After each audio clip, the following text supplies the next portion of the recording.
A whirlwind of crimson and shadow, a figure moved with impossible speed. The sudden gust of wind scattered papers across the office, revealing a startled young man at his desk. Standing over him, a tall man in a flowing red robe with dark, long hair and striking red eyes, the shattered remnants of a window glinting behind him. His voice, a low rumble, questioned the frightened man, "Is this the place that manages the 10 greatest sects?" The office worker, still reeling, could only stare up at the imposing back of the stranger. Who exactly was this peculiar individual?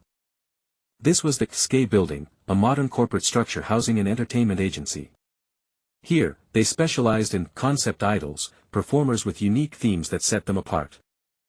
For example, some groups featured members with superpowers or those battling artificial intelligence. Their own idol agency also cultivated such concept idols. One notable group was named 10 Greatest Sects, inspired by ancient martial arts lore. The company representative, a fervent fan of martial arts, had crafted these idols from his own passion. To clarify, the 10 Greatest Sects referred to 9 major sects within the main faction. They were envisioned as masters of martial arts. Members were given identities like the Volcanic Sect, or the Psychic Sect. And even the esteemed Shaolin. Originally, it was meant to be a 10-member group with 9 sects, but after one member, Shin Tae, left, and 6 more withdrew, only 5 remained. A new member was selected, bringing the total to 6, but as he wasn't from a large sect, the original 9-sect concept ultimately collapsed. Despite the drama, the 10 Greatest Sects consistently topped the charts, holding Korea's first-tier idol group status. And this story's narrator, the office worker, was right there amidst it all. He had been the manager of the 10 Greatest Sects for 8 long years. Was this strange man merely a fan in elaborate cosplay, a devotee of the 10 Greatest Sects? "Hey, why don't you answer me?" the mysterious figure pressed, his presence unsettling. The manager's hand instinctively tightened around his computer mouse, his heart pounding. The pressure emanating from the stranger was simply enormous, a suffocating weight. The entire room seemed to tremble under the stranger's imposing aura, and the manager felt himself shaking uncontrollably. "Ah," the red-robed man observed, his expression unreadable. "You're pitifully scared," he stated, then sat down with a soft rustle of silk. "Don't worry, my mood isn't so bad today," he offered, a predatory gleam in his eye. "Do speak comfortably." "Okay." The manager managed, papers rustling around him as a subtle hiss of wind passed. There were far too many strange details about this man to simply dismiss him as crazy. His physique was unusual, a body that seemed untouched by modern life, as if he'd never so much as glanced at a smartphone. And that garment, it looked like nothing from this world, straight out of a wuxia novel. He had literally broken in through an 11-story window, a strange wind perpetually swirling through the office since his arrival. And then there were his eyes, so intensely cruel. They were truly the eyes of a predator. The manager, slowly gathering his courage, rose to his feet. "Sorry, but may I know your name?" he asked, trying to sound polite. The stranger mused, a knowing look on his face. "All right, I'll tell you," he declared, his long hair and red robes fluttering with a subtle, inexplicable breeze. "I'm the Heavenly Demon," the stranger announced, leaving the manager utterly stunned. A terrifying red glow intensified around him, his presence becoming overwhelmingly sinister. "Conflagration Heavenly Demon," he clarified, his voice now a chilling reverberation. The manager felt an uncontrollable tremble seize his body, his eyes wide with stark terror. The Heavenly Demon was the undisputed leader of the demonic sect, the strongest being in any wuxia world. The manager knew all this because his dedication to the 10 Greatest Sects concept had led him to read countless wuxia novels. Even though his boss was an otaku for martial arts, this felt different. But, the Heavenly Demon, the manager thought, is he truly an entity from another world, like in the novels? Taking a hesitant gulp, the manager managed to ask, "Are you really the Heavenly Demon?" "Yes," and, the Heavenly Demon began, a smirk playing on his lips. "There's no need to be so polite," he instructed, though the manager knew that in such a situation, to fight would be to die. "Why are you looking for the 10 Greatest Sects?" he inquired, wondering if the Heavenly Demon genuinely believed this was a martial arts world. "I heard that in Korea, if one doesn't know about the 10 Greatest Sects, they're a spy," he explained, then asked, "Do you know where this place is?" "It's been a while since I fell down here," the heavenly demon continued, leaving the manager utterly bewildered by the words, fell down. I've been researching and understanding the culture here all this time, he clarified, as the manager slowly sat up. Then you probably know that the 10 greatest sects is just about idols, the manager stated, hoping for some understanding. Yes, that's right, the heavenly demon confirmed, a subtle smile crossing his face. I'll also do it, the heavenly demon declared, catching the manager completely off guard.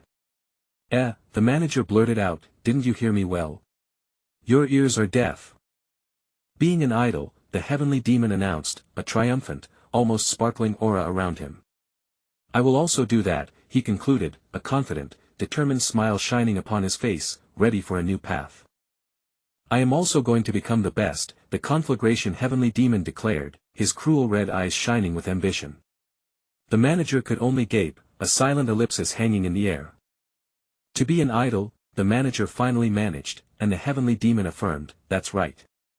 Could it be the heavenly demon, the manager thought, receiving another, that's right, as confirmation from the formidable figure. A wave of dread washed over the manager as he stammered, but why? It is one of the 10 greatest sects in South Korea, the heavenly demon explained, his gaze intense, so, it has to be the best idol. The manager quickly interjected, even though it's famous, it's not the most famous, if you become an idol, you have to do things you might not want to do, like fan service. The heavenly demon's aura flared, his eyes glowing red as he loomed closer, you talk too much. Don't you like it?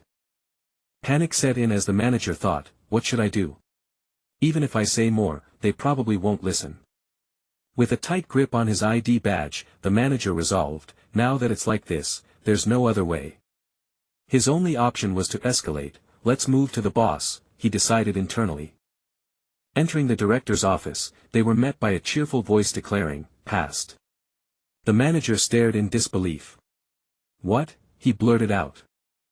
Why? The manager pressed, to which the director simply replied, because he's handsome. But he's a heavenly demon, the manager protested, only to hear the director excitedly counter, the heavenly demon is even better. The director continued, if he's a heavenly demon, of course he can use his body well. Not to mention the dance. A dazzling appearance, a guttural voice, he listed, admiring the heavenly demon. Is there any idol talent more perfect than that? The director mused, leaving the manager to a sudden realization. Oh, this person used to be a swordsman otaku, the manager realized, as the director chuckled gleefully, heavenly demon is an idol, I'm really looking forward to it. The manager tried to reason, what about the worldview? Our 10 greatest sects follow the righteous sects, fans won't like it. The director dismissed his concerns with a cheerful grin, they don't hate. So what do you think is the most important thing for an idol? The director asked, startling the manager. Ability, the manager tentatively offered, as the heavenly demon placed a hand on his shoulder. No, the director stated. It's the face. It's the face. Everything else can be prepared later, the director exclaimed with a hearty laugh, adding, being handsome is unbeatable. Even the heavenly demon surprisingly chimed in, right, there's a saying, even if you die, you can't give up your face. An idol with a killer face, the heavenly demon concluded, though the manager privately thought, that's not what it means. Where did you learn such sayings? The director asked, then waved them along, this way. I'll introduce you to them. Them, the heavenly demon questioned. The members of 10 greatest sects who will be working together in the future, the director clarified. The manager internally fretted, 10 greatest sects. The best heavenly demon has to work in 10 greatest sects. If you want to debut solo, you'll have to wait a year, the director offered, but the heavenly demon simply commanded, lead the way. Why do you not follow along but still stand there? The heavenly demon asked the manager, who was still rooted to the spot. Me, the manager pointed at himself, utterly baffled. Yes, you have to assist the best, the director affirmed. I never agreed to a new member, the manager protested. So what? The director countered nonchalantly. So I'll double your salary, the director declared, and the manager's face lit up instantly. I'm coming, he shouted with newfound enthusiasm. They arrived to meet another figure. What? The manager thought, seeing him. So this person is the new member, the heavenly demon asked, to which the manager replied, that's right. The heavenly demon bowed deeply and dramatically to the man. You're the master of martial arts, aren't you? The master chuckled, I am the master of martial arts from the 10 greatest sects. Seems like you're using power of fire, maintaining such enthusiasm, your level must be not bad, right? What? Well, yes, the manager mumbled, privately thinking, power of fire doesn't mean actual fire performances, do you? The heavenly demon then asked, if you are the master of martial arts, then who is the first wuxia? The master preened, looking sidelong at the manager, who sighed, I am also the first wuxia, the master proudly announced, revealing his true name. You should know me, right? The master asked, but the heavenly demon flatly replied, how could I know? The manager slapped his forehead in despair.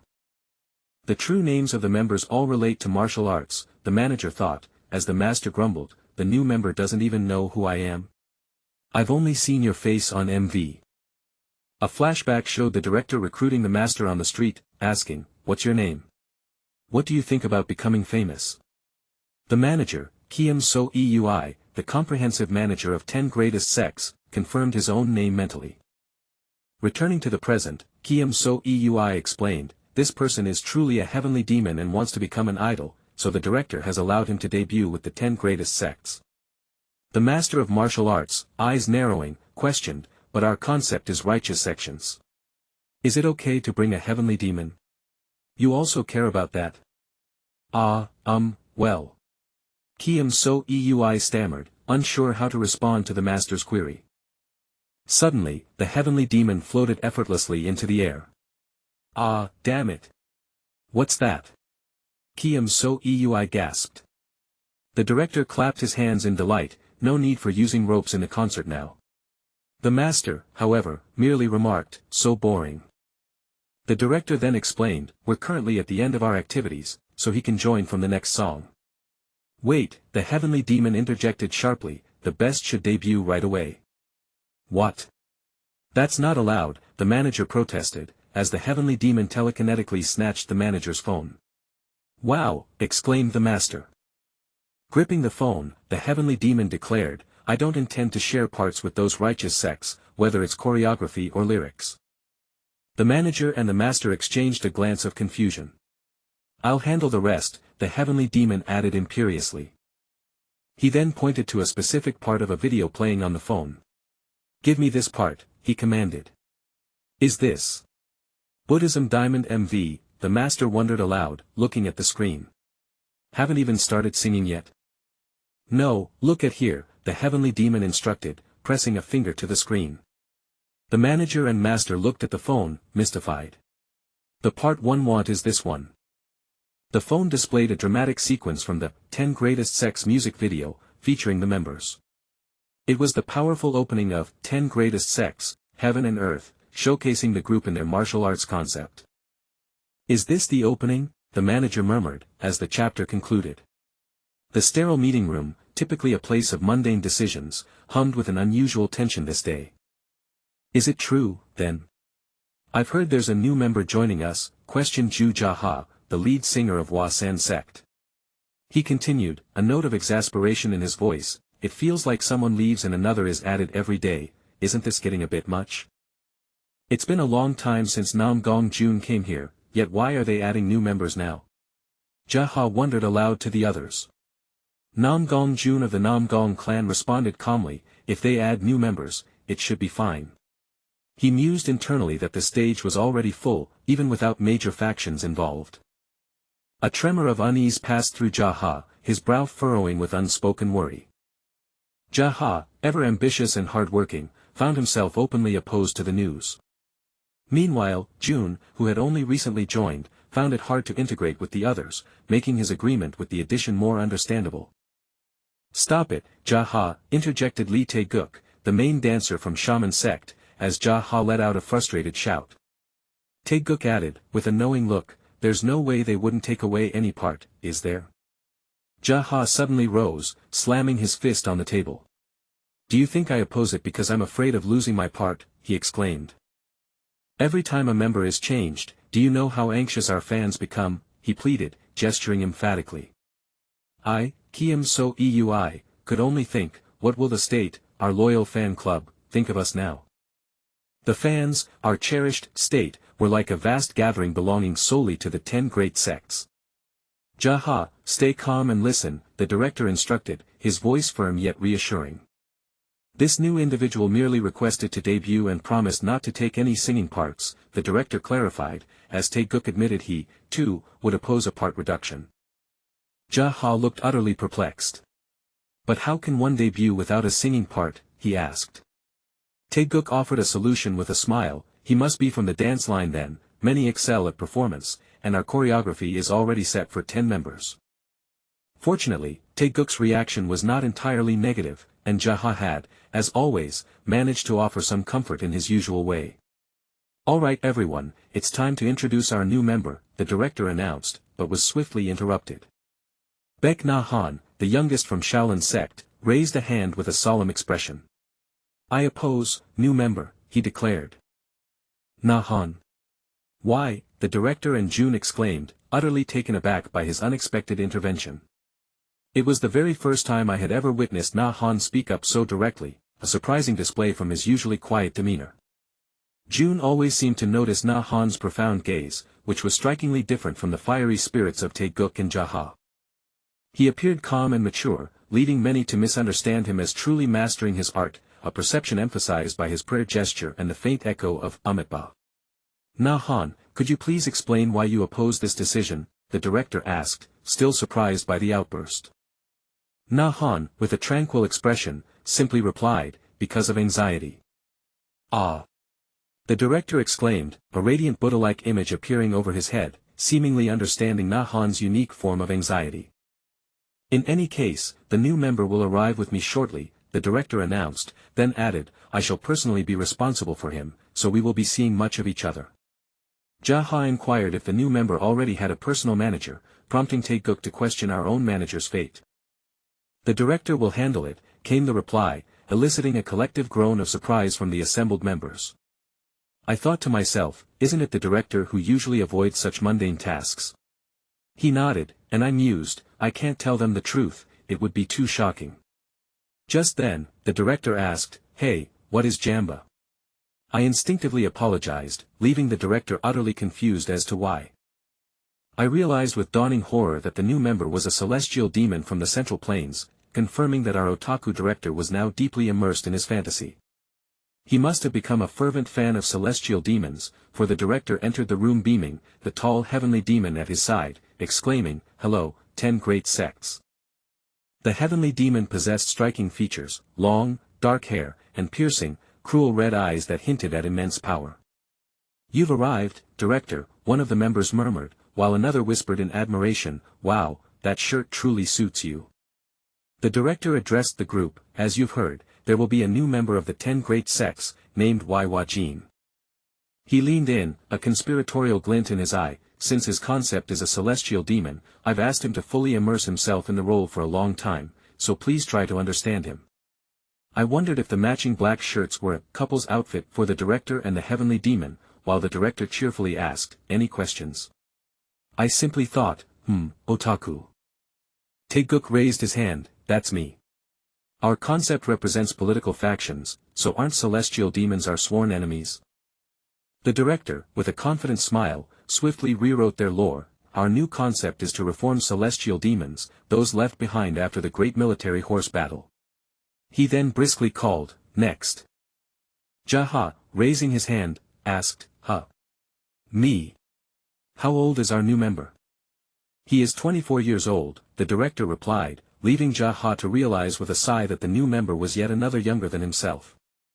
Jaha mused, if he's 24, then apart from Tae-guk and Ilgm, everyone else is now my younger brother. He then smiled awkwardly at the heavenly demon, saying, older celestial demon, please take good care of us. The heavenly demon offered a knowing smirk, replying, all right, please take care of me. He then fixed his gaze on Jaha and stated simply, Wasan sect. Nam Gong Jun then spoke up, I haven't been here long either, so I hope to be taken care of. He then whispered, but is that really his natural hair? Another member surmised, it must require a great deal of maintenance. The director glanced subtly, while the heavenly demon met Jun's gaze with an unreadable expression. The heavenly demon turned to me, Kiem so eui, and casually said, "Oh, hey." I blinked, asking, "Huh? Are you calling me?" With a dazzling, self-assured smile, the heavenly demon proclaimed, "What do you think? This body is an idol." "What? Why so sudden?" I stammered, before forcing out, "It suits you well." Jaha, visibly irritated, chided the heavenly demon, "Hey. So Eui is much older than us, don't speak so bluntly." I quickly intervened, "It's alright, Jaha, he's a foreigner. Even if he is a foreigner, he should still understand hierarchy, shouldn't he?" Jaha argued, but I insisted, "I'm fine." "No, that won't do, stop arguing already." The heavenly demon tilted his head, "Hierarchy? Of course, the strong reside at the top, and the weak at the bottom." The director quickly interjected, sweating profusely, "Is that the culture of your country? Because he's from the Central Plains, that's just how it is." Jaha pressed on, asking the heavenly demon, "So, who is on top for you? Is it the director?" Taeguk placed a hand on his shoulder, cautioning him. The heavenly demon, with unwavering confidence, simply stated, "I am on top of everything." A stunned silence filled the room, broken only by the collective gasps of, "Oh. Ah. Huh," from the bewildered members and me. The heavenly demon then turned to the group, asking, "So, when exactly are we going to perform together?" Jaha, recovering, suggested, "This week is our final promotion, so perhaps with the next album?" The heavenly demon's smile vanished as he declared, "Not really." He then looked towards the director. An invisible announcement hung in the air, "The celestial demon's debut stage has already been decided." "The director is being utterly unreasonable." Jaha exclaimed in outrage, throwing his hands up in frustration. Nahan, with his hands clasped, pointed out, "There's less than a week until the final broadcast." Another member added, "How can we possibly change the lineup and learn new choreography in such a short time?" The heavenly demon, fixing his red eyes on Jaha, calmly asked, "Not confident?" Jaha, startled, responded, "What exactly are you saying?" The heavenly demon's smirk widened, "I merely asked if you lacked confidence, did I not?" His words hung in the air, a chilling challenge to their established order.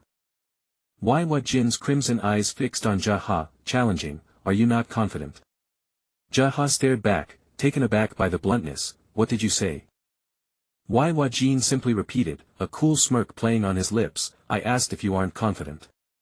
Jaha visibly bristled with rage at the repeated taunt. "Not me, it's you." Jaha retorted, while Lee Tae-guk calmly added, "We can do well even if the choreography changes right before the performance." Turning to Waiwa Jin, Lee Tae-guk cautiously asked, "Brother, do you sing?" Waiwa Jin responded with a flat, "No." Jaha pressed further, "How about dancing?" Waiwa Jin confessed with a shrug, "I've never danced before." "Then what are you going to do?" "You're an idol." Jaha exclaimed in disbelief. Waiwa Jin simply stated, "I've tried something similar to dancing." He then offered a confident, easy smirk, "Performing to the tune of a song isn't that difficult." Manager Kiem So Eui muttered under his breath, "Wow, what a horrible concept." Just then, Nam Gong Jun chimed in with a cheerful, "Hello." Lee Tae-guk took charge, calling out, "Guys, gather up." Waiwa Jin remained still, observing the assembling group. Lee Tae-guk approached, lightly touching Waiwa Jin's arm. "Hey! Heavenly Demon, do you want to come here too?" Lee Tae-guk asked, inviting him over. Lee Tae-guk then explained, "We need to quickly decide on a new choreography, so let's start by looking at Heavenly Demon's dancing skills." "Brother!" Jaha interjected loudly, protesting. "Why are you choreographing for that bastard? He should practice more to catch up." Jaha fumed, as Waiwa Jin merely let out a dismissive humph. Lee Tae-guk reasoned, "What can I do? The chief executive officer told me to debut him no matter what." He added, "It's better than being left alone on stage and ruining the group's image." "Chief executive officer, this is too much. Just because of that, the last performance is going to be like this?" Jaha protested. Baek Na-han calmly intervened, "Hey, Jaha. Nam Gong Jun stepped forward, Wajin can dance well, take a look and then decide what to do." To everyone's surprise, Baek Na Han joined in. I think I can't dance. Jaha groaned, not you too. The director cheerfully cut in, alright, Hwa Jin.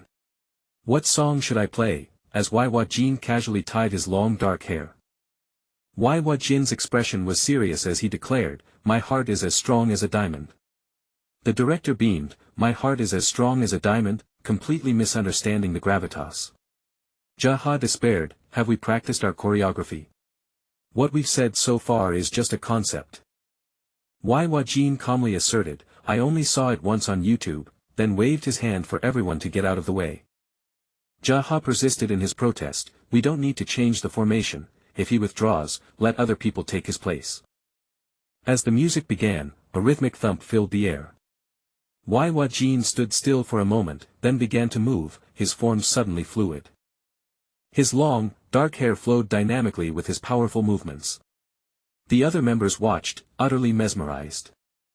Hwa Jin moved with an intense, captivating grace, radiating raw energy.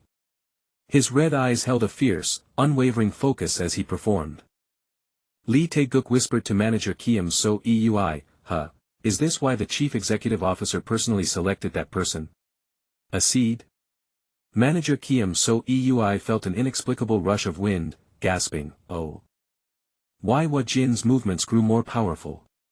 Manager Kim So-eui nervously stammered, Wait. Manager Kim So-eui questioned, or because of his long hair. It feels like the wind is blowing. Then, a thought struck him, no. Hwa Jin's body ignited with a powerful red aura, his inner strength unleashed. Wait, stop. Manager Kim So-eui cried out in a panic, no. You must not include your inner strength. Manager Kim So-eui pleaded desperately. The studio floor cracked and shattered around Hwa Jin's devastating movements.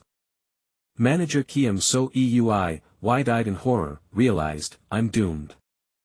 A notice outside announced the 11th floor office was temporarily relocated to the 7th floor, due to exterior wall repair work. Manager Kim So-eui surveyed the broken window, a gaping hole where glass once was, as a worker knelt amongst the debris. Manager Kim So-eui wore a grim, pensive expression. He approached Hwa Jin, formally addressing him, Mr. Heavenly Demon. What's wrong? Hwa Jin inquired. Manager Kim So-eui apologized for his presumption, then asked where Hwa Jin gained his modern knowledge. Modern knowledge? Hwa Jin echoed. Manager Kim So-eui clarified, for example, things like old radio room or idols. Why do you want to know that? Hwa Jin countered.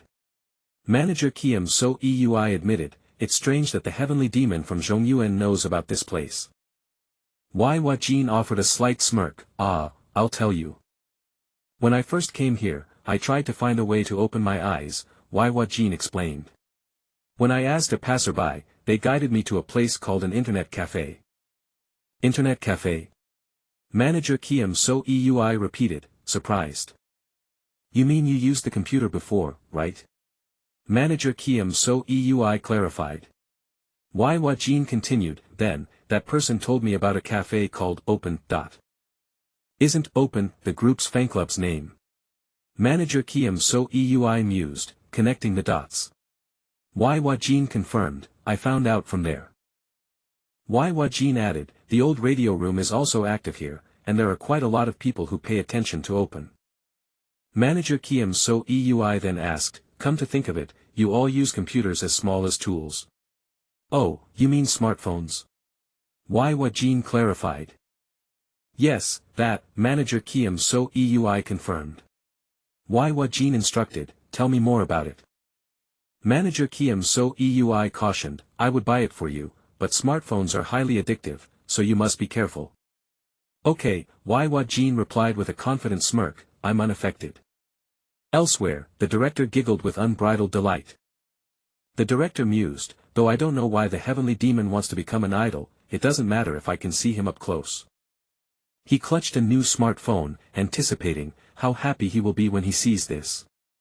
With a wide, cheerful smile, the director burst into the practice room, asking, is practice going well? Inside, Waiwa Jin was still commanding the members, faster. Quick. The director, completely oblivious, just chuckled and encouraged him, that's all you can do.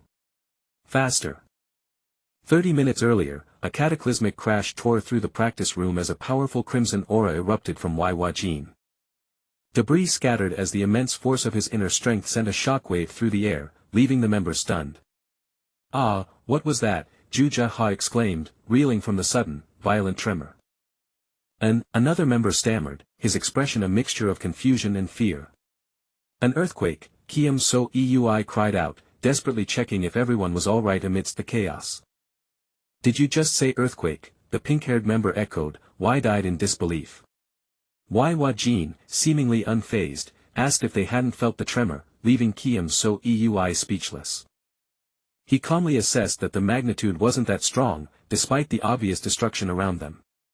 But the mirror is weak, the pink-haired member muttered, still bewildered, while the other simply asked, so what? Waiwa Jin turned to the group, demanding, we already have the food out, so why aren't you gathering here?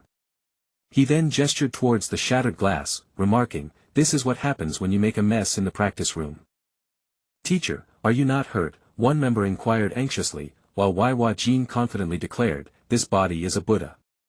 Guys, one of them began, trying to regain some semblance of order. Kiem So Eui, trying to cope, offered, if you're too surprised, do you want to take a short break? Or should we move to a different practice room? There's no time for a break, Baek Na Han quickly interjected. He insisted, we have to revise the choreography and practice, pressing on despite the recent upheaval. Still, another member chimed in, Jaha is right, about the need for proper practice. We've already seen Hua Jin's dancing skills, so can't we just recreate the choreography, Nam Gong Jun calmly suggested, adding they had individual schedules later. Let me see if there are any empty practice rooms, Kiem So Eui mumbled, if it's just simple stuff, I can handle it. One member reacted, noticing Waiwa Jin's stoic demeanor. Waiwa Jin confidently confirmed he had already changed the choreography himself, making it suitable for 6 people. Whoa, you also know how to choreograph, Baek Na Han exclaimed excitedly, then we can practice together, right? Waiwa Jin simply replied, just watching these simple things is enough, prompting a puzzled why do you keep assuming it's simple? Well then, shall we give it a try? Lee Tae-guk asked, so Eui, are there any empty practice rooms? Kiem So Eui regretfully confirmed, now there aren't any, so Waiwa Jin declared, let's just practice here. It's fine even if the heavenly demon sees. Well, it's still a bit risky, one member murmured, casting a nervous glance at the damaged room. If we want to go to a different practice room, we'll have to wait, he continued, or we can just watch the choreography that heavenly demon changed and practice that. What do you think? He asked the group, who readily agreed with nods and shouts of sounds good. Hold on, Kiem So Eui called out, let me clean up, as he carefully swept away the shards of glass. When you're ready, shall we play the music again? Waiwa Jin asked, prepared to begin. With a subtle smirk, Waiwa Jin emanated an undeniable aura of self-assurance. He then offered a slight bow, a confident gesture before his next performance. Be grateful that you can see with both eyes, one member muttered in awe, his companion responding with a choked, nay. With a powerful thwop, Waiwa Jin launched into his revised choreography, his movements incredibly fluid and dynamic. Manager Kiem So Eui, utterly flummoxed, watched through his phone, question marks practically floating around his head. Are you trying to hide someone there? Someone asked as the manager stopped recording, trying to delete the footage. Whoa, it looks like 6 people are dancing, Baek Na Han exclaimed, to which Kiem So Eui retorted, of course, because there are actually 6 people. Will the other members notice? One of the group pondered, concerned about the implications. Oh wow, another member remarked, I think Na Han and Jun will be fine, referring to their adaptability. Oh my, a third member muttered, hey, as he registered the sheer audacity of Waiwa Jin's performance. I have the same thought as you, Wu Lim, Kiem So Eui inwardly agreed, while outwardly asking Waiwa Jin, how is it? Waiwa Jin smirked, stating, I've modified it to suit your standards, adding it won't be difficult to memorize. Not bad, since we don't have time, one member conceded, then asked, teacher, what do you think? You changed the choreography after watching it only once, you really are a genius, Baek Na Han grinned, it'd be a waste not to use it. Let's practice right away. So did you record it? Send it to us, another member eagerly requested, only for Kiem So to sheepishly admit, it seems I pressed the wrong button and it disappeared. What do we do? One member questioned, does anyone remember the rough idea of the choreography? My part is group choreography, one explained, while another added, I only sing my part too. That's alright, Heavenly Demon, can you guide us through the choreography? Someone asked, prompting Waiwa Jin to declare, your learning abilities are too slow, so I have no choice. I'll guide you. It'll take about 10 minutes to get to the practice room, so let's take a short break then. Those who need to use the restroom can go. I'm going to the vending machine, one declared, and another immediately joined, I'll go with you. A moment of silence passed as they dispersed for their brief respite. Hyung, he called out to a departing member. You were so cool, how are you so good, the pink-haired member exclaimed excitedly, giving a double thumbs up. If you dance at the end of the song, the audience's reaction will be no joke, Kiem So mused, I'll practice harder, but I don't think I can imitate that jump in the air. By the way, Baek Na Han began tentatively, turning to Waiwa Jin. Actually, I'm the worst dancer among the members, he confessed with a sheepish smile, I don't want to fall behind during practice later. Could you take a look at my dance moves, Baek Na Han requested, meeting Waiwa Jin's steady gaze. Despite being the only disciple of the Hwa-san sect, he's so bad, Waiwa Jin chuckled darkly, if master finds out, he'll grab his collar. Who's that master anyway? Fine, you seem eager, so I'll help you out, Waiwa Jin stated, stepping forward with purpose. Watch closely, Hwa-san sect, Waiwa Jin instructed, prompting Baek Na Han to notice, the movements are a bit different from before. That's right, Waiwa Jin confirmed, I'm doing it in more detail this time.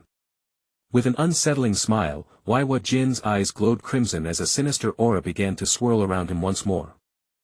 Show me what the true essence of Hwa-san sect is, Waiwa Jin commanded, as Baek Na Han watched in horrified awe, the shadows of dread gathering around him. What was this feeling, this sudden sensation of utter lightness? Had his body ever felt so unburdened before, moving with a natural grace that brought forth the next sequence without effort?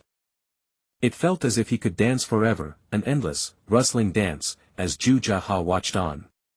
Just a little more, a mere breath more, and he felt poised to grasp a profound realization. That elusive understanding seemed just on the cusp of breaking through. Stop, the manager's voice suddenly cut through the air, jolting him from his reverie. The pink-haired member caught him, preventing a staggering fall, a look of wide-eyed panic on his face. He exhaled sharply, a frustrated puff of air escaping his lips. Are you okay? The manager asked, looking towards another approaching figure. He glared, demanding to know why he had been disturbed so abruptly. The director, smiling innocently, merely asked, disturb? He explained his arrival by showing a smartphone, stating he had found what Waiwa Jin was looking for. With a flourish, the director tossed the device, proclaiming, this. Waiwa Jin snatched it from the air with a smirk, noting, that was quick work. The director, Mr. Cheon-ma, glanced at the shattered mirror and asked, aren't you satisfied? The pink-haired member, still catching his breath, looked up at the manager who was kneeling to check on him. The manager, confused, retorted, of course not. Waiwa Jin, a sly grin playing on his lips, announced, I am just being cute for a moment. He let out a faint chuckle, his crimson eyes gleaming. The director, ever cheerful, reminded them, as you know, it is very difficult to debut without Jaha. Waiwa Jin acknowledged, I know, he is the main vocalist. Then, with a knowing glance at the manager, Waiwa Jin inquired, do you know how to use a smartphone? He added, with a dismissive wave, that anything he did not know, he would simply ask the manager. Meanwhile, another member, seeing the commotion, exclaimed, the director is here. He nodded emphatically, declaring, Director. We will use the choreography that Cheon-ma has edited. The director beamed, all right. He continued, addressing the group, I know that everyone is struggling and complaining because the choreography changed right before the final performance. But I hope you all will work hard and help Cheon-ma debut, he concluded, rallying the other members. He then turned to Waiwa Jin, a private conversation beginning. Waiwa Jin listened, smirking, as the director explained how this would be useful for expanding the net world in the future. Later, under the dazzling stage lights, the performance was about to begin. Manager Kim So-eui stood backstage, scrolling through his phone. The agency's official social media announced a new face. Coming today, racking up millions of likes. The online comments, however, were less enthusiastic, questioning a new member on debut day and wondering about the Cheon-ma concept. Kim So-eui sighed, realizing, as expected, fans' reactions are not good. Backstage, a voice announced, "Next are the heroes of martial arts who protect peace in Korea. This is Gapebang's stage." Kim So-eui's face was grim as he muttered to himself, "Mind as steady as a diamond, must do well." With a resolute clank, he stepped forward. On stage, the first thudding beat resounded as the group struck a powerful pose. The rhythm intensified, 3 more solid thuds marking the entrance of Waiwa Jin and his fellow performers. "Gapebang, heaven and earth," the voiceover declared as Waiwa Jin opened a red fan with a sharp whack. He moved with captivating grace, flanked by the other members. Another member thought, "You could say it is unique and unrivaled." The voiceover continued, highlighting the lack of a traditional master and historical accuracy in their performance. The pink-haired member struck a confident pose, a mischievous glint in his eye. He moved with the declared, "Mind as steady as a diamond." The audience cheered, "So amazing," while the voiceover reflected on being not so easily hurt, even if sometimes belittled. Waiwa Jin, partially hidden by his fan, projected an aura of unapologetic confidence, feeling no shame at all in his struggle without grandeur. His intense, crimson eyes peered above the fan, radiating charisma. Kim So-eui, observing, pondered the master painter possessed by evil spirit concept, reminding himself not to be afraid and just keep going. Another member struck a pose, embodying the dream of transforming into a dragon and renewing yourself. He commanded, "Give me money." The performance promised to deliver chaos and to clean up the martial arts world. As the 6 members formed a striking final tableau, a question hung in the air: "Are you curious why it is 6 people?" The pink-haired member, holding a small fan, gave a knowing look, promising, "You will find out soon." Then, with a collective cry, "Go," the group finished their routine, hands raised triumphantly. A roar of "Woa Woa" erupted from the ecstatic crowd. Backstage, Kim So-eui let out a relieved puff of air, the sound of the audience still ringing in his ears. He mused that Cheon-ma's debut stage reaction was extremely strong, truly shocking, and wondered if that was all, concluding, "Not yet." From his office, Kim So-eui reflected on his small part and the positive reaction to the changed choreography, relieved there were no accidents. Waiwa Jin, having successfully completed his debut, then addressed Kim So-eui with a single word, "Cherry." Waiwa Jin, now lounging, instructed, "Try searching for Cheon-ma's fans on YouTube." Kim So-eui, internally sighing, thought, "Huh. What? Humph, he must be addicted to his phone." The debut had been a resounding success, and manager Kim So-eui found himself scrolling through his phone, a small voice in his head noting, "And the Demon Master has successfully completed the debut, Cherry." Meanwhile, Cheon-ma, still lounging, instructed, "Try searching for content about becoming a Demon Master fan on YouTube." Kim So-eui, startled, blinked, "Yes. I did not hear that clearly," before sighing inwardly, "TSK, addicted to smartphones. Demon Master, are you just going to keep looking at your phone?" Kim So-eui pressed, "Did not you say that if you are curious about everyone's reactions, you should search for them yourself?" "But that does not mean you should watch your phone all day," the manager continued, adding, "Watching people's reactions might not even be good." Cheon-ma, who had been listening idly, suddenly murmured, "Oh. It is not about watching reactions," Cheon-ma clarified, holding up his phone, "What if Cherry cannot find it?" Kim So-eui, exasperated, reminded him, "Demon Master will have a schedule soon as well, do not just keep looking at your phone." "Ugh, so noisy." Cheon-ma retorted, "Seems like you are more naggy, this old-timer." "Old?" Kim So-eui gasped, "Where did you learn to talk like that?" "Cherry, what do you call someone who nags a lot?" Cheon-ma smirked, his eyes on his phone. Old-timer. Who is an example of an old-timer? The phone's artificial voice declared, it is Kiem So-eui, the manager of the 10 great sects, leaving Kiem So-eui speechless. Straining a smile, Kiem So-eui muttered, that is right, old-timer. Then, a thought struck him, is that really artificial intelligence? He frowned, realizing, he just got a smartphone recently and already learned these weird things. If we leave it like this, something big might happen during the broadcast. Cheon-ma, meanwhile, was engrossed, muttering, Malatang, as Kiem So-eui despaired, wondering, no, maybe it is already too late, how do I get it back now?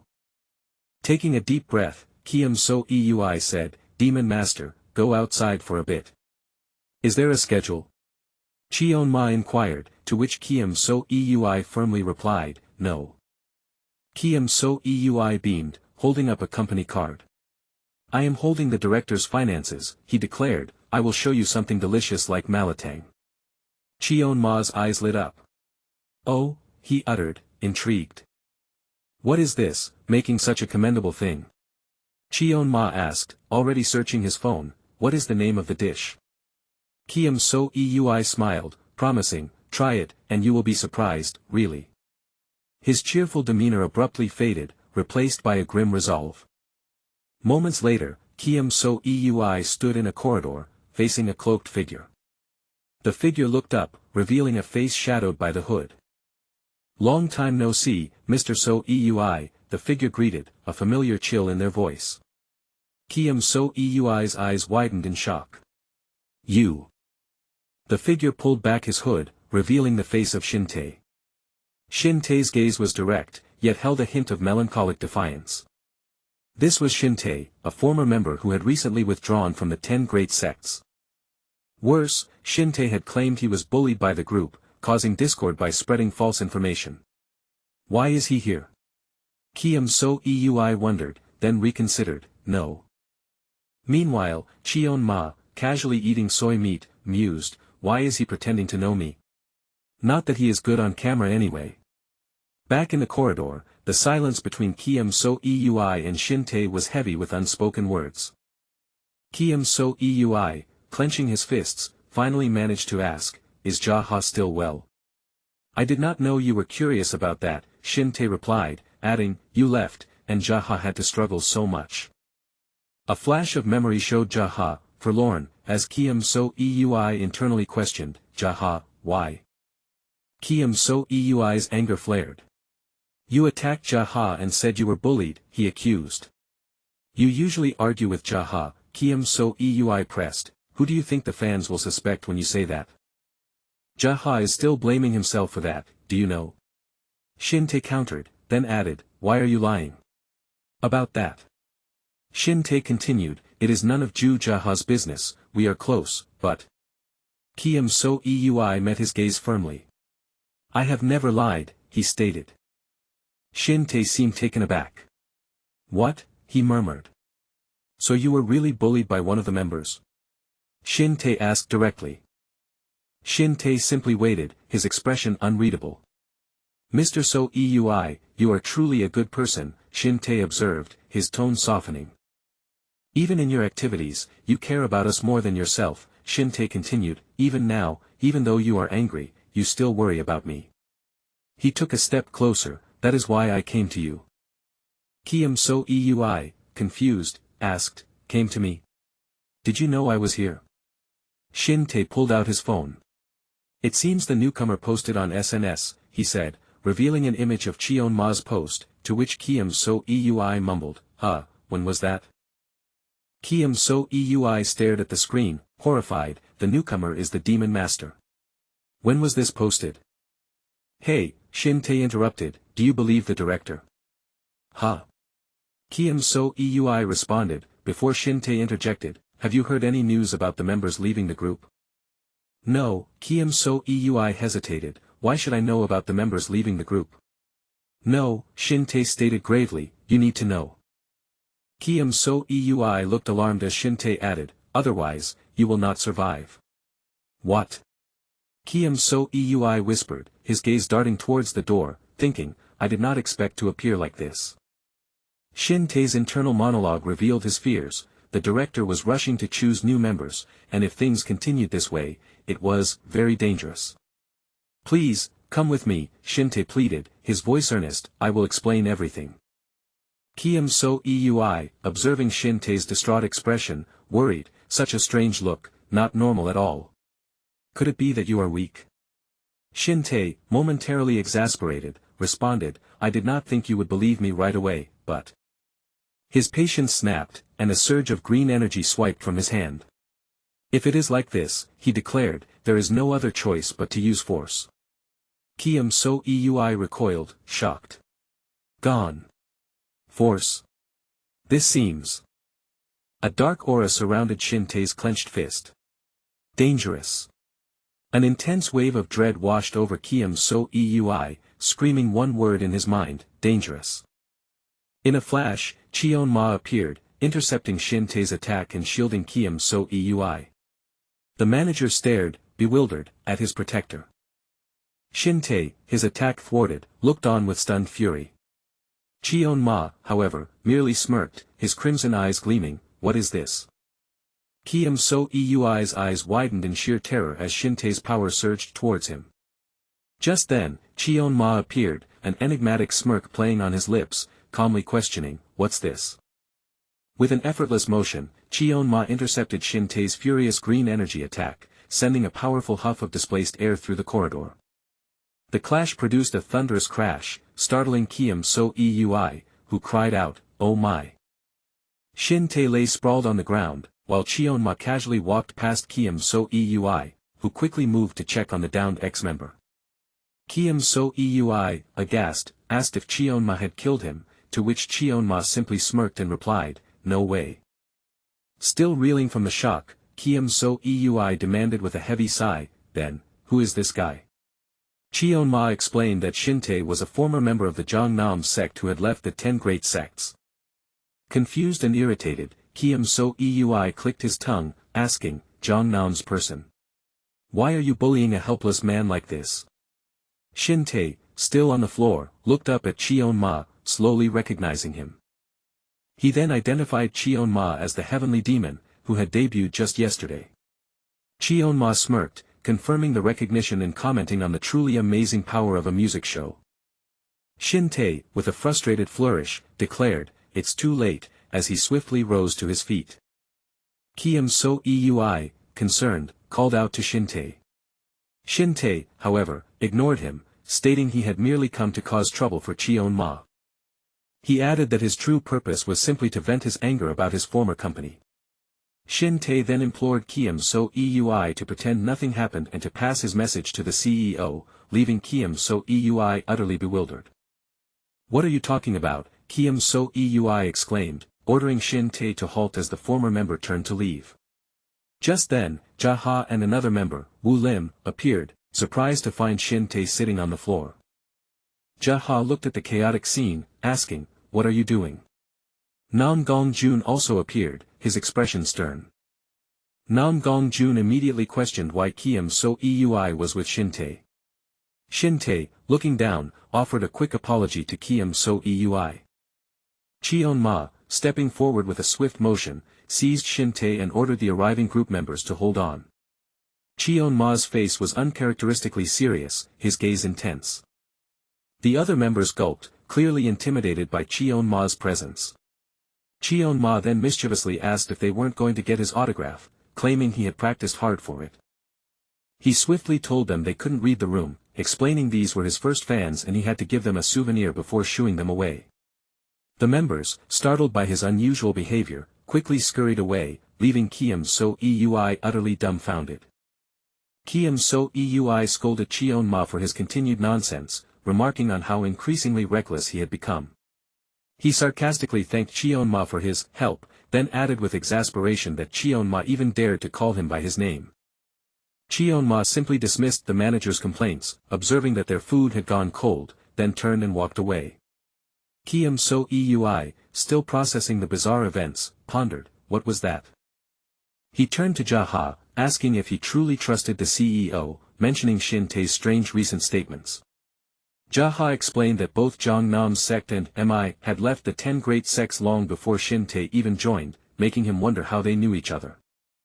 Cheon Ma, still not fully grasping the intricacies of their discussion, clicked his fingers and declared, "I don't get it."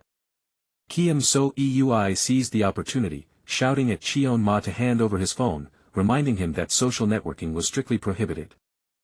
Cheon Ma, feigning ignorance, insisted he didn't know what that is, despite Kiem So Eui having seen all the pictures he had posted. Frantically, Kiem So Eui reached for the phone, commanding Cheon Ma to stop talking nonsense and surrender it. After a quick interaction, Cheon Ma's social media page was mysteriously blank, prompting online comments from fans wondering if the company had found out. Later, Cheon Ma pointed to a towering building, announcing, "This place." He then declared that this would be his new home, explaining it was formerly the 10 Great Sects dormitory. Kiem So Eui, seeing the impressive 18-story structure, marveled at the director's apparent wealth. Cheon Ma, however, corrected him, stating they would only be using one area on the 7th floor, as he pressed the elevator button. The elevator chimed, and Kiem So Eui, exasperated, called the director stingy for not providing a penthouse for the heavenly demon. They entered a spacious, furnished room. Cheon Ma immediately noticed someone was already living there, and Kiem So Eui confirmed it was Nam Gong-jun. Kiem So Eui told Cheon Ma to sit down while he unpacked, to which Cheon Ma readily agreed. As Kiem So Eui began unpacking, Cheon Ma, still fixated on food, announced his renewed intention to try the malatang in Anyang. Kiem So Eui sighed, muttering that he should have confiscated that phone due to Cheon Ma's endless obsession. His gaze then fell upon a bunk bed in the room. He wondered why the bunk bed remained, given the promise of renovations to the place. Kiem So Eui stared at the bunk bed, a sense of unease growing. A sudden, unsettling realization dawned on him. As Cheon Ma commented on the madness of two people eating so much, Kiem So Eui dashed towards the door. He banged on it frantically, a look of shocked dread on his face. He looked back at the bunk bed, the implication heavy in his mind. Kiem So Eui let out a long, distressed sigh. He then realized that with June already there, and himself and the heavenly demon moving in, it would be 3 people. The thought of needing that many beds made him grimace, as the door slowly creaked open. To his utter dismay, Jaha, Baek Na-han, and Lee Tae-guk burst into the room, shouting, "Surprise!" Jaha explained that after 6 years since their debut, they were still filming an entertainment show in the dorm, finding it quite amazing. Surprised, cheered the pink-haired idol, Baek Na-han, as he burst into the cramped dormitory room, flanked by Jaha and Nam Gong-jun. Manager Kiem So Eui, utterly dismayed, could only ponder the cruel irony. After 6 years since their debut, they were now forced to film an entertainment show in such an inadequate dorm. Adding to his misery, cameras were slated for installation tomorrow, confined only to the living room and kitchen, leaving no true private space. Baek Na-han excitedly pointed to a bunk bed, while Nam Gong-jun, equally surprised, informed Kiem So Eui, "You didn't know this either? We just heard about it yesterday." Jaha, shaking his head, mused, "It's not like our CEO at all to make such a sudden decision," hinting at deeper machinations. From the sofa, Cheon Ma glowered, declaring, "That CEO tricked me." His crimson eyes flared in anger as he roared, "He said he had a lot of money, but why make me live in such a cramped place? Get lost. It's too small." Jaha patiently explained, "This is only temporary, we'll leave after the show ends," but Cheon Ma merely grumbled, "I don't like it." Amidst the chaos, Jaha calmly asked Nam Gong-jun, "Oh, right. Can I borrow your shoulder pads?" Nam Gong-jun shared his room password, 9191, while Baek Na-han wailed from the kitchen, "So Eui Hyung, there's nothing in the fridge." "The ingredients will be delivered later," Kiem So Eui sighed, already exhausted, as Nam Gong-jun added, "Manager." Na-han closed his eyes and stopped moving. "He's meditating, it's fine," Kiem So Eui mumbled, before directing them all, "Right, choose your bed. Don't just unpack your luggage on your own." Cheon Ma, sprawled dramatically on a bed, dramatically questioned, "Hyung, how can I decide where to sleep?" then suggested, "Game. Wanna play games?" So Eui Hyung. What do you think? Kim So Eui could only think of the CEO's cheerful dismissal, let Mr. So Eui take care of the heavenly demon. I will take on the role of CEO, to which Kim So Eui had meekly replied, will do. However, before the dormitory entertainment show could truly begin, Cheonma had another pressing engagement. The heavenly demon's first personal schedule had been set. Kim So Eui observed, phone in hand, as the plan for a simple interview-style entertainment show, a rite of passage for every idol, unfolded. The director's request was to reveal basic information about the heavenly demon through simple entertainment shows, since he had never appeared on the final stage. We're done, announced the stylist, as Cheonma's transformation into a regal idol was complete. The stylist cooed, Mr. Heavenly Demon is so handsome that I have nothing to do. Kim So Eui, observing the idol-like Cheonma, asked, have you read the expected answer sheet for the interview? No, Cheonma replied confidently, making Kim So Eui sigh, yeah. Cheonma then revealed his unique preparation, I've been reading a lot of comments on YouTube to see what I should say to get good feedback. Your words have become shorter, you fool, Kim So Eui chided, pulling Cheonma along, there's a place to stop by before filming. Cheonma balked, are you ignoring me now? But Kim So Eui simply replied, no, sir, I'm sorry, as he ushered him into their vehicle. They arrived at a public space, dominated by a large, red fan-posted advertisement featuring Cheonma. Cheonma regarded his own image with a critical eye, as Kim So Eui stood by, camera ready. Suddenly, a group of fans spotted him, erupting in screams of KYAA. Heavenly Demon. It's Heavenly Demon. This is an advertisement posted by a fan, Kim So Eui explained, then instructed Cheonma, I'll take a picture as proof, so please do some fan service, like a hand heart or something, okay? Piece of cake, Cheonma declared, stepping confidently towards the billboard. He struck a pose, his handsome features sparkling under the lights, a perfect idol. Kim So Eui meticulously captured the moment, photographing Cheonma against the backdrop of his ad. He adjusted his camera, muttering, Then, with a dramatic flourish, Cheonma announced to the excited fans, here, take as many pictures as you want, sending Kim So Eui into a panicked shout, get down. Get down right now. Cheonma charmed a fan who declared, I'm a fan of Heavenly Demon, to which he simply replied, yes. He then offered, do you want my autograph, eliciting a chorus of, yes, from the thrilled crowd. Kim So Eui watched, a muscle twitching in his jaw, thinking, I didn't know you were coming today, but I'm so glad you came, with heavy sarcasm. After signing, Cheonma announced to his adoring public, Heavenly Demon has to go now. With a final, grand wave to the screaming fans, he called out, then, please look forward to the next stage. Back in the car, Kim So Eui remarked, you're unexpectedly good at this. Cheonma questioned, unexpectedly. Yeah, Kim So Eui confirmed, being an idol. A subtle smirk played on Cheonma's lips as he mused, is quite good, huh? Kim So Eui watched him, a thoughtful, unreadable expression on his face. Silence hung between them, a moment of unspoken contemplation. Meanwhile, in his spacious, pristine office, the CEO sat working at his desk. His phone rang, pulling him from his laptop. Just then, a man named Il Geometry opened the door, announcing, CEO. The CEO smiled, inviting him in, Illinois Geometry. Please come in. Did the move go well? The CEO inquired, to which Il Geometry replied, yes, thanks to So Eui Hyung. Il Geometry then placed a black tablet onto the desk, adding, and this. The CEO accepted it with a smile, thank you. You've worked hard. He then revealed the tablet screen, showing a password prompt, I haven't changed the password yet. Looking at Il Geometry, the CEO remarked, this is why I like So Eui. A loyalty point. He continued, even if he doesn't want to, he still does it well when asked. He's perceptive, so he knows exactly when to get in and out of things. Il Geometry offered a polite, somewhat strained, The CEO tapped the tablet, displaying Kim So Eui's search history, which included queries about Shin-tae and CEO rumors, commenting, such cute ideas, So Eui.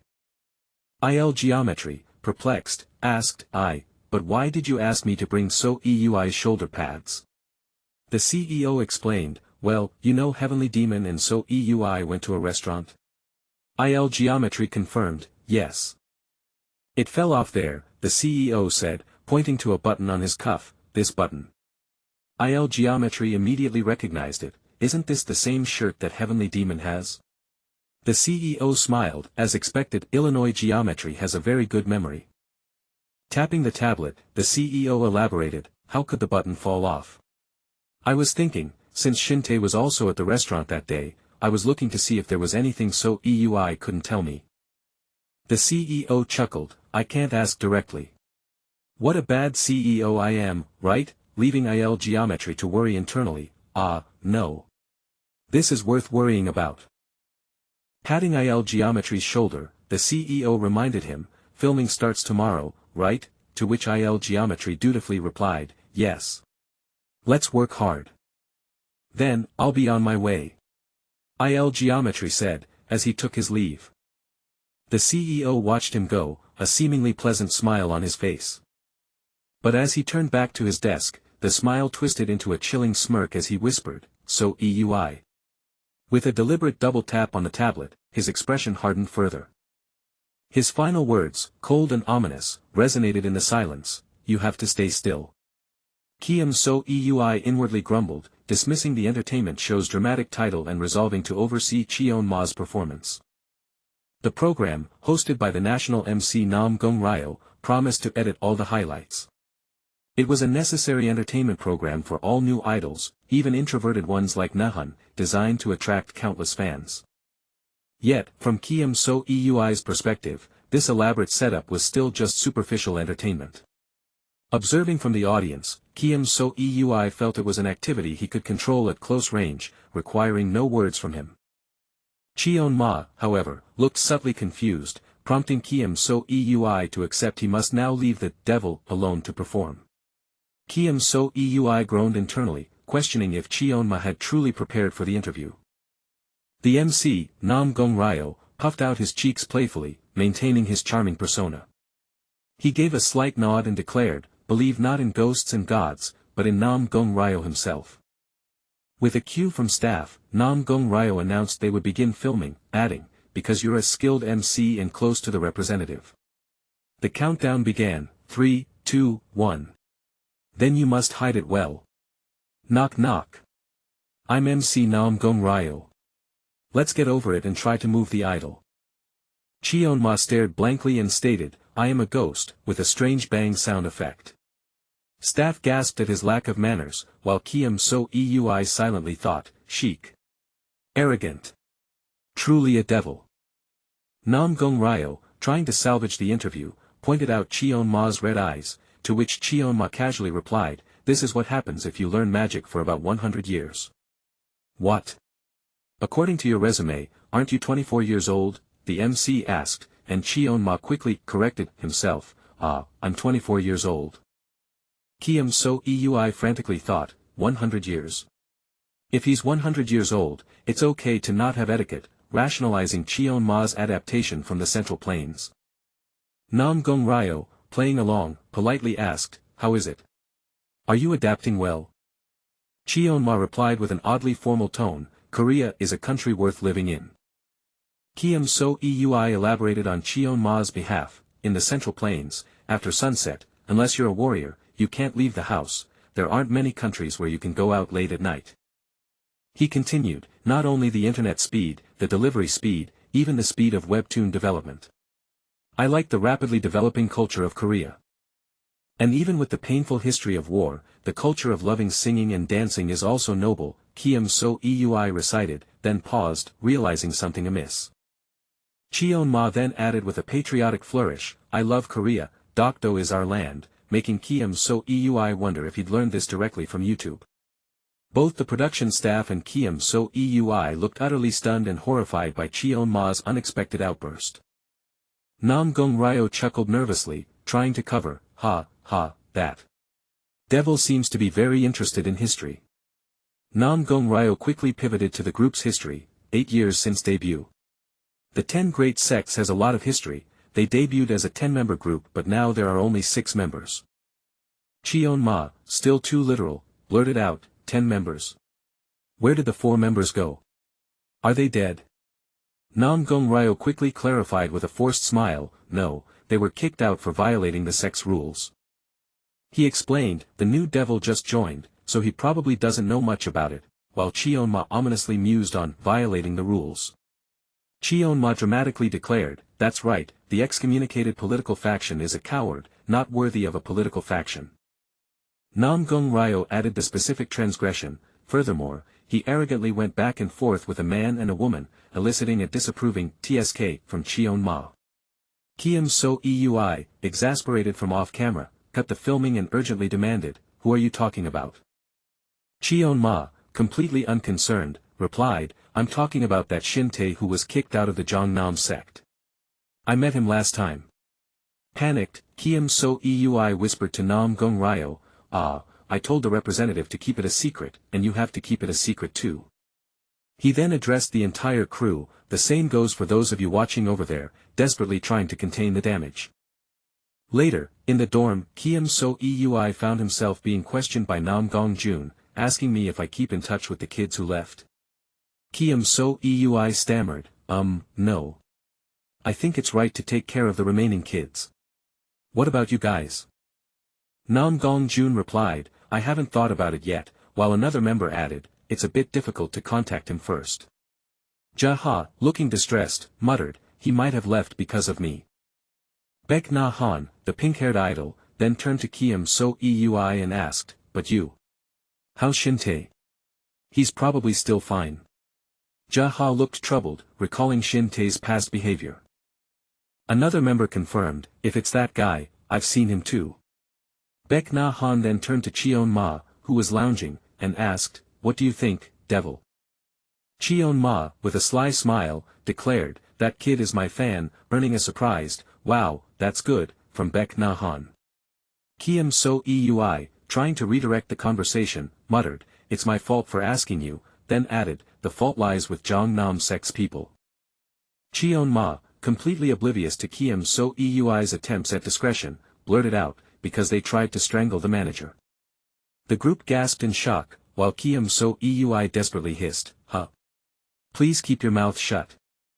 Nam-gong-jun stepped forward, demanding, So-eui hyung, is that true? Kiem So-eui, caught off guard, feebly attempted to deny it, no. What do you mean? Nam-gong-jun pulled out his phone, threatening, I'll call the representative, prompting Kiem So-eui to frantically plead, no, Illinois geometry. Nothing happened. You're fine. Nam-gong-jun, infuriated, retorted, Hyung, this isn't something that can be ignored. Why did you hide this from us? Baek Na-han, equally upset, added, at least you should have reported them. Even so. Nam-gong-jun concluded with disappointment, if so, our group's image wouldn't have been this pathetic. The other members chimed in, reinforcing, that's right, Hyung. If something like this happened, you should have told us. That's right. The representative said he'd come right away, Nam-gong-jun revealed, adding to Kiem So-eui's internal panic, how should I tell the representative that I'm suspicious of you guys? Just then, the doorbell chimed, and Nam-gong-jun exclaimed, oh, you're here already? The CEO, clad in a sleek blue shirt, walked into the dorm, coolly announcing, I'm out here. Kiem So-eui's mind raced, reflecting on the group's origins, we. With a unique, martial arts-inspired name, had received a bold proposal and were directly assigned roles by the representative. He remembered, however, about half of the members left the group, showing no signs even before their departure. Up until now, I've never thought it was strange even once, he admitted to himself, the truth slowly dawning. His gaze hardened with resolve, but now I need to know. He wondered, why did those people decide to leave the group, and what is the thing that the representative is hiding in the end? The CEO, standing before them, broke his internal reverie with an unervingly calm question, so you say something happened? Not once upon a time, but quite recently, a hidden history began to unfurl itself in the bustling present. Individuals moved between South Korea and the ancient Central Plains, their existence a secret bridge between two worlds. They were known as the Nine Sects One Alliance, guardians of a delicate balance. After a long and arduous struggle, these warriors had successfully captured the formidable heavenly demon. This single act, trapping the demon in chains, was destined to ignite the spark of a new era. What followed was nothing short of the great chaos of the orthodox, demon's dormitory, a title manager Kiem So Eui silently bemoaned.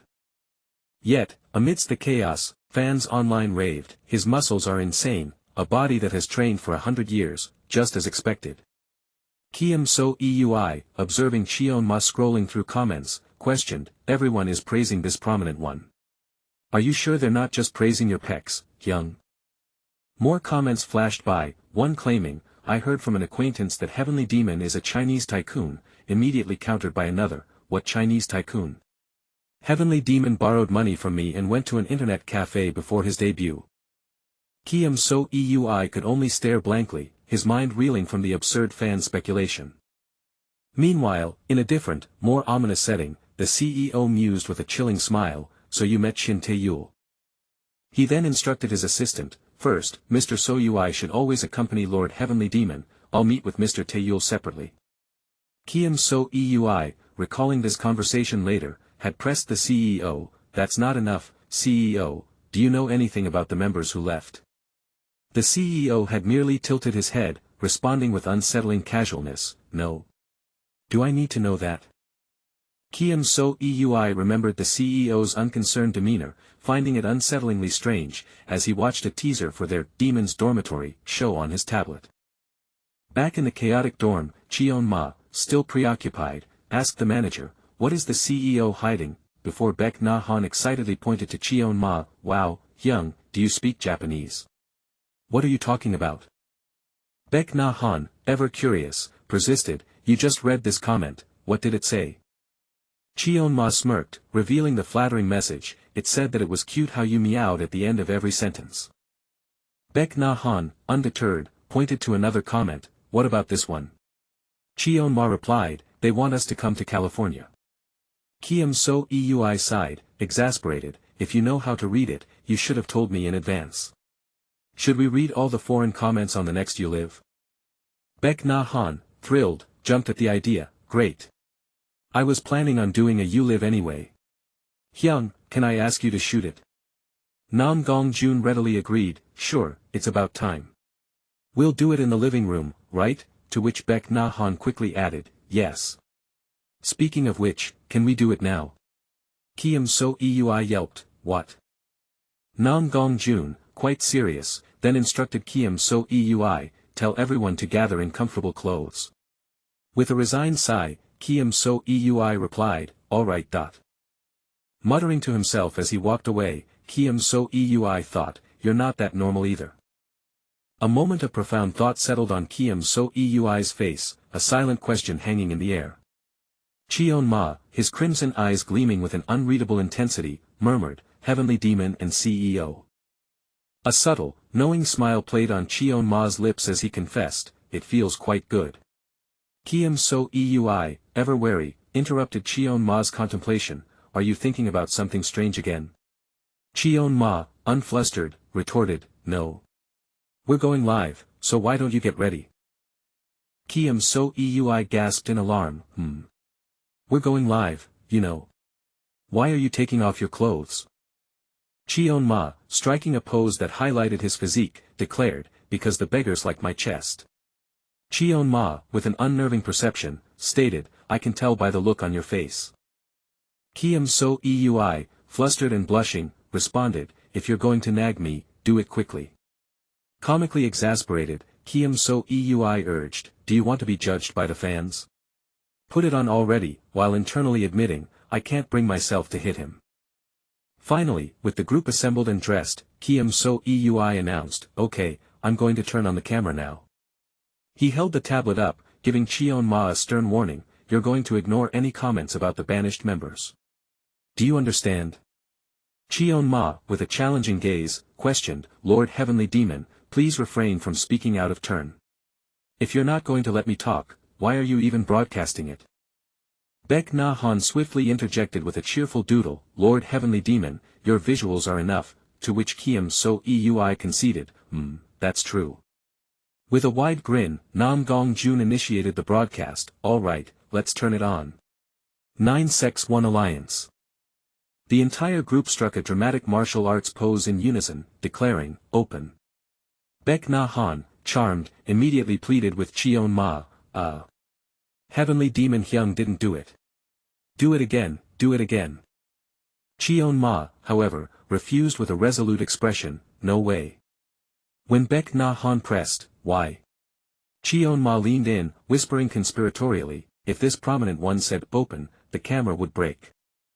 IL Geometry then popped onto the screen, smiling brightly, it's been a while since we've been on You Live, right?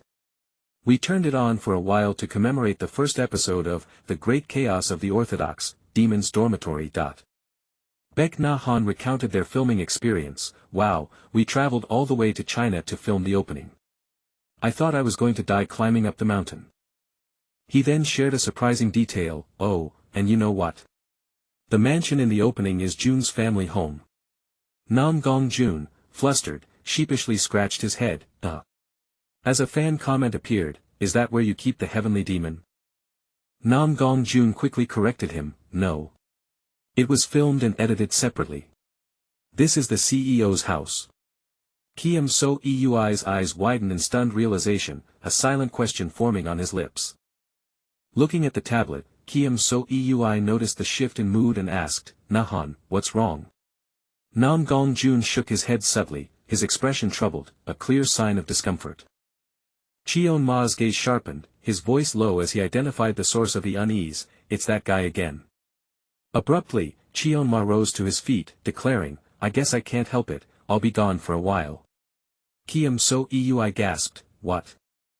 Cheon Ma took Kiem So Eui's hand with unexpected force, let's go, manager. Kiem So Eui cried out, yikes. In a breathtaking blur, Cheon Ma leapt from the building, pulling Kiem So Eui with him. The manager could only gasp, phew, I thought I'd miss it. Back in the dorm, the other members shrieked in unison, AAAH. End it. End it. End it. End it. Baek Na Han's face contorted in sheer horror and disbelief, what the hell? Why? What is this? Why? Dangling precariously outside the building, Kiem So Eui screamed, what are you doing? Be careful. Come down, Hyung. Cheon Ma, completely unfazed, simply commanded, stay put. Then, with a decisive movement, Cheon Ma announced, here we go. Kiem So Eui shrieked, what, where? Inside, Nam Gong Jun and Lee Tae-guk rushed to the window, utterly aghast at the unfolding spectacle.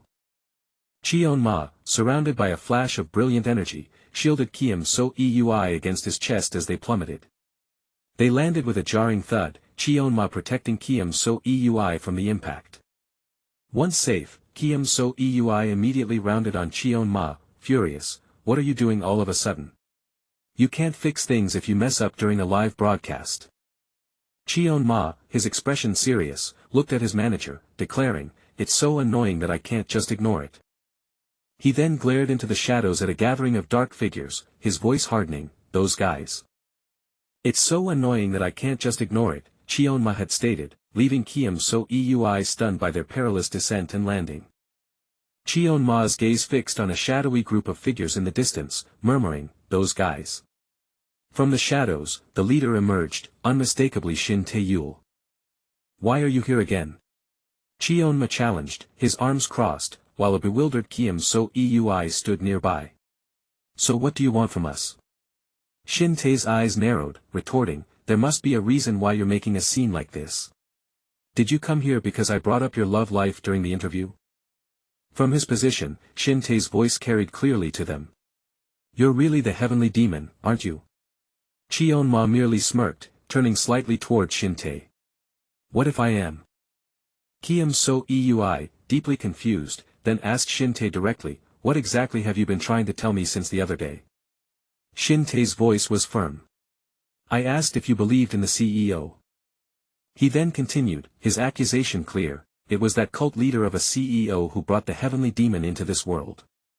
Kiem So Eui gasped, his eyes wide in disbelief. What? He swiftly turned his head towards Cheon Ma, seeking an explanation.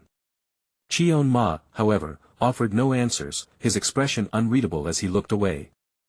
Why didn't you say anything? Kiam So Eui pressed, a hint of desperation in his voice. Shin Tae reiterated his warnings to Kiam So Eui, do you trust the CEO? Have you heard anything about the former members who left? You need to know, so that you can live, Shin Tae insisted, to which Kiam So Eui stammered, do I need to know that? Shin Tae, a look of anguish on his face, muttered, the price of summoning is. Then he suddenly exclaimed, oh, no. Just then, the CEO stepped into view, a chilling smile on his face. I'll have to fire all the building staff and security. Do they really have to be this bad at managing visitors? The CEO mused, as Shin Tae exclaimed, CEO. It's been a long time, Mr. Taeyul, the CEO greeted with a wide, unsettling smile. He added, Ms. Ami, and Mr. Jongnam, too. One of Shin Tae's companions snarled defiantly, you dare show up in front of us without any fear. The CEO responded coolly, you guys are the trespassers though, as his entourage advanced. With an unsettling smirk, the CEO asked, do I have anything to be afraid of? Shin Tae grimly urged, if you want to kill me, then go ahead, as his terrified companion shrieked, no. The CEO's expression darkened as he addressed Shin Tae. Mr. Taeyul, you're not a stupid person, so why do you keep laying your hands on my people? The CEO then pointed decisively towards the exit. Please leave. He continued, his voice laced with menace, next time, I'd appreciate it if you didn't mess around like this and just come straight to me. Before departing, Shin Tae cast a final, urgent glance at Kiam So Eui. So Ui Hyung. I'll see you next time, Shin Tae promised ominously, as he and his associates vanished into the night. The CEO turned, his cheerful demeanor instantly restored. Mr. So Ui, are you okay? He feigned a look of deep concern, though his eyes held no warmth. I'm so sorry, the CEO offered, but Cheon Ma interjected, after what happened to you last time, you've run into him again. Kiam So Eui, trapped, stammered, and no, it's okay. Kiam So Eui forced a shaky smile, then dared to ask, by the way, CEO, how did you come to this place? The CEO's smile widened. Oh, I was watching You Live. Kiam So Eui and Cheon Ma gasped, realizing the implications of the live broadcast. The CEO cheerfully announced, it's okay, I'm planning to air today's event in episode 2 of the variety show. You're going to air it? Kiam So Eui exclaimed in horror, but the CEO waved him off. Don't worry, I'm sure we'll edit it well. Okay, shall we go downstairs? The CEO chirped, leading the way with unsettling cheerfulness. As the CEO turned, a dark, unsettling aura seemed to cling to his departing figure. Kiam So Eui watched him go, his own face a mask of profound unease. He bit his lip, a silent turmoil brewing within him regarding the CEO's true intentions. Back in the dorm, clips from the aborted live broadcast showed Lee Tae-guk's dramatic shock, with comments speculating it was a hidden camera prank for the show's second episode. Nam Gong-jun, holding his phone, chided Kiam So Eui, Hyung, I really thought I was going to faint earlier. You really shouldn't play dangerous pranks like this. Baek Na-han continued to protest, Hyung, that's safety negligence, but Cheon Ma merely pushed him aside with a dismissive, fine, stop talking, you're annoying me. Alright. Don't give me these vague answers. Kiam So Eui exasperatedly told Cheon Ma, who merely replied, yeah. Shin Tae's ominous words echoed in Kiam So Eui's mind, it was Katsuki's CEO who brought the heavenly demon into this world. Could Shin Taeyul's words be true? Kiam So Eui pondered, watching Cheon Ma inexplicably levitating in meditation nearby. He recalled the CEO's bizarre calm when Cheon Ma was first introduced, a memory that now felt deeply unsettling. But the CEO is just a regular guy who likes martial arts, he mused, the question gnawing at him, so how did he manage to bring heavenly demon here? His thoughts spiraled to Shin Tae's other warning, plus, what does that have to do with the members who left? Rubbing his temples, Kiam So Eui sighed internally, maybe I should have asked how the other kids are doing. Nam Gong-jun approached him, concerned. So Ui Hyung, are you okay? Your complexion doesn't look good. And no, I just have a headache, Kiem So Eui replied. I think I'll be fine after a little rest, Kiem So Eui said, walking away. In the meantime, don't get into trouble. Nam Gong Jun assured him, I'll watch the kids, don't worry. OMG, Baek Na Han gasped, watching Kiem So Eui retreat, while Cheon Ma observed silently. Baek Na Han confessed to Cheon Ma, I've never seen So Ui Hyung look so distressed before. Cheon Ma's gaze sharpened, directing his question to the group. You prepared the hidden camera prank without even consulting So Ui Hyung, right? Are you sure he's not angry? Baek Na Han admitted, he certainly doesn't look like he's in a good state of mind. Cheon Ma then suggested, is that right? Don't you think you should apologize? Just wait, Baek Na Han declared with determination, raising his fist. Fighting. Cheon Ma walked away, leaving him to his thoughts. Moments later, Cheon Ma appeared at Kiem So Eui's door. Manager. What's wrong with you? Cheon Ma inquired, seeing Kiem So Eui huddled over his desk. The other members are worried. Kiem So Eui remained unresponsive, lost in thought, muttering, Lord Heavenly Demon. Cheon Ma then posed a sudden, piercing question, why did you want to become an idol? Cheon Ma, with a piercing gaze, directly questioned Kiem So Eui. His intense stare demanded an answer. Kiem So Eui, looking away, quietly replied. Cheon Ma, still standing, pressed him further. Kiem So Eui turned back, bewildered by the sudden shift in topic. Cheon Ma's expression remained serious as he recounted Shin Tae's accusation. Kiem So Eui stared back, dumbfounded by the revelation. A flash of memory crossed Cheon Ma's face, a distant, starry night. He recalled waking up on a bridge, disoriented and alone, in the middle of this unfamiliar city. So, Kiem So Eui realized, even the heavenly demon was an unwitting participant. Cheon Ma's focus sharpened on Kiem So Eui again, his question direct and accusatory. Kiem So Eui flinched, unwilling to meet his gaze. Cheon Ma's eyes flared crimson, his voice dropping with suspicion. The accusation hit Kiem So Eui like a physical blow, his face frozen in shock. Kiem So Eui's body felt utterly paralyzed, unable to respond. Cheon Ma's crimson eyes burned with dark intensity, fixing on Kiem So Eui. Kiem So Eui felt an invisible pressure pressing down, forcing the truth from him. His mind reeled, the words tumbling out against his will. The raw power emanating from Cheon Ma was overwhelming, a stark reminder of his true nature. Kiem So Eui felt his carefully constructed facade crumbling. He confessed the buried truth, his voice barely a whisper. A wave of realization washed over Kiem So Eui. All the guilt he had carried stemmed from this one fact. He continued, his gaze drifting to a younger, happier version of himself, smiling with the CEO. He remembered the joyous moment he thought he would debut in the 9-6-1 alliance. But then the dark visions returned, showing a solemn, defeated figure. He saw himself quietly forgotten, a figure in the shadows alongside others. The crushing weight of that memory brought a tremor to his hand. Cheon Ma interrupted, his voice sharp with disbelief. He pressed again, finding Kiem So Eui's explanation insufficient. Kiem So Eui tried to elaborate, his voice laced with the survivor's guilt. Cheon Ma's questions grew even more outlandish, his expression unchanged. Kiem So Eui recoiled in horror, utterly aghast. Cheon Ma simply tilted his head, utterly unimpressed. He concluded with a dismissive wave, finding Kiem So Eui's worries trivial.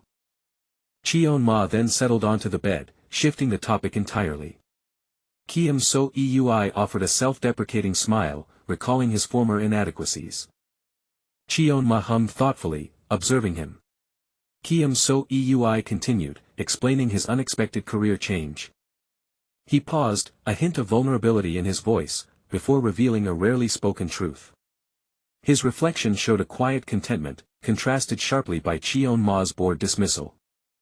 Cheon Ma stretched languidly on the bed, his true agenda now laid bare. Kiem So Eui, surprised, watched him as Cheon Ma reiterated his intent. He added, a new urgency in his tone, that if the CEO truly summoned him, he should be able to send him back. Kiem So Eui, taken aback, realized Cheon-ma harbored plans to return to his own world. He couldn't help but voice his concern for the idol's burgeoning fanbase. Cheon-ma, however, simply offered a sly smirk, enjoying the moment. Kiem So Eui gasped, genuinely surprised by the admission, as Cheon-ma continued, his tone mock-earnest. Cheon-ma chuckled, waving dismissively at the notion of abandonment, his eyes sparkling mischievously. Kiem So Eui, regaining his composure, suggested a direct approach to Cheon-ma's inquiries. His gaze, however, remained resolute, indicating a deeper reluctance. Cheon-ma immediately rejected the idea, finding the CEO's alleged act incomprehensible. Kiem So Eui mumbled his agreement, a shared understanding of the CEO's erratic nature passing between them. Cheon-ma then fixed Kiem So Eui with another penetrating look, demanding further information. He elaborated on his question, seeking to understand Kiem So Eui's perception of his true identity. Kiem So Eui burst into a delighted, almost fan-like smile, utterly missing the gravity of the situation. Cheon-ma responded with a knowing smirk, accepting the label with ease. His eyes narrowed as he spoke of the profound risk involved in his summoning. The CEO's sinister figure appeared in Kiem So Eui's mind's eye, shrouded in an unsettling aura. Cheon-ma concluded, his voice chillingly certain, that the CEO had a desperate, hidden desire. The CEO had indeed been willing to take the ultimate risk to summon this prominent one into their world. He acted, Cheon-ma explained, because there was something the CEO wanted so desperately. Kiem So Eui, leaning forward, asked if Cheon-ma had any idea what it was the CEO desired so profoundly. Cheon-ma stated grimly that whatever the CEO wanted, it certainly wasn't something as trivial as an idol debut. If the CEO truly summoned him, Cheon-ma continued, he would do whatever it took to stop his return. Therefore, for the time being, Cheon-ma declared, he would pretend to be ignorant of the CEO's true intentions. So all this time, you've been lying around watching YouTube to trick the CEO? Kiem So Eui gasped in dawning comprehension. A heavy silence settled between them, broken only by Kiem So Eui's internal disbelief. I don't think that's entirely the case, Cheon-ma replied. Do you know why I am telling you all of this? So that I can help you return to the Central Plains. Kiem So Eui ventured, to which Cheon-ma affirmed, that's right. With a firm resolve, Kiem So Eui clenched his fist and replied, very well. But I have a condition, Kiem So Eui stated, making Cheon-ma turn his head sharply and ask, what? How dare you make a deal with this prominent one? Cheon-ma challenged, as Kiem So Eui countered, I want to know what happened to the members who left. Cheon-ma's smirk broadened, you still feel guilty about that? Kiem So Eui remained silent, his gaze fixed on the door as if lost in distant memories. I was their manager until they left, Kiem So Eui recounted, I helped them debut and tried to talk them out of it. Cheon-ma dismissed it, stating, even if those kids are doing something wrong, it's none of your business. I know, Kiem So Eui countered, his jaw set, but I'm an adult compared to those kids, so I should know what happened. Cheon-ma regarded him coolly, and after you find out? If I have to, Kiem So Eui replied with newfound steel in his voice. I'll take responsibility, he declared, his gaze unwavering. Cheon-ma studied him for a silent moment, a flicker of something unreadable in his eyes. Kiem So Eui then supplied, the girl who was with Shin Tae-yul is Yu Amy. She must be of the Amy sect, given her name, Cheon-ma mused, but Amy was not a quiet girl like that. She used to be just as loud, if not louder than Jaha himself, Cheon-ma recalled. As loud as manhwa sect? Kiem So Eui asked, to which Cheon-ma simply affirmed, yes. So what you want to say is? Cheon-ma began, his expression darkening with understanding. Kiem So Eui finished the thought for him, the Amy sect has become mute. Okay, I understand, Cheon-ma conceded, pushing himself up to his feet. What do you understand? Kiem So Eui asked, utterly perplexed. Let's test the CEO, Cheon-ma declared, his eyes gleaming. He added with a mischievous smirk, in an idol-like fashion. Soon after, under the bright sun, a sleek corporate building stood tall. Within its walls, a quiet conference room awaited, hinting at an impending meeting. Cheon Ma, now in the meeting, announced with fervent energy, "I want to release an album." The entire Gupebang group sat around a large conference table, facing the CEO. The CEO, taken aback but wearing a wide smile, echoed, "An album? I agree, I agree." Baek Na Han chimed in enthusiastically, "People have been clamoring for a full album anyway. They'll be happy if we make a comeback right away, right, CEO?" Baek Na Han asked, and the CEO replied smoothly, "Of course." IL Geometry then revealed, "I kept it a secret, but we've actually been working on songs for a full-length album." "Wow, it's been almost a year since we last had a full-length album." Baek Na Han exclaimed, eyes wide with excitement. Cheon Ma, with an unervingly serious expression, muttered, "The beggars are gonna love it." IL Geometry could only stare back, utterly bewildered by the comment. "By the way, Lord Heavenly Demon," the CEO interjected, "do you have a concept in mind?" Cheon Ma declared boldly, "I want a concept that sells well." "A concept that sells well," the CEO repeated with a knowing smile. "Who's the most popular among you?" Cheon Ma asked directly, eliciting a loud, "Ah, Hyung," from Baek Na Han. "Don't ask things like that." Baek Na Han chastised with a panicked expression. "Manhwa sect, is it not you?" Cheon Ma teased, making Baek Na Han beam, hee. "Do you think I'm popular?" Baek Na Han gushed, then modestly added, "Na Han is the most popular out of all of us." "Then let's go with Baek Na Han's concept," Cheon Ma declared, settling the matter. From the side, Nam Gong Jun leaned in to ask, "What's Baek Na Han's concept?" "A monk-like concept," came the whispered reply, accompanied by an image of serene meditation. "It's a concept where we beat the wooden fish and chant Buddhist scriptures," a member explained, while Cheon Ma stared, utterly aghast. "What? You're kidding, right? Say something, Na Han," a distressed voice urged, and Baek Na Han calmly intoned, "Namo Amitba." Then, Cheon Ma added cheerfully, "Oh, and a decadent concept would be nice. Lord Heavenly Demon, everything else is fine, but I never thought of anything like a decadent concept, so I don't have a suitable song," IL Geometry explained worriedly. Cheon Ma waved off his concerns with a nonchalant, "It doesn't matter." He then declared, to the stunned silence of the room, "The song will be written by this prominent one."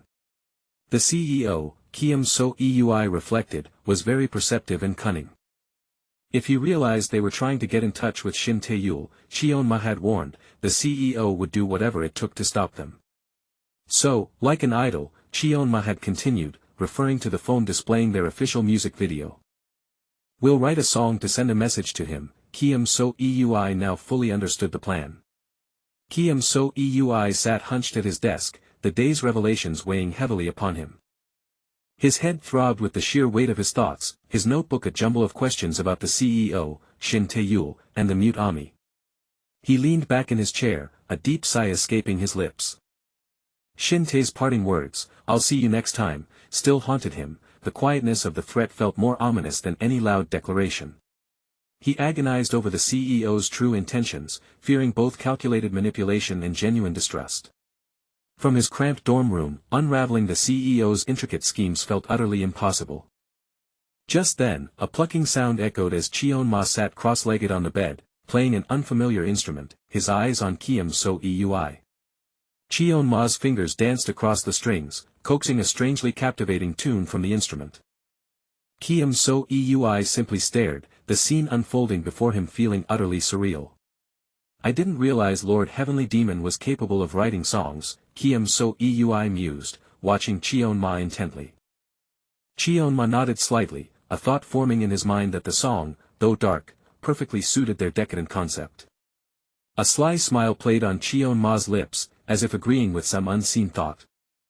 Kiem So Eui then spoke, challenging Cheon Ma's claim, "Do you really think this prominent one can write a song?" "What?" Kiem So Eui stammered, his confusion deepening.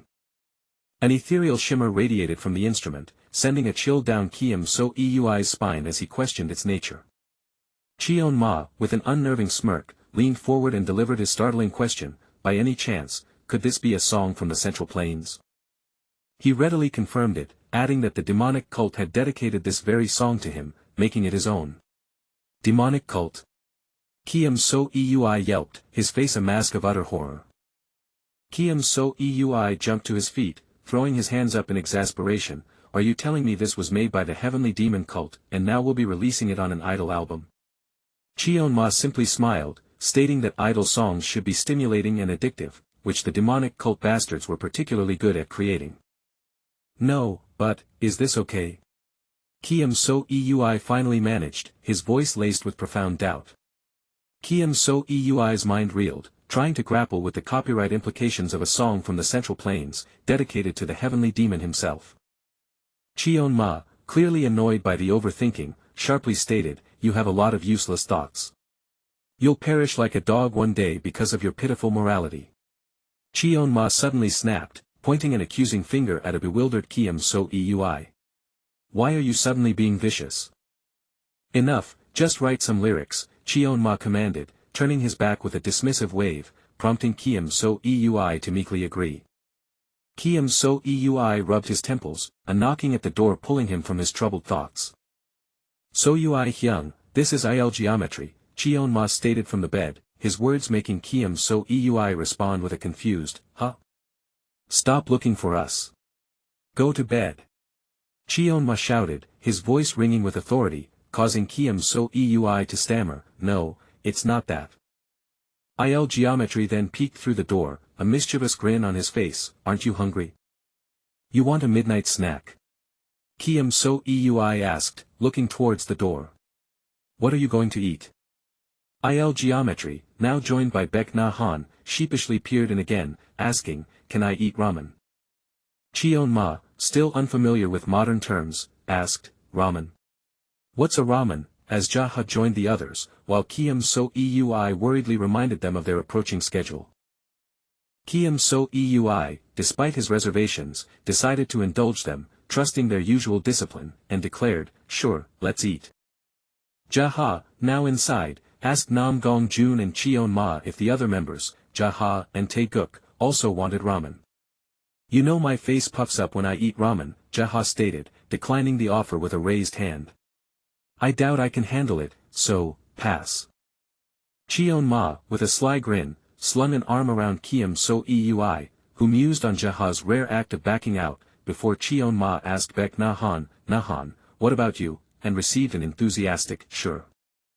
Kiem So Eui, still pondering the ramen's medicinal elixir status, asked Cheonma how his lyric writing was progressing. Kiem So Eui beamed, offering, I've written some, want to see it, to which Cheonma excitedly replied, yes. As Nam Gong Jun poured water into Cheonma's ramen cup, Cheonma proudly declared he would offer an impromptu demonstration of internal chi mastery to the gathered members. Hab. Cheonma intoned, holding his cup as a red glow emanated from it, eliciting a surprised oh. From Nam Gong Jun. Baek Na Han, wide-eyed in astonishment, murmured, it really includes Buddhist scriptures, doesn't it? Kiem So Eui, holding his phone, asked for a critique of his lyrics, then immediately gushed, it's great. I love the vibe of this song. Nam Gong Jun, observing Cheonma still clutching his ramen, then asked him directly, do you have a concept in mind? Kiem So Eui forced a smile, internally noting that Cheonma's decision to produce was a strategic move to prevent the CEO from discovering his true intentions. Baek Na Han, brimming with ideas, enthusiastically suggested choreography featuring a wooden fish, complete with rhythmic drumming sounds. Nam Gong Jun, turning to Cheonma, announced he had another idea in mind, prompting an eager, what is it, from the others. Cheonma fixed his gaze upon them, his expression suddenly serious, and uttered simply, you guys. A subtle smirk played on his lips as Cheonma then suggested, how about a sword dance? An empty stage, bathed in hues of purple and red, awaited its next performance. Kiem So Eui stood backstage, tablet in hand, startled by a sudden, panicked scream. What is it? Kiem So Eui asked, as the other man frantically called his name. Jaha's condition is strange, the man blurted out, his face etched with panic. What's wrong with him? Is he sick? Kiem So Eui demanded, as the man insisted, I think you should come and see him. Meanwhile, the CEO, a long, sinister shadow stretching before him, calmly walked onto the darkened stage. From a balcony high above, the CEO surveyed the silent, empty stage and chuckled to himself. His smile was disarmingly pleasant, yet his internal musings revealed a sinister curiosity about the carefully hidden stage he was preparing. Kiem So Eui and the frantic man hurried through the cramped backstage corridor. They found the other members and staff huddled around Jaha, who was slumped over a makeup table in apparent distress. Ju Jaha, the man cried out as Kiem So Eui rushed forward with him. Jaha's arm pushed away in rejection, a faint smear of blood on his skin as he screamed, "Don't come near me." Kiem So Eui's face hardened with horror at Jaha's distressed state. Jaha's face was a picture of terror and distress, his eyes wide and one faintly tinged with red. Kiem So Eui hunched over his desk, head throbbing, as Shintae's ominous words echoed in his mind. The grim fate of the mute Ami weighed heavily on his conscience. Suddenly, a panicked scream tore through the air, and Kiem So Eui found Jaha slumped over a makeup table, his face contorted in terror, one eye faintly tinged with red, frantically pushing away invisible threats. Ju Jaha. First, calm down, Kiem So Eui pleaded, but Jaha recoiled, screaming, "Don't come over here." Staff members and Lee Tae-guk looked on in quiet horror, exchanging wide-eyed glances.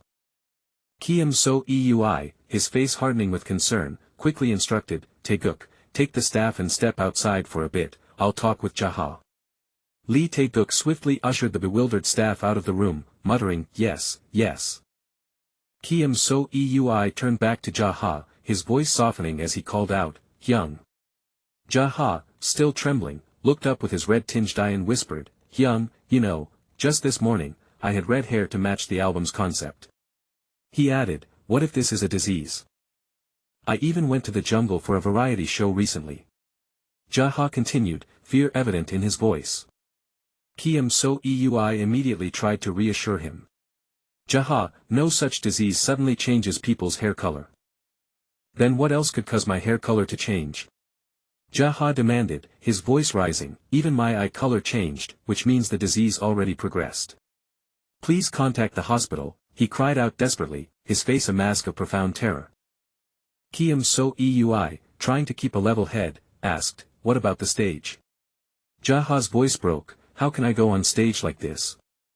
I don't even know what's happening." With a calm that belied the chaos, Kiem So Eui stated, "I have an idea about what's going on." Jaha looked up, his fear momentarily replaced by a flicker of hope. What is it?" Kiem So Eui paused, his eyes fixed on Jaha, as he weighed his words carefully. His gaze narrowed, a silent understanding dawning in his eyes. Just then, Cheon-ma appeared, his long black hair flowing as he queried, "What?" Cheon-ma casually supplied a nonsensical explanation, claiming, the alliance leader and the fake monk were in the middle of a bet on who would back down first. Jaha, rubbing his temples in utter confusion, exclaimed, What, heavenly demon Hyung? The door hasn't even opened." He added, "Am I seeing hallucinations now?" Ignoring Cheon-ma's bizarre explanation, Kiem So Eui turned to him, stating, "Jaha's condition is strange." "Do you know anything about this?" he asked pointedly, his gaze piercing. Cheon-ma responded with an indifferent, Kiem So Eui leaned closer, a chill in his voice. "One of Jaha's eyes is red." He then delivered the damning observation, "Just like yours." Cheon-ma feigned ignorance, asking, "Isn't it a colored contact lens?" But Kiem So Eui quickly retorted, "I'm not joking." A memory surfaced in Kiem So Eui's mind. Back then, the CEO even said something strange. The flashback showed the CEO, with a disturbing smirk, asking him, "Are you not pleased with Jaha?"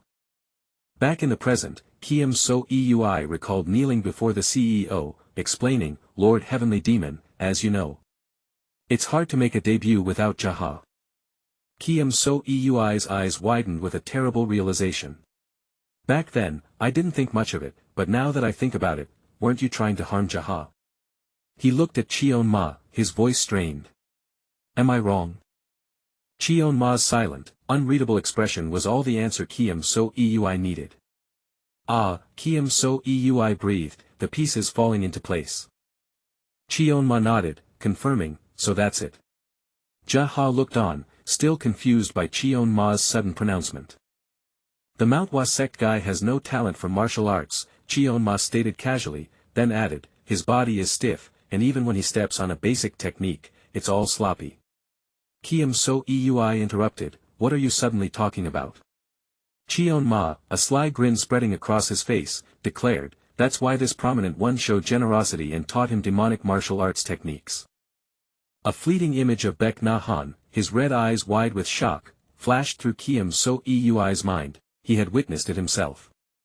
Demonic martial arts. Kiem So Eui exclaimed, aghast. Cheon-ma shrugged, just a little bit. Cheon-ma pondered, but what I taught back then wouldn't have harmed his body. He then mused, this sudden change is. Kiem So Eui interjected, it's probably because of him practicing the song for this activity. He stared, huh? Kiem So Eui demanded, please explain it clearly. What do you mean by that? He then asked directly, who made this song? A vision of shadowy, cloaked figures from the demonic cult flashed across Kiem So Eui's mind as Cheon-ma declared, it's the heavenly demon cult. He then clarified, who was it that you asked to choreograph the sword dance? The heavenly demon. Kiem So Eui gasped, a wave of realization washing over him. Ah. So you're saying the kids have been practicing demonic martial arts all this time? Kiem So Eui pressed, his voice laced with disbelief. Cheon-ma confirmed, yes. Jaha, still distraught, asked, you all practice together, but why did only Jaha ended up like this? Cheon-ma explained, do you think the one this prominent one personally taught would have the same achievement level as others? Kiem So Eui was speechless. No. Didn't you know it would be like this? Cheon-ma then admitted with a casual shrug, I forgot I taught that guy demonic martial arts. Kiem So Eui's mind reeled, plunging into cartoonish panic. Trembling, Kiem So Eui cried out, why you've turned that kid into a demonic cultist and now? Jaha, calmer now, interjected, hey, Hyung. Jaha, a slight smile on his face, said, I don't really understand what's going on, but that means I'm not sick, right? Kiem So Eui gently placed a hand on his shoulder. Jaha, I know you're confused, but, then it's okay. Jaha, surprised, replied, what? He then brightened, I was worried it might be something like a contagious disease, but it's not, so it's fine. He playfully tugged at his now black hair. It's my first time with black hair, so I'm not sure how the fans will react, Jaha mused, then asked Kiem So Eui with a hint of worry, are you really okay with it? Cheon-ma interjected with booming confidence, black hair definitely works with the decadent concept. He then scolded Kiem So Eui, seriously. Jaha's face lit up, completely abandoning his fear. Really? Do you think it suits me, heavenly demon Hyung? Cheon-ma affirmed, yeah. Jaha, beaming, punched the air. Then it's all good. Thanks for solving it, Hyungs. His cheerfulness fully restored, Jaha declared, I'll go apologize to Taeguk and the staff, then I'll be right back. Oh, and I'll clean up the waiting room, so just leave it be, he added, skipping out. Kiem So Eui, still reeling, reminded Cheon-ma, Heavenly Demon Hyung, you should get ready for the stage too. Cheon-ma simply dismissed Kiem So Eui's concern with a wave of his hand. Don't make a big deal out of something that's not even a problem. Kiem So Eui stared. Undeterred, Kiem So Eui pressed, but what's the demonic martial arts you taught Jaha? Cheon-ma, a mischievous glint in his eye, explained, this prominent one created the demonic violet mist divine art to tease the manhwa sword master guy. Kiem So Eui, baffled, repeated, demonic violet mist divine art. Cheon-ma clarified, it's just the manhwa sect's violet mist divine art with the word demonic added to the name. So what does that mean? Kiem So Eui asked, utterly confused. Cheon-ma explained, even someone who just started can make plum blossoms bloom all over the place. Kiem So Eui pressed, and Kiem So Eui looked on expectantly, waiting for further explanation. Cheon-ma, with an infuriatingly cheerful grin, simply stated, that's all there is to it. Kiem So Eui stood in the desolate hallway, his mind reeling with the CEO's schemes and Shin Tae's ominous words. He knew the hidden stage was being prepared, for better or worse. A voice, perhaps his own conscience or a memory, echoed in his thoughts, reminding him, "You worked hard preparing the stage, Mr. So-Eui." Meanwhile, the CEO, a disarmingly pleasant smile fixed upon his face, surveyed the vast, empty auditorium from a high balcony, his thoughts undoubtedly far less benign. Kiem So-Eui approached, bowing slightly, and reported, "Ah, CEO. Lord Heavenly Demon asked me to make sure you watch the showcase." The CEO's smile widened as he mused, the title Public Enemy of Murim sounds great. He then probed Kiem So-Eui, "Can you still not tell me what it's about?" Kiem So-Eui managed a faint, resigned smile, thinking to himself, since it's starting soon. He knew the CEO would soon understand, for on the main stage, a striking display of red banners with silhouetted figures stood ready. Backstage, Illinois Geometry looked bewildered, murmuring, "Is that a wooden fish?" He then contemplated, using a wooden fish as an instrument, "That's a good idea." The stage lights shifted, and an ancient Buddhist chant, Mahaprajnaparamita, appeared on the screen, hinting at wisdom and profound understanding. Nam Gong Jun appeared in costume, his hand grasping a glowing sword, as a verse from Cheon Ma's song declared, "Among us, there is a public enemy." Cheon Ma himself took the stage, crimson eyes gleaming, holding his own formidable blade, demanding, "Tell me, why are you standing there?" The performance continued with a chilling red hue, and another lyric flashed, "You already know it's too late." A hooded figure, face stark and eyes cold, clutched a sword with trembling hands as the lyrics described, "Cold eyes, trembling hands." Baek Na Han appeared among blossoming flowers, gripping his sword, and the song continued, "Gripping the sword, smiling for my sake." The entire group now stood illuminated by the glowing swords, their powerful message resonating, "You are the public enemy of Murim." The CEO watched, his smile unchanging, as Cheon Ma delivered another ancient Chinese phrase, Wu Yen Bai Che Shen Yi, meaning, no eye, ear, nose, tongue, body, or mind. Elsewhere, Shin Tae and Yue Mi watched, faces grim, as the powerful words repeated, no eye, ear, nose, tongue, body, or mind. Kiem So-Eui, in a separate recording, explained the hidden layers of the song, quoting, Wu Se Xing Xiang Wei Chu Fa, or no form, sound, smell, taste, touch, or phenomena, before stating, two things must be included in the public enemy of Murim. He continued, first, sending the question about whether Yue-Mi is in a state where she can't speak to Shin Tae-yul. Second. The second part of Cheon Ma's coded message flashed across the screen with a powerful sword image, "Is it your fear that brought me here?" Cheon Ma, holding his sword with resolute intensity, then articulated the final, most piercing question, asking if the CEO summoned Lord Heavenly Demon. Kiem So-Eui, bathed in a red glow of alarm, felt the full weight of Cheon Ma's daring message, his own thoughts a panicked ellipsis. A frantic warning, perhaps from Shin Tae-yul, echoed in Kiem So-Eui's mind, "Don't be surprised and just listen. It's best for you to leave immediately." The CEO, his smile now chillingly malevolent, red eyes gleaming, chuckled, "Among us, the public enemy of Murim, the killing intent is so palpable, I can feel it all the way here." Immediately after the comeback showcase, under the bright sky, the group prepared for their next journey.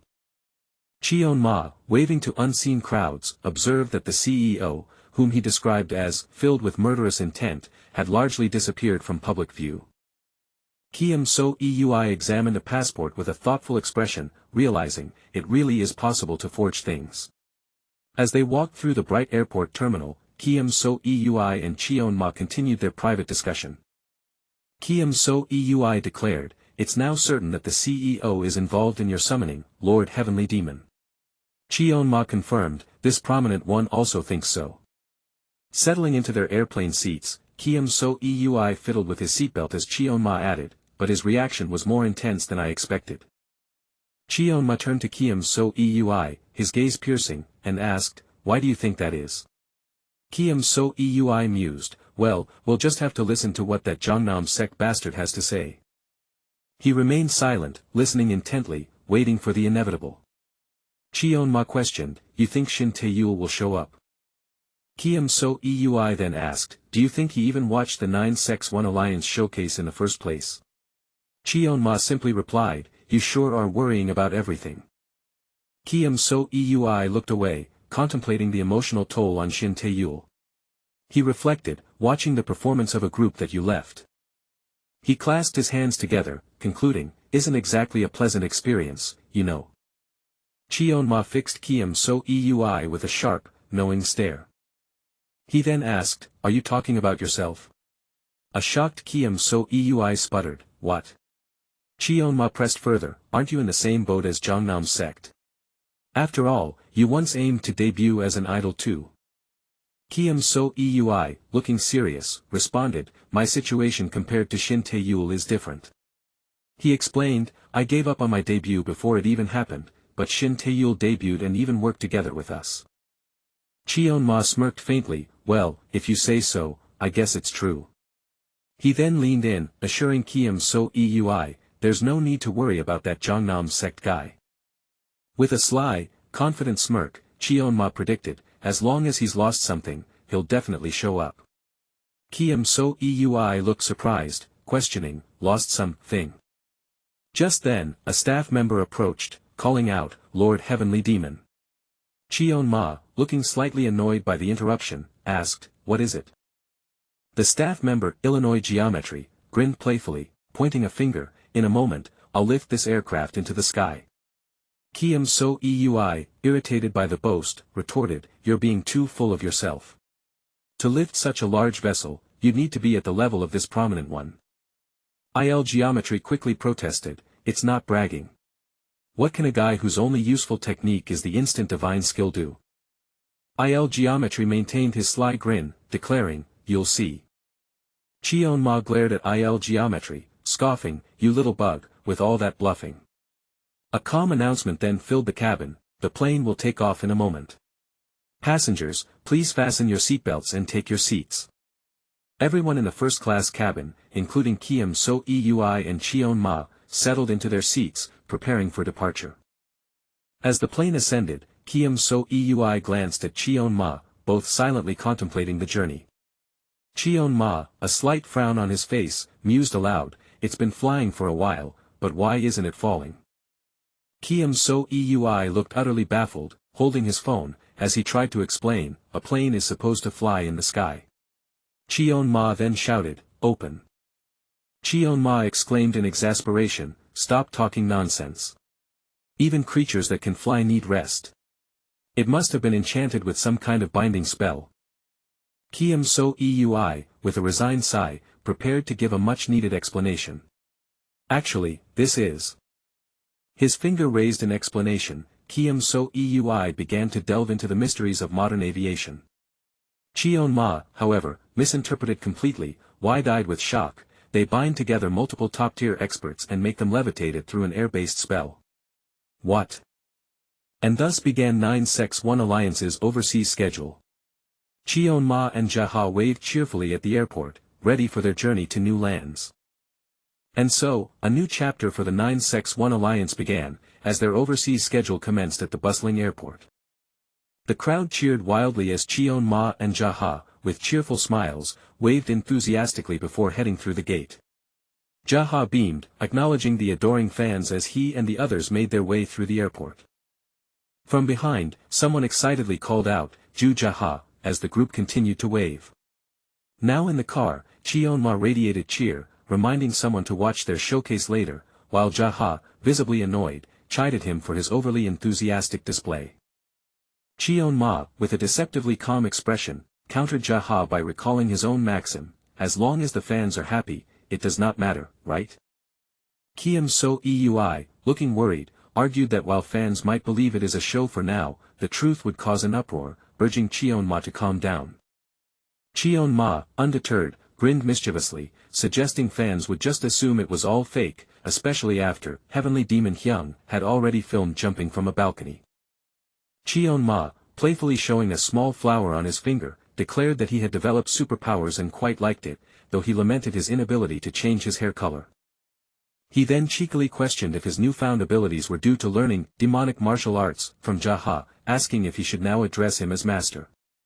Jaha glared, flatly stating he had never taken on a fool like Cheon-ma as a disciple, while Cheon-ma continued to playfully address him as master. Kiem So Eui internally sighed, noting Jaha's usual simplicity, but wondered why the others, particularly Taeguk who was now sleeping, seemed so unconcerned about his distress. He recalled Taeguk's previous concern when Jaha's hair had changed, yet now the dancer remained unsettlingly silent. Cheon-ma, with an arrogant smirk, then declared there were precise conditions one must meet to serve this prominent one as their master. Jaha, rolling his eyes at Cheon-ma's pickiness, demanded to know these supposed conditions. First, Cheon-ma stated, you must perform the 9-bow ritual.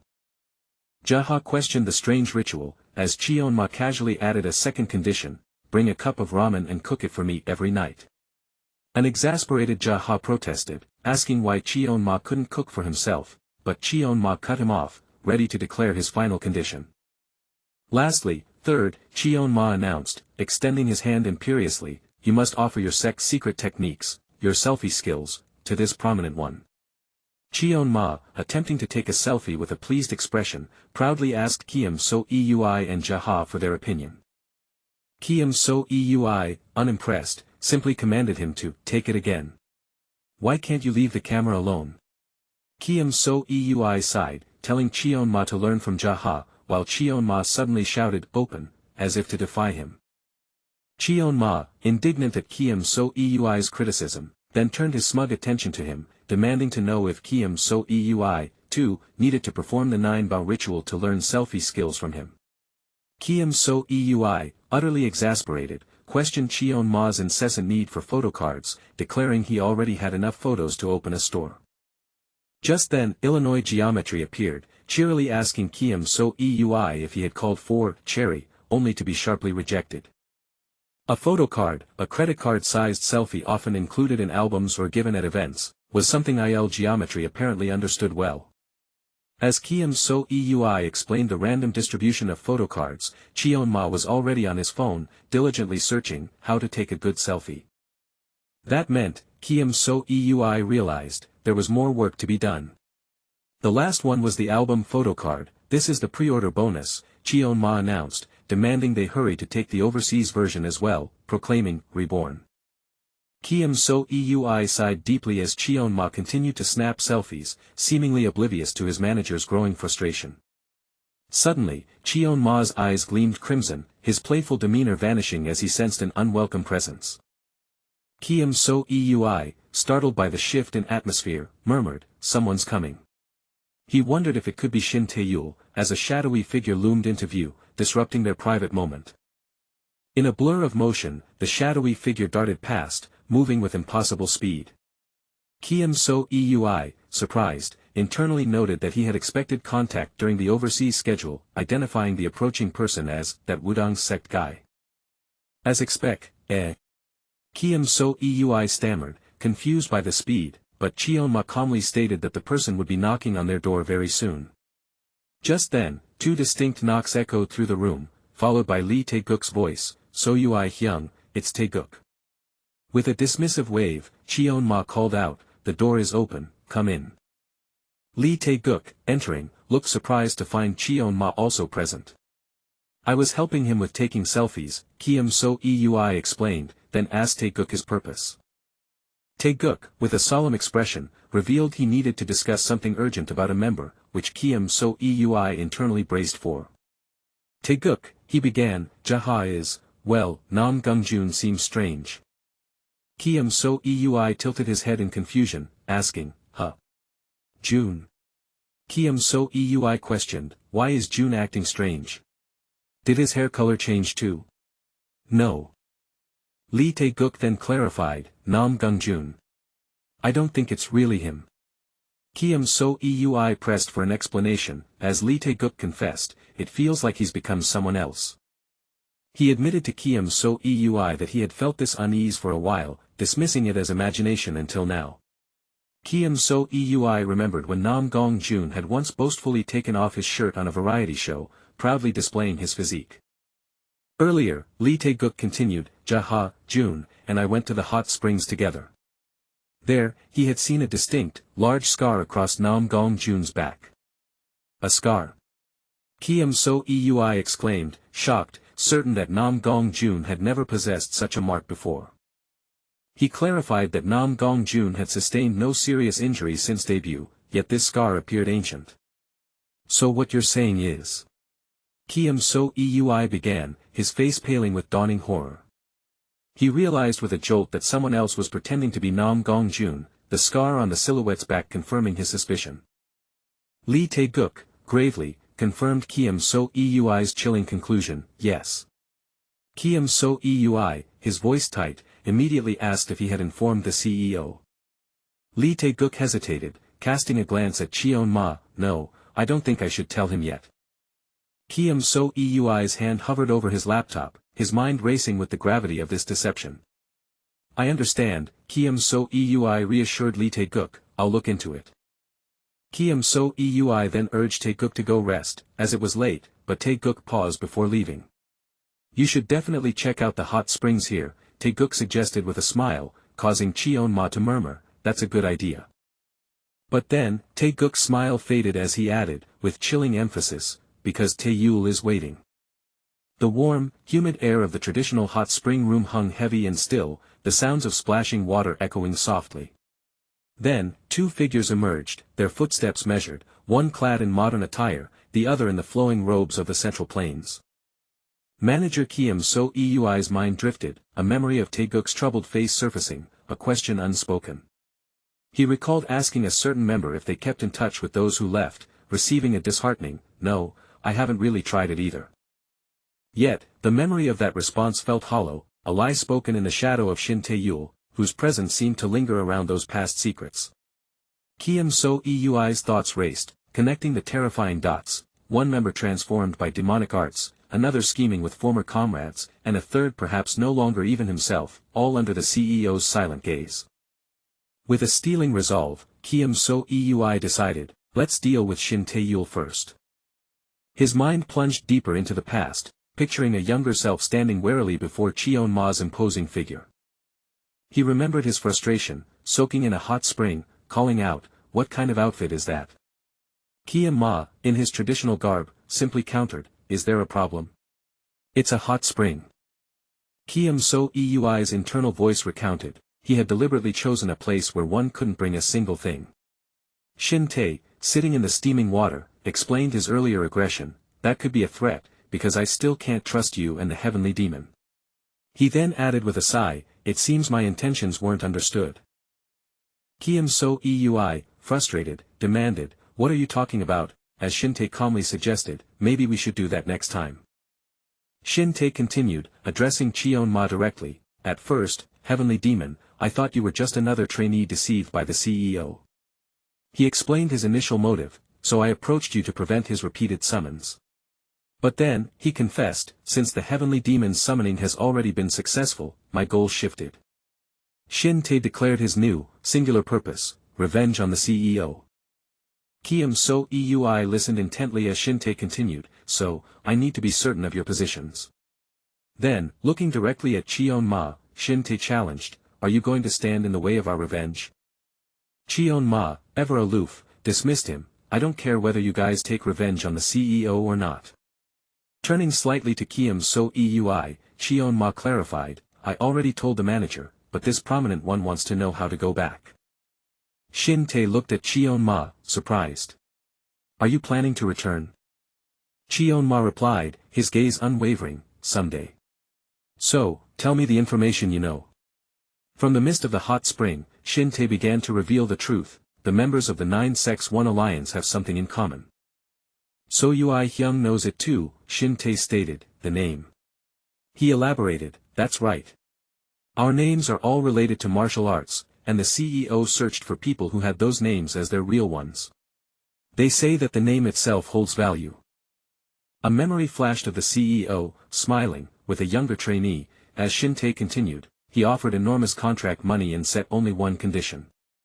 The CEO's cheerful face appeared, a finger raised, as Shin Tae revealed the condition, don't be lazy in your training. Back in the hot spring, Shin Tae reflected, it sounds like a typical trainee life up until now.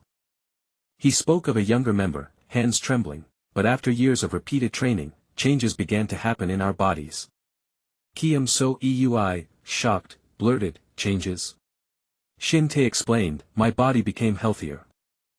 Young Kiem So Eui, looking bewildered, asked, "What's the problem with that? I also thought it was a good thing." Shin Tae's memory shifted to a horrifying scene. That was until I realized I could survive being hit by a car. Kiem So Eui's face contorted in disbelief as Shin Tae continued, "I can fall off the stage without getting hurt, jump higher, and run faster than the average person." Cheon Ma, arms crossed, watched with a knowing smirk as Shin Tae concluded, "Just like a real martial artist." Young Kiem So Eui grabbed Cheon Ma, exclaiming, "No, wait a minute. How is that even possible?" he cried, "This isn't the Central Plains." Shin Tae, his face grim, explained, "The choreography of 9-6-1 Alliance is not just a simple dance." He revealed the shocking truth, it's a true internal energy cultivation technique that builds genuine internal energy. Kiem So Eui stared, aghast, as Shin Tae added, "I still haven't figured out how the CEO knows about it yet. Does it even make sense to cultivate internal energy through a dance?" Kiem So Eui yelled, "So, are you saying the kids' bodies are all, like martial artists?" He turned to Cheon Ma, "If that were the case, then Lord Heavenly Demon would have noticed it right away, right?" Cheon Ma, with a slight tilt of his head, replied, "Didn't I tell you? Such a simple form of basic moves can be seen with a glance." Kiem So Eui's face crumpled in cartoonish horror, the truth finally sinking in. "No, I thought it was just martial arts talk," he stammered, as Cheon Ma casually mentioned, "that alliance leader guy, he's worthy of being called the best sword, though compared to this prominent one, he's still far behind." Kiem So Eui, reeling, asked about the others, "Then what about Taeguk? What about Nahon? And Jaha?" Shin Tae confirmed, "That guy also has considerable internal energy. Shaolin Temple as well. The manhwa sect guy is. How many martial artists are there exactly?" Kiem So Eui threw his hands up in exasperation, "At this rate, we might as well go and catch the CEO." Shin Tae looked at Kiem So Eui, a serious expression on his face. "I knew you'd say something like that. Hyung, do you remember my "You live" when I departed?" Kiem So Eui's memory conjured the image of Shin Tae, recounting his false claim, "There's a member who used to bully me." Shin Tae clarified, "They called themselves a member, but I actually didn't know who they were." He then revealed, "The CEO has a trusted subordinate." Kiem So Eui, stunned, asked, "Trusted subordinate?" Shin Tae, looking determined, admitted, "As you said, I've also considered solving this with force. But," he continued, "the memory cloaked in steam, every time I tried, I was stopped by a master wearing a mask." Kiem So Eui's mind raced, Shin Tae deducing, "Since there's no one with internal energy around the CEO, it must be one of the members of 9-6-1 Alliance." Kiem So Eui looked at Shin Tae, questioning, "Is this masked master like an assassin from a martial arts novel?" "Yes." The current Kiem So Eui, recalling a terrifying figure, asked, "A black outfit with a smiling face mask? White color?" Shin Tae, surprised, responded, "You seem to know quite a bit about it." Kiem So Eui's face contorted in a horrifying realization, "Isn't that him?" He recoiled in sheer terror, screaming, "This crazy." A gloved hand shot out, menacing and swift. The masked master descended, a blur of dark robes, aiming a swift kick. The gloved hand clamped around Kiem So Eui's neck, his eyes wide with fear, as Cheon Ma's chilling voice cut through the air. Cheon Ma, with Kiem So Eui in the background, glared at the masked master, his crimson eyes gleaming with cold fury. With a terrifying smirk, Cheon Ma demanded, "How dare you act up in front of this prominent one?" Kiem So Eui found himself suddenly seized by the neck, his eyes widening in terror as the masked figure's grip tightened. Just then, Cheon Ma and Baek Na Han watched the scene unfold from a nearby vantage point. Cheon Ma, a smirk playing on his lips, openly challenged the masked individual. "How dare you act up in front of this prominent one," he declared. Baek Na Han, panicked, urgently pleaded, "Lord Heavenly Demon, you mustn't kill him." Cheon Ma merely dismissed the concern, muttering, "You always say that." Instead of violence, Cheon Ma proposed a different challenge, stating, "Instead, let's take off the mask first." The masked figure, a simple smile on his face, readily agreed, "All right." In response, Cheon-ma unleashed a powerful surge of brilliant blue energy, creating a towering column of shimmering light. Kiem So Eui and Baek Na Han gasped in astonishment, wondering, what is this? Is it to block the vision to stop the void manipulation technique? Kiem So Eui, still reeling, questioned the timing of Cheon-ma's arrival and the nature of the water surge itself. Cheon-ma simply replied, I told you. Cheon-ma, with a determined gaze, acknowledged the masked figure was a true master, but scorned his petty tricks. He confidently asserted that such mundane tactics held no sway over him. Suddenly, the masked figure's face radiated a blinding light, an unseen force emanating from within. It's the mask! Kiem So Eui exclaimed, just as a barrage of unseen projectiles hurtled through the air. With a pained groan, Kiem So Eui was struck by multiple throwing knives, collapsing from the sudden assault. Cheon-ma merely uttered a sharp, annoyed tisk, his expression darkening. The masked figure then leaped through the air, propelled by a surge of unknown power. Cheon-ma effortlessly swatted him aside, deeming the display, how laughable. With crimson eyes gleaming, Cheon-ma stared intently at the masked assailant. He then unleashed a devastating wave of crimson demonic power, shattering the ground beneath them and sending a chaotic explosion of blue energy skyward. Cheon-ma watched, a flicker of surprise in his crimson eyes, as Baek Na Han and Kiem So Eui looked on in astonishment. He extended a hand, observing the lingering energy from the attack. Baek Na Han gasped in horror, realizing, that bastard is absorbing this prominent one's demonic power. He exclaimed, what? A thoughtful expression crossed Cheon-ma's face as he mused, it seems like the CEO bastard didn't summon this prominent one without thinking. The masked figure stumbled, now enveloped in a subtle glow of absorbed energy. He then looked up at Cheon-ma, a confident smile still visible beneath his mask. Baek Na Han urged, Lord Heavenly Demon. Please capture him. Cheon-ma simply hummed, pondering. In a swift motion, the masked figure clapped his hands, and a barrier of ice instantly materialized before him. Cheon-ma took a step back, observing the ice, while Baek Na Han watched in stunned disbelief. Baek Na Han, still questioning if this was one of their own, was met with Cheon-ma's firm declaration, it's impossible to capture him. What? Why? Baek Na Han demanded, utterly confused. Cheon-ma explained, it's unpleasant. If I come into contact with that guy one more time, I'm going to kill him. He quickly added, but it would be problematic if I mess up the schedule. Baek Na Han's eyes widened in sudden realization, ah. Cheon-ma then suggested, then let's go back to the room right now. Baek Na Han hesitantly asked, are you saying we should run away? Cheon-ma clarified, no, if we go now, this master will be in front of us, and the member who's absent from the room must be that guy, right? Cheon-ma, with a serious expression, admitted, even you, Lord Heavenly Demon, don't want to fight that guy right now. He then revealed his true suspicion, it feels like messing with that guy is exactly what that CEO bastard wants. Baek Na Han, misunderstanding, suggested, then we'll hold him off here. Kiem So Eui interjected, we. Just then, Kiem So Eui shouted in surprise, you Amy. You Amy herself came sprinting toward them, causing a stir among the group. Baek Na Han, flustered, pointed out, but this is the men's hot spring.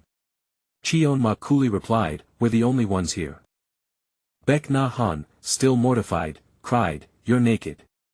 Kiem So Eui retorted, the towel is tied nicely tight. Still distressed, Baek Na Han persisted, and, even if the towel goes down. Kiem So Eui, looking annoyed, declared, I'm fine. You Amy, observing their squabble, muttered with exasperation, you're crazy. With a determined glance, Yu Amy turned her attention back to the masked master. The masked master stood ready, his figure still surrounded by a faint blue aura. Yu Amy unleashed a barrage of sharp, crystalline ice shards, hurtling them through the air. The masked master agilely dodged the incoming ice projectiles, his movements swift and practiced. Kiem So Eui, astonished by the sudden ice power, exclaimed, what the hell are you guys? Yu Amy calmly stated, Amy is one of the strongest among us. Cheon-ma, with Baek Na Han clinging to him in fear, commanded, go. I'll contact you again later. Don't get distracted. Leaving the chaotic scene behind, they arrived at a quiet, empty corridor. Kiem So Eui asked Cheon Ma, "How do we get into the room?" To which Cheon Ma revealed, "I have a backup key." Kiem So Eui sighed, burdened by the day's events, lamenting, "This prominent one has to deal with all these side tasks too. I should have debuted solo." Turning to Cheon Ma, Kiem So Eui posed a direct question, "Why are you trying to be an idol, Lord Heavenly Demon?" He pressed on, "You didn't tell me last time either." Kiem So Eui further questioned Cheon Ma's idol aspirations when he was clearly concerned about the masked master's life and death. Cheon Ma remained silent, his gaze unwavering. Finally, he broke the silence, simply stating, "This prominent one needs fans." Fans? Kiem So Eui echoed, clearly bewildered. Cheon Ma explained, "Yeah, when I arrived here and found out that 9-1 Alliance had many followers. That's when I thought I'd become an idol too. Followers. Lots of fans. Preferably more than 9-1 Alliance." Kiem So Eui wondered aloud, "So even if it's not the Central Plains, does the Heavenly Demon still need followers?" Cheon Ma confirmed, "Yes, well. Sort of." Kiem So Eui then inquired, "Whose room is this?" Cheon Ma replied, "Il Geometry. It's the room of Alliance leader." Kiem So Eui unlocked the door, recalling Cheon Ma's previous comment that the Alliance leader's internal energy was quite substantial. Cheon Ma and Kiem So Eui peered cautiously into the dimly lit room. Inside, the room was empty and unremarkable, offering no immediate answers to their deepening mystery. A hollow silence hung in the traditional room with low tables and chairs, broken only by the quiet thud of footsteps. Kiem So Eui and Cheon Ma looked about, the manager stating with growing concern, "He's not here."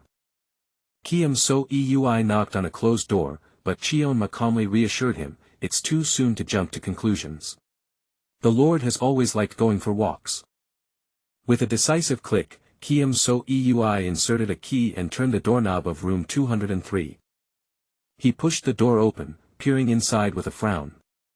"Not here either," Kiem So Eui declared, turning to Cheon Ma, "Whose room is this?" Cheon Ma replied, "Jun's. Namgung Jun's room."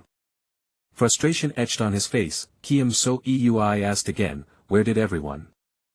He twisted another doorknob, exasperated, "I told them to please just stay in their rooms."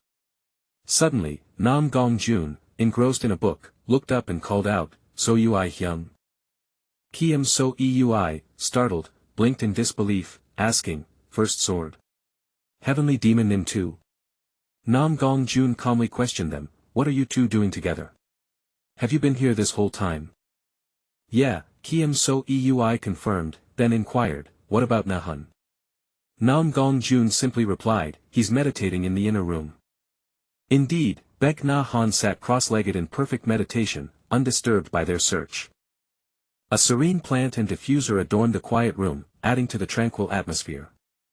Kiem So Eui and Cheon Ma stood in silent contemplation, absorbing the unexpected scene.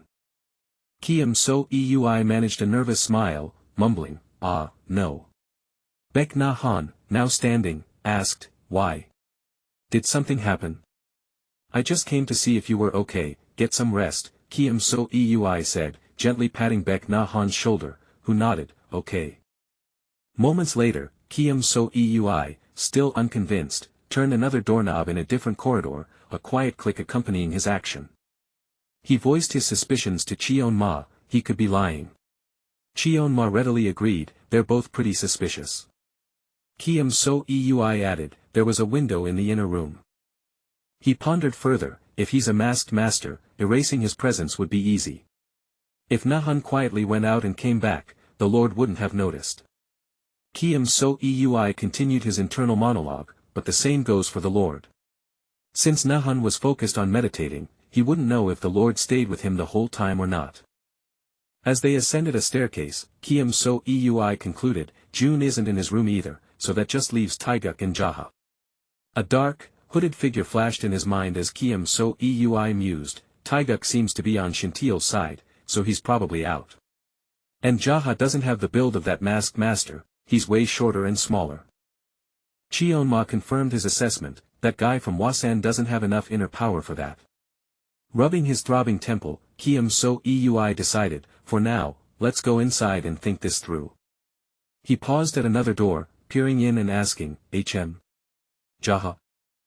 Jaha, with an unsettling, red-tinged eye and a wide smile, greeted him, "Hyung." Recovering from the shock, Kiam So Eui asked, "What's that?" Jaha proudly displayed his snack, cup ramen. Cheon Ma, a mischievous glint in his eye, reminded Jaha, "You said if I want to be your disciple I have to bring you cup ramen every day, remember?" Jaha chuckled, "Ah. Right. Since we're eating anyway, let's do a Uriv while we eat." Cheon Ma suggested, then asked Kiam So Eui, "So Ui Hyung, you can film us, right?"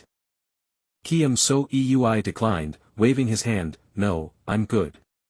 I'll just film you eating." Cheon Ma, taking a bite of ramen, commented on Jaha, "Watching a guy with nothing in his head is oddly calming." Jaha retorted, "Huh. Why the sudden insult?" "It's a compliment, you carefree idiot," Cheon Ma clarified, though Jaha mumbled back, "Sure doesn't sound like a compliment." Kiam So Eui watched Jaha, a worried thought brewing, "Does Jaha?" He looked down at his tablet, continuing his silent question, "Really not know anything?" Kiam So Eui's mind raced, his finger tapping the tablet, "By the time we finish the live and go back to the hot springs, will everything be over? Will Taeyul and Ami be okay?" A chilling image of a masked master flickered in his thoughts as Kiam So Eui worried, "Who on earth is that masked master?" Jaha's innocent smile seemed to taunt Kiam So Eui's next thought, and what if Jaha actually knows everything? A sinister grin from the shadowed figure then brought Kiam So Eui to a dreadful conclusion, what if this is all just an act?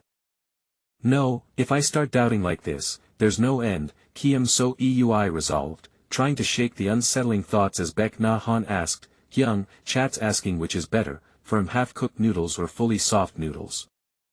Cheon Ma, slurping his ramen, admitted, "I'm not sure. This is only my second time eating this." The chat buzzed with speculation, he's only had ramen twice in his life. "Wajin, are you seriously a second-gen chaebol from China?" Cheon Ma smirked, enjoying the attention as Jaha exclaimed, "Huh.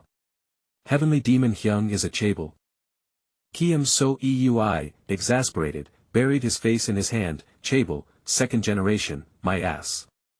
What kind of rumor is going to spread next? Just ignore it, ignore it."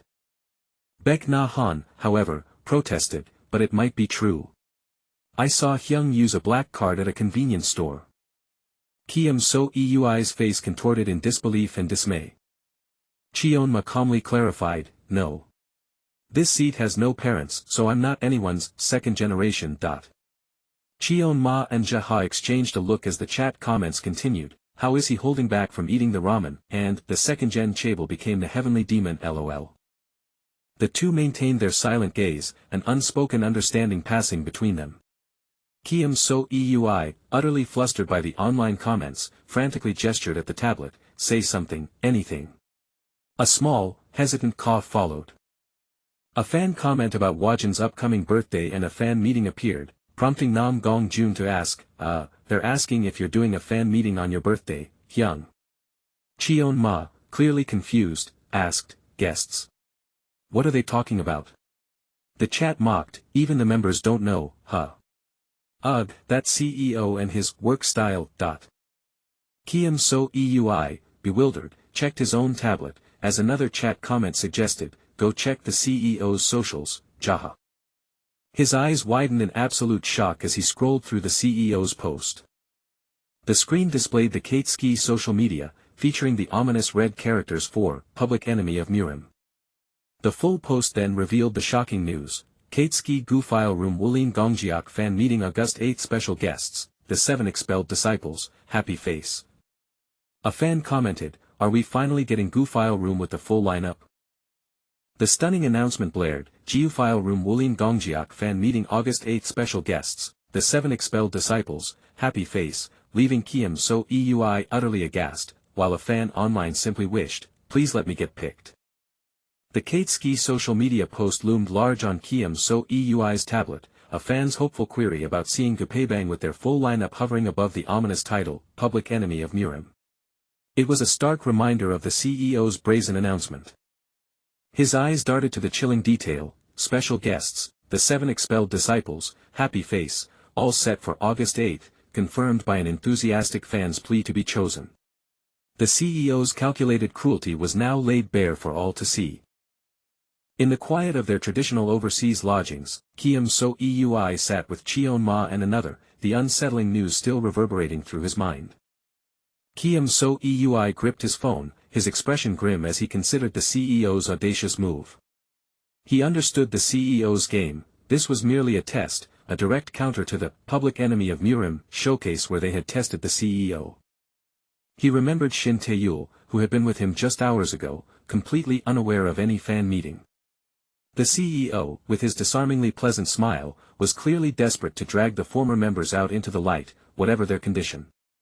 If those kids have any sense, Kiem So Eui thought, a tremor of anxiety running through him, they won't fall for bait like this.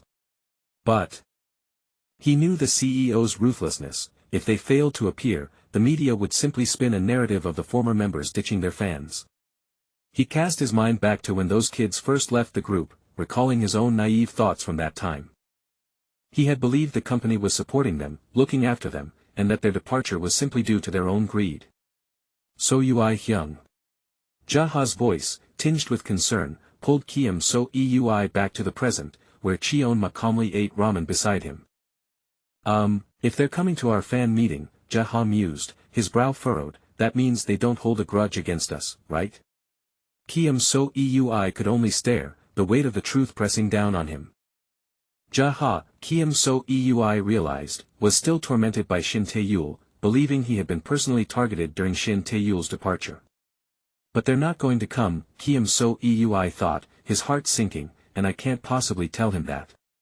Then, turning to Cheon Ma, he snapped, seriously? You're really enjoying that? Cheon Ma, utterly unbothered, merely offered a sly grin. Why, you want a bite? Too late, it's gone. You should have said so earlier. Still munching, Cheon Ma gestured towards the door. Just go see who it is. Huh? Kiem So Eui murmured, turning his head as a knock echoed from beyond the door. He opened the door cautiously, a voice calling out, So Ui Hyung, it's us. Standing there were Il Geometry, Lee Tae-guk, and another face Kiem So Eui recognized from the past. Even June, a former member, was here. What's going on? Kiem So Eui blurted, his eyes wide. Did you all come because of the CEO's social media post? Well, yeah, I did. Il Geometry admitted, looking a little uneasy.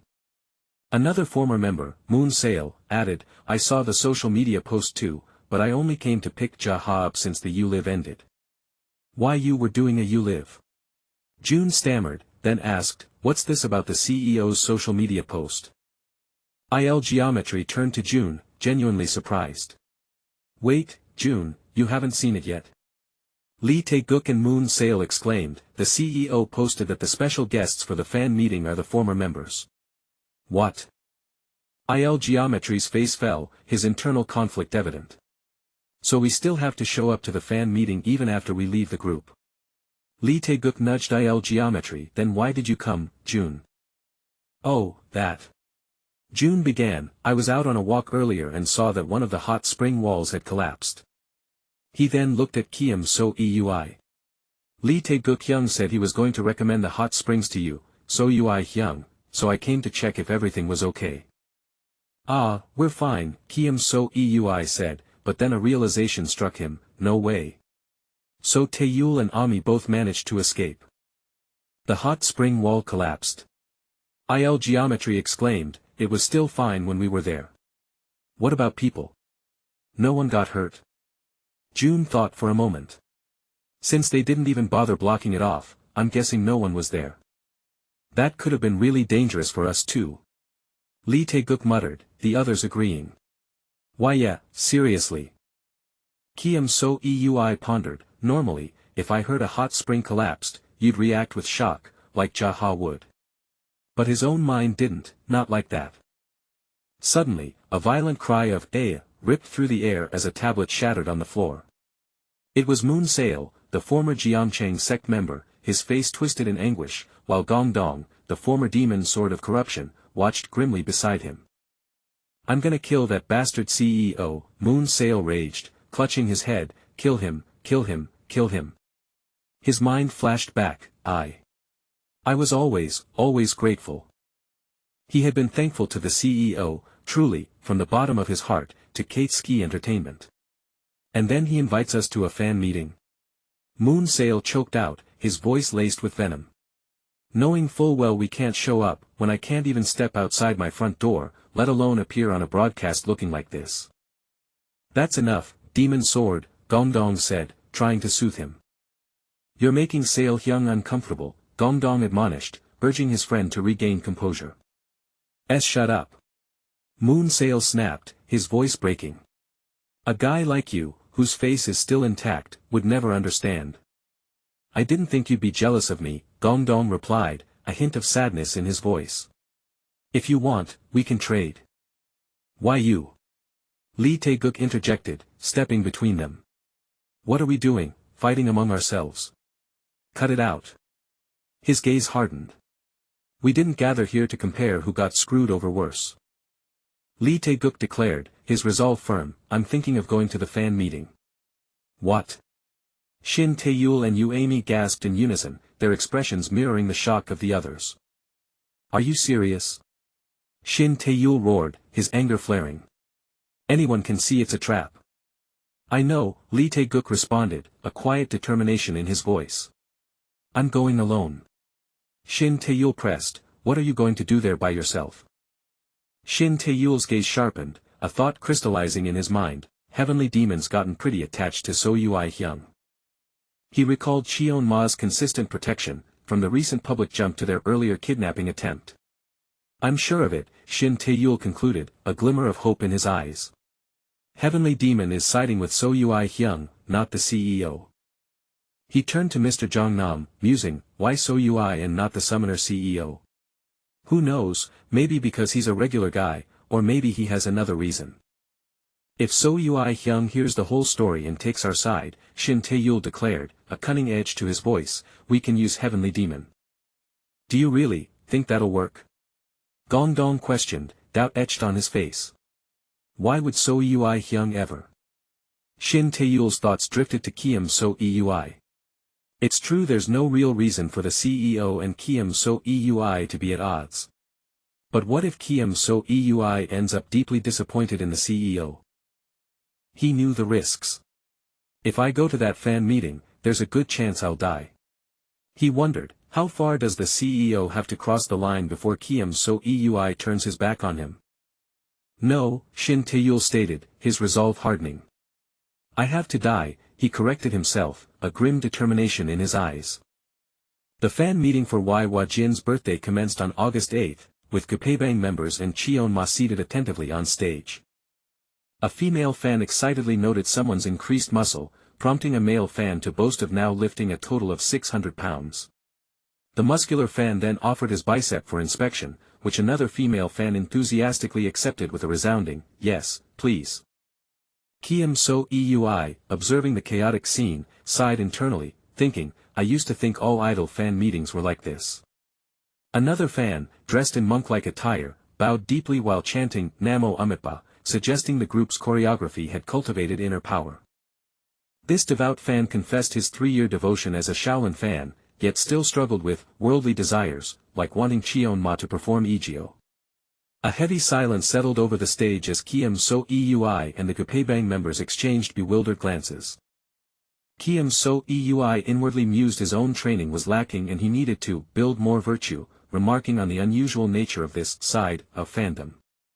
Suddenly, a female fan knelt before Cheon Ma, eagerly offering a cup of ramen while exclaiming, "Oh! Heavenly Demon Nim." Cheon Ma, a sly smile playing on his lips, playfully took her chin and accepted, "Very well." Another male fan presented Cheon Ma with a cup of ramen for his birthday, causing Kiem So Eui to inwardly despair, why don't we have a single normal fan? Kiem So Eui conceded their group concept wasn't entirely normal either, then politely instructed the fan to move aside. He reached out swiftly to intercept a yellow post-it note the fan was holding. Post-its aren't allowed, Kiem So Eui stated firmly, insisting the fan simply get an autograph.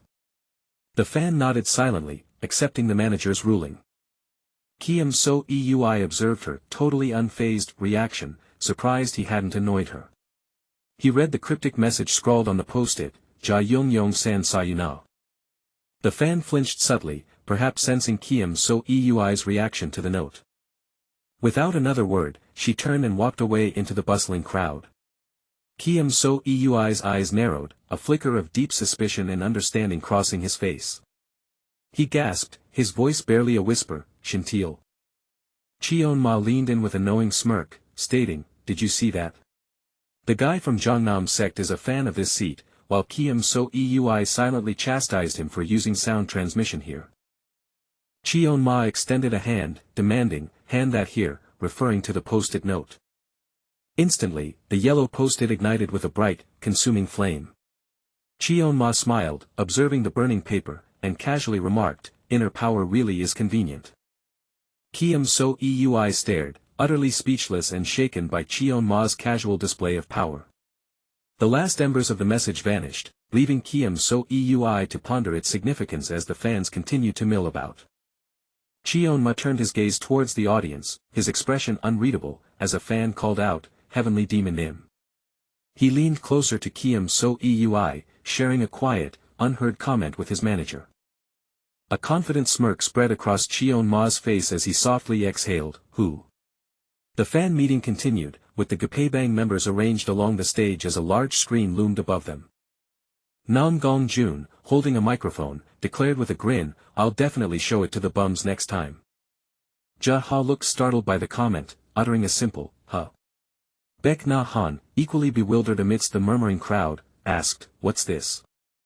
Suddenly, a loud, sharp clap echoed through the venue, demanding attention. The CEO appeared, smiling broadly, and announced, "Jiu File Room. Let's go." On the large screen, 3 figures, identified as the expelled disciples, waved and greeted the audience, a woman, a man, and a masked man. From the crowd, fans cried out, "Jongnama," and "It's Demon Sword," as an expelled disciple spoke from the screen, thanking the CEO and Gapebang for the invitation. The expelled disciples, appearing as video call silhouettes for the distant fans, expressed their regret at not seeing everyone in person, sending their hearts through the screen instead. The masked disciple on screen then promised they would do their best to come back on stage soon as a full Gu File Room again. Ja Ha looked visibly unsettled by the mention of a full Gu File Room, while another disciple on screen thanked the cult leader CEO for their second chance. The CEO, maintaining his placid smile, accepted the thanks as the disciple wished Wajin a happy birthday and thanked him for courage. 2 staff members then wheeled out a magnificent, multi-tiered cake, a generous gift from the expelled disciples. Cheon Ma watched the cake's arrival, his expression serious and calculating. Meanwhile, 2 enthusiastic fans waved vigorously at the departing figures on screen, exclaiming, "See you next time too, bums." Cheon Ma's lips curved into a subtle, almost imperceptible smile at the sight of the elaborate cake. The gleaming, 3-tiered cake, adorned with strawberries and chocolate, sparkled brilliantly under the stage lights. Cheon Ma shifted his gaze, his eyes sweeping over the assembled audience with newfound intensity. The audience remained a sea of indistinct figures, their attention fixed on the stage. Cheon Ma's piercing gaze held, observing the crowd with an unnerving stillness. 2 Gapebang members, including Ja Ha, offered polite applause for the proceedings. Cheon Ma then addressed the crowd, "You've given all your tributes, so now state what you wish for." A surprised fan looked up, and Cheon Ma clarified, "You brought tribute because you want something, did you not?" He pointed directly at a fan in the audience, commanding, "You there, speak." The designated fan nervously clutched a microphone, looking overwhelmed by the sudden attention. She tentatively offered, health?" To which Cheon Ma calmly asked, "You wish to be made healthy?" Quickly correcting herself, she clarified, "No, I mean I want Wajin to be healthy." Cheon Ma simply reiterated, "That's your wish." Cheon Ma then pointed to another fan, inquiring, "And you?" The next fan, beaming, declared, I just want Wajin to have a really good day today." Cheon Ma pointed again, his gaze unwavering, "Next." Another fan affirmed, "Yeah, as long as he stays healthy, that's enough. Turning his back, Cheon-ma listened as the enthusiastic crowd showered him with wishes to not get sick, and to keep being Gu-file room for 10,000 years. He acknowledged their cheers, which continued with, "Thanks for debuting as Gu-file room. You have to be happy. Stay with us forever." Cheon-ma met their gaze, his crimson eyes gleaming amidst a shower of sparkles, as a fan's heartfelt cry echoed, "We love you, Hwa-jin."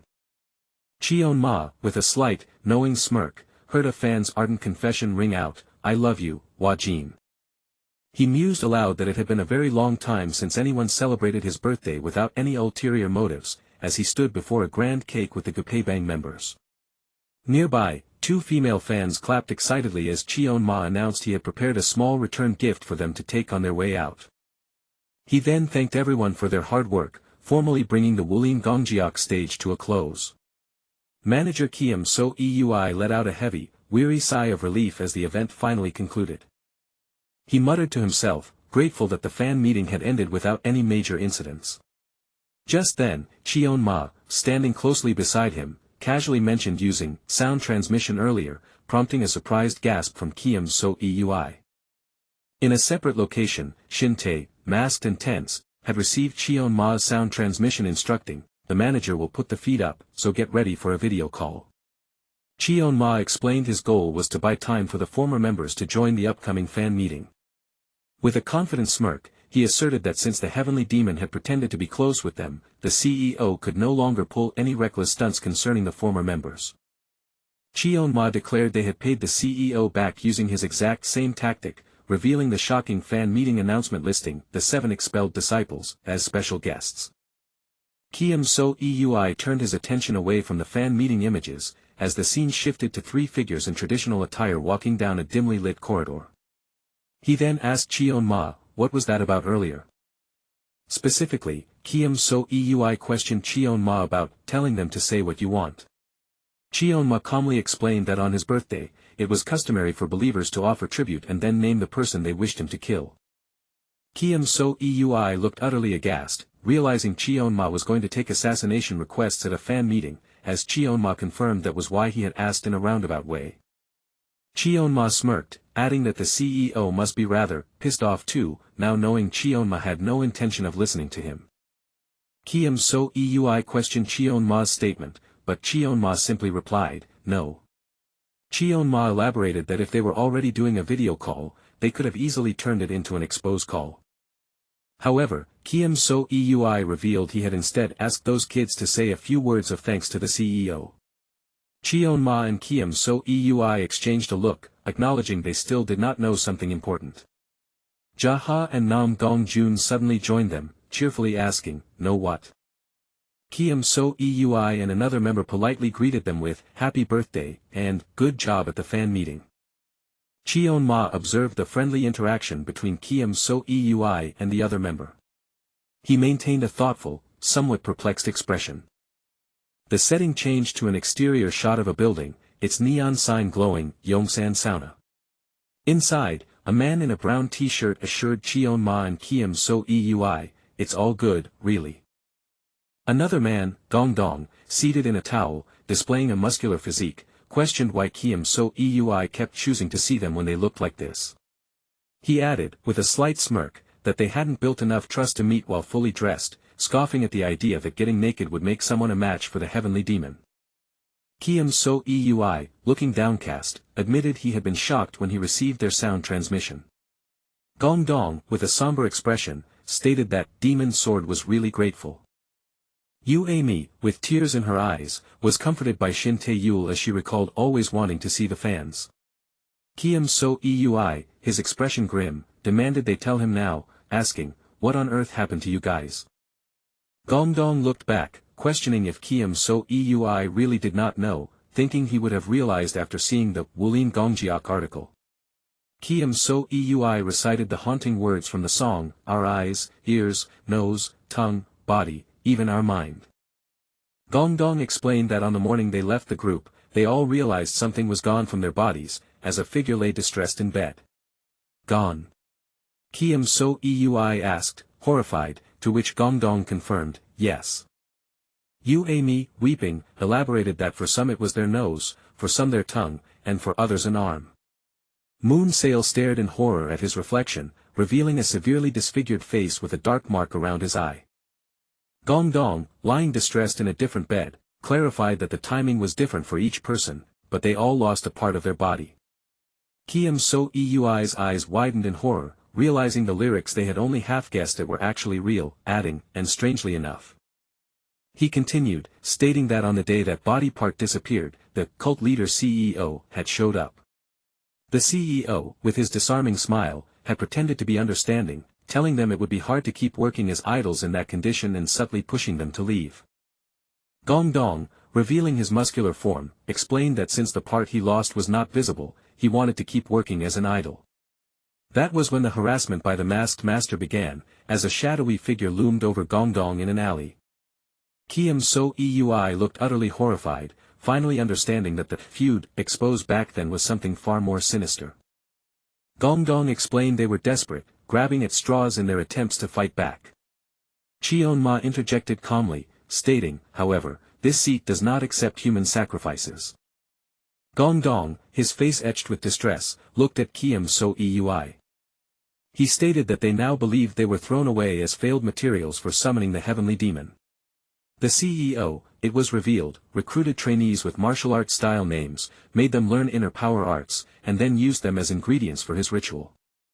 Kiem So Eui looked utterly horrified as the realization hit him, the CEO had finally succeeded in summoning the heavenly demon. Gong Dong posited that if the ritual had backfired, that would make sense, confirming it as their shared guess. Kiem So Eui, covering his mouth in profound distress, realized that the CEO's words, all this time, were nothing but lies. He further comprehended that the CEO used these kids however he wanted, all while acting like it was not him. Kiem So Eui then turned to Gong Dong, asking, "You, what did you lose? Is it okay for me to ask?" Gong Dong smiled sadly, replying, "I lost something big and beautiful." He then changed his tone, admitting he had a reason for calling Kiem So Eui to a place like this. Kiem So Eui looked confused and surprised, asking, "Huh?"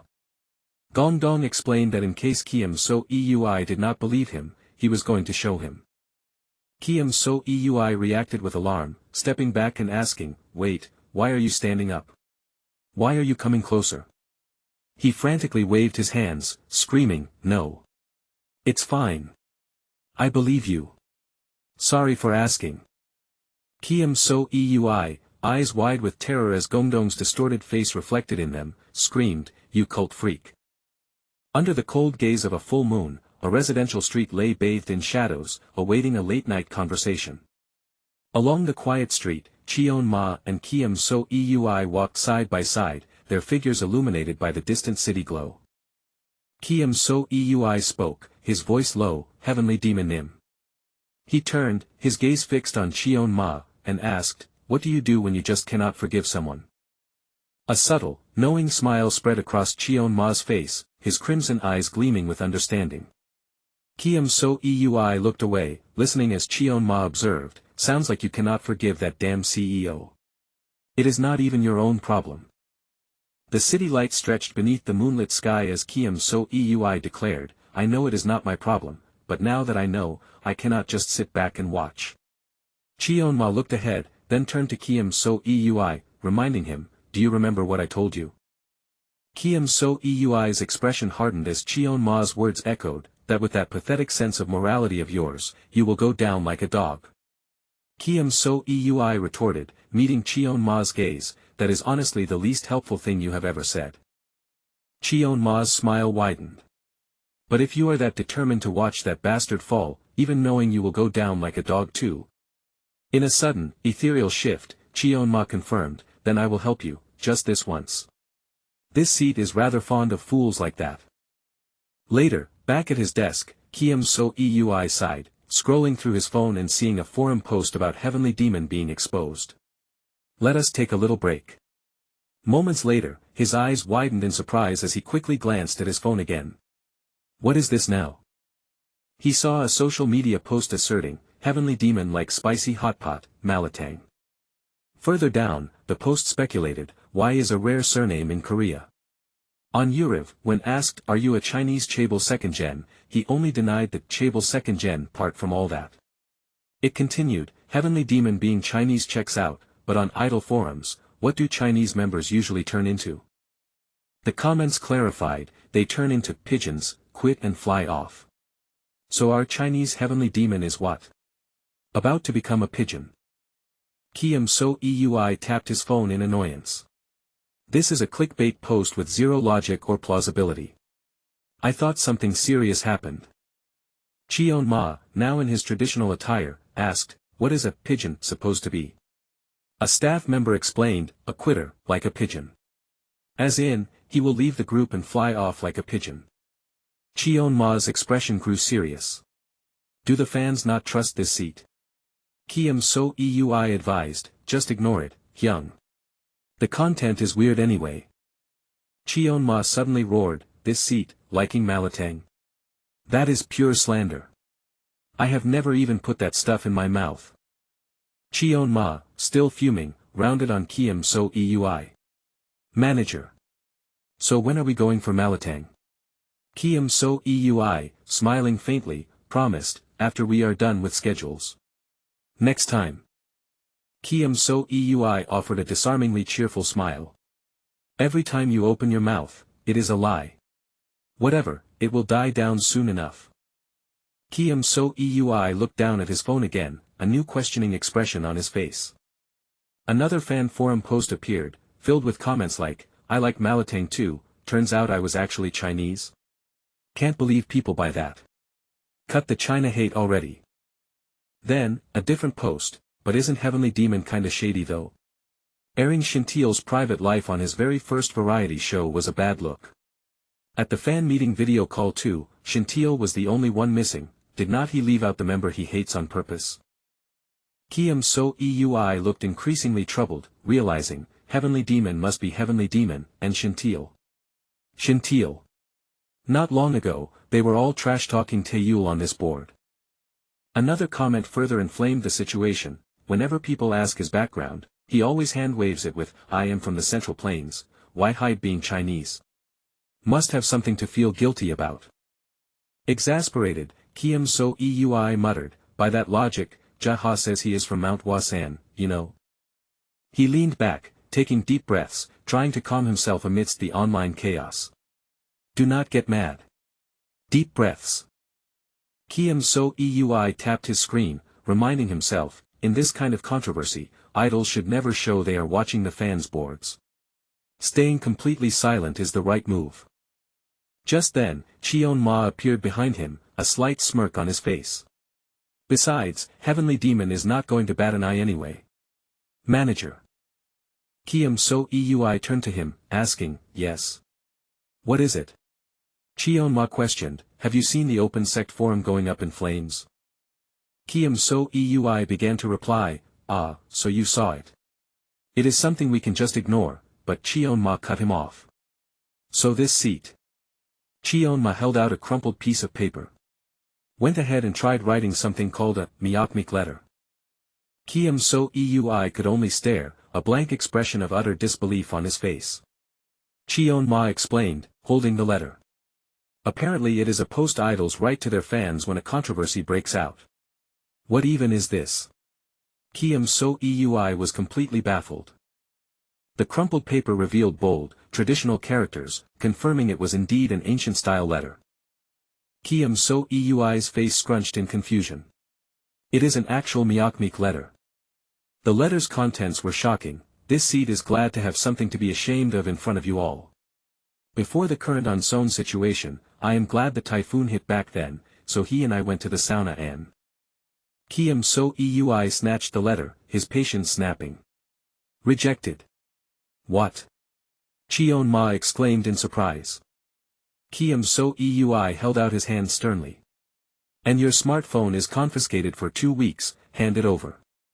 Cheon Ma protested, why the smartphone? With a reluctant, jing, sound, Cheon Ma grudgingly handed his phone to Kiem So Eui. The phone made faint, jing, sounds in Kiem So Eui's grip, as if resisting its confiscation. Cheon Ma, a smirk playing on his lips, dismissed him. Just a second. Kim So-eui's own phone suddenly lit up with a cascade of urgent messages. Audio file, what do we do? Have you listened to it? I think you need to see this. So-eui Hyung, please check this. Kim So-eui's finger hovered over his screen, his expression grave. An audio file? From the opened audio file, Cheon-ma's own voice echoed, as I already told the manager, this seat wishes to know how to return.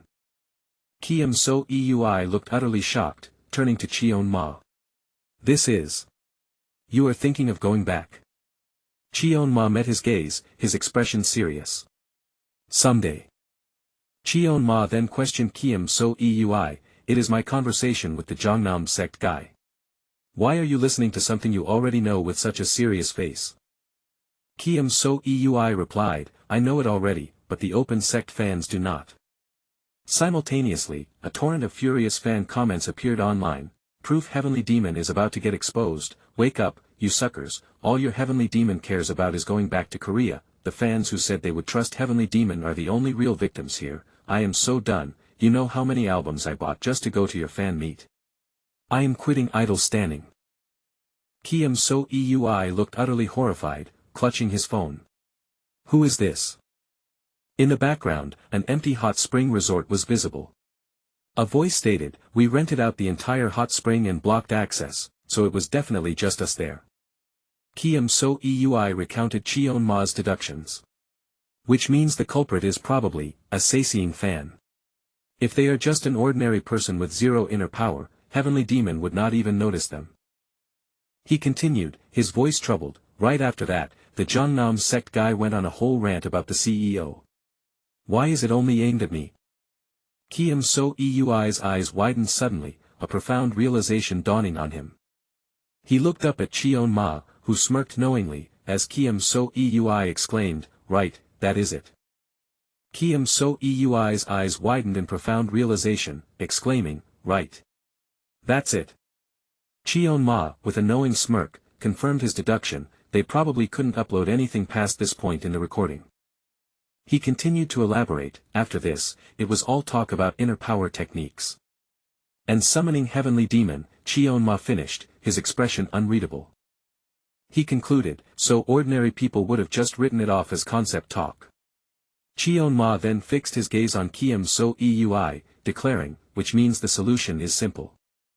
Kim So-eui, now fully understanding, confirmed their plan, we find the leaked file and release the rest of it. Meanwhile, in his office, the CEO leaned back with a smug smile, asking Kim So-eui, did this little incident make you realize I'm the only one you can trust? Kim So-eui, with Cheon-ma standing silently behind him, met the CEO's gaze and replied, yes. He then challenged the CEO, that's an obvious question. Isn't handling things like this exactly why you're the CEO? The CEO chuckled, his smile unwavering, even after you totally screwed me over at the fan meeting. So-eui, you're more shameless than I thought. Kim So-eui calmly asserted, I'm sure you also know that was the best option at the time, CEO. The CEO dismissed this with a casual wave, from your point of view, So-eui, I'm sure it was. He then cut to the chase, so, what exactly do you want from me? Cheon-ma, stepping forward slightly, stated their demand through Kim So-eui, find the person who uploaded that recording. The CEO, intrigued, asked, and once I do? With a confident smirk, the CEO revealed his own cunning plan, I'm going to dump the full audio online, too honest. Cheon-ma, however, sharply interjected, so releasing the whole thing would actually hurt your credibility. Kim So-eui, startled, murmured, that's right. The CEO's smile faltered slightly as he challenged, but what if I don't want it released? Cheon-ma scoffed, pardon. You think this is my first day in entertainment? Kim So-eui internally pondered the CEO's calculation, Heavenly Demon is going to keep promoting in Korea anyway. In a few years this will blow over on its own, so why stir it up? The CEO's smug smile confirmed his cynical view, a controversy at this level won't seriously damage Heavenly Demon's image. Kim So-eui realized the CEO's true intent, looks like you were hoping to grab some dirt on me and use it as leverage, but not everyone's cut out to be a villain. He continued his internal debate, acknowledging the cold logic, he's not wrong. Long term, this might not really hurt Heavenly Demon. Yet, Kiem So Eui also recognized the true victims if they remain silent. If we leave the controversy unaddressed, the ones who actually get hurt are Shin Tae-yul, whose voice is on that recording, and the members who still don't have a solid position in the group yet. His thoughts darkened as he concluded, and the so-called CEO knows that and still wants to let it slide. Kiem So Eui's expression hardened with resolve. In that case, we don't have a choice either. Cheon Ma, holding a megaphone, delivered his unexpected ultimatum to the CEO: if you don't meet my terms, I'll post this on SNS. The CEO leaned back, an amused curiosity on his face as he murmured, He then pulled out a crumpled piece of paper, asking with a slight smile, and what's this? Cheon Ma, without hesitation, identified it, Heavenly Demon's handwritten Myeokmik letter. A tense silence filled the room as the CEO scrutinized the peculiar note. The pause stretched, a silent battle of wills playing out. The CEO's smile returned, sinister and challenging, as he playfully threatened, what if I just tear this up right here? Kiem So Eui, exasperated by Cheon Ma's antics, stepped forward, Heavenly Demon Nim. But Cheon Ma, crimson eyes glowing, held up Kiem So Eui's phone, giving his own counter-threat: if you read your Myeokmik letter aloud on Uriv, I'll give your phone back. Shall I turn it on right now?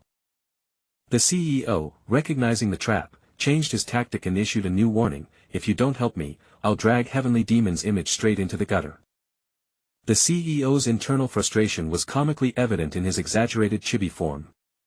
He finally conceded with a firm tone: I'll track down the leaker by the end of today. The scene shifted to the modern, towering facade of KTSCH Entertainment. Kiem So Eui and Cheon Ma stood in a bright hallway. Kiem So Eui let out a weary sigh. June, a former member, approached them with a smile, asking, "You're back." Kiem So Eui greeted him, "Ah. June." He looked around, noting June's solitude. "You're the only one here." June confirmed, "Yeah, everyone else had schedules." Kiem So Eui, with a slight frown, asked, Is Heavenly Demon Nim okay?" June, with a reassuring smile, replied, "I just came back from the CEO. It'll get sorted." Kiem So Eui breathed a sigh of relief. Kiem So Eui then expressed his sympathy to June: "Sorry, you only just debuted after all that struggle, and things keep going wrong." June, ever cheerful, dismissed the concern. "Me? Ah, I'm fine." He reiterated with a bright smile, "You don't have to worry about me." However, Kiem So Eui's mind was troubled by a deeper suspicion about Namgung June, thinking, Namgung June doesn't feel like Namgung June. He looked at June again, asking, "Are you really okay?" Cheon Ma, seemingly oblivious to Kiem So Eui's internal conflict, interjected, "If the group's image tanks now, he's the one who'll struggle the most. No strong core fandom, no powerful backers," Cheon Ma concluded. Kiem So Eui, still thinking of Namgung June, observed, "But there's zero sense of desperation." He recalled Namgung June's past enthusiasm. "He doesn't get excited even when we drop a new song and his parts increase." Kiem So Eui continued his internal monologue: "He doesn't care whether the members do lives or not."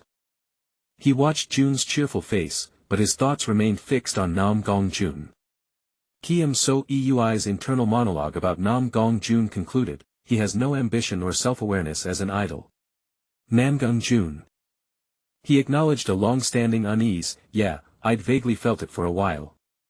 Kiem So Eui recalled Namgung June's genuine talent. Namgung June, who only failed to debut for years because of the surname Namgung, was actually a trainee overflowing with passion and talent.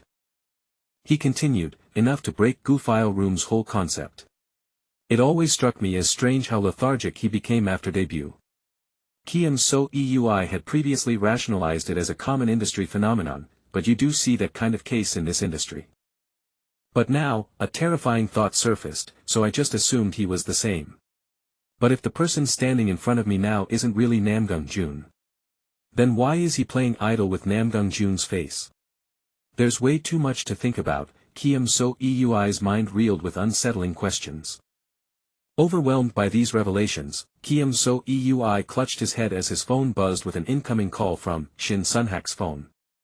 Immediately after, another notification appeared, indicating a call from CEO's phone. Back in the office, Nam Gong-jun was on the phone, replying, "Yes, CEO." The CEO then greeted Kiem So Eui, so UI. Kiem So Eui, now on a call, updated the CEO, "We did find who leaked the file, but there's a slight problem." The CEO, with an unsettling cheerfulness, dismissed his concern, "It's fine. As you know, even Goo-File Room's fans can build inner power, right?" Kiem So Eui, looking grim, added the problematic detail, "The leaker used light footwork and ran away." In the bustling city of Anyang, there stood a magnificent, traditional building known as Ju Jaha Gil, a significant landmark. This place, specifically named after Jaha, was built to attract tourists and had become a revered holy site for devoted open sect fans. Manager Kiem So Eui watched as Cheon Ma, cleverly disguised with a fan covering his face, asked if it was truly acceptable to appear without a proper costume.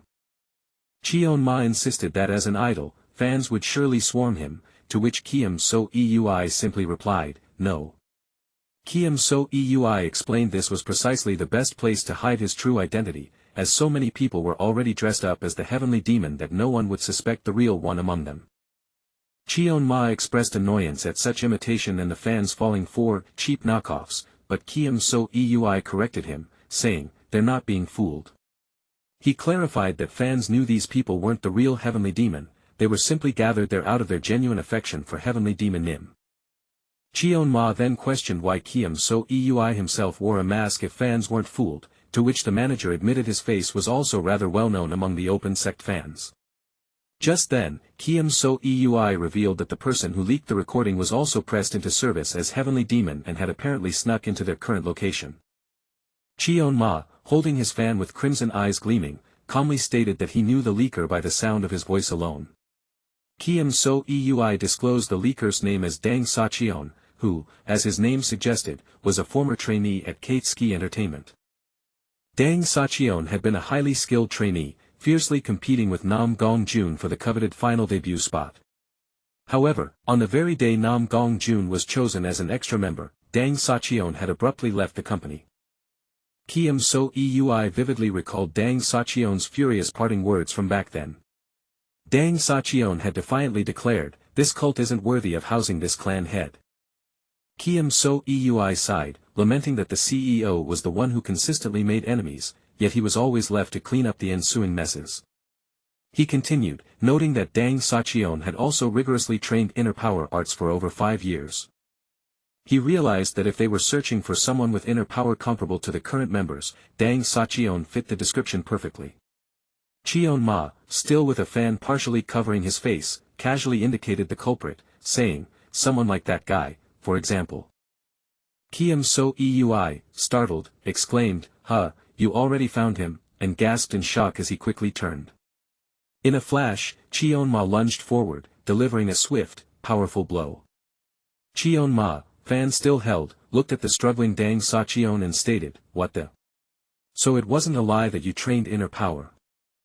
With crimson eyes blazing with intense power, Cheon Ma firmly demanded, "Hand over the recording while I'm asking nicely." Dang Sacheon, now facing Cheon Ma, hesitated, his expression a mix of defiance and unease.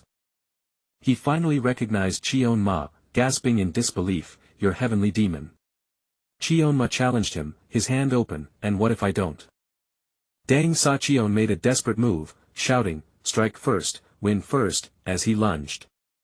Their eyes met in a fierce confrontation, Cheon Ma's crimson gaze burning with unyielding power against Dang Sacheon's determined stare. In the blink of an eye, Dang Sacheon lay defeated on the ground amidst scattered debris, surrounded by shocked onlookers. Completely unfazed, Cheon Ma stood over him, having effortlessly overpowered the former trainee. Cheon Ma smirked, mockingly praising Dang Sacheon's falling to the ground technique as quite impressive. Dang Sacheon, battered and confused, wondered if he had truly rolled on the ground without even realizing it. He continued to question, why, still unable to comprehend his swift and utter defeat. Cheon Ma slowly walked away, stating that Dang Sacheon still didn't grasp the vast difference in their power levels, adding, "Your body is being honest, at least." With a powerful red glow emanating from him, Shroomhua asserted his dominance, promising, "I won't kill you." Deng Sachion, visibly shaken and defeated, stumbled backward, muttering, "No, this feels bad." He grimly resolved to retreat for now, acknowledging his overwhelming defeat. Deng Sachion fled, a blur of motion as he ran across the rooftops, escaping the encounter. Kiem So-Eui watched, shocked by his speed, realizing that despite his inner power training, Deng Sachion was executing Heavenly Demon's technique in a rushed, panicked manner. Deng Sachion looked back at Shroomhua, wondering how Shroomhua's inner power could so thoroughly exceed his own after 5 years of dedicated training. Suddenly, Shroomhua appeared behind Deng Sachion, grabbing his neck with a firm, swift move, instantly shocking him into submission.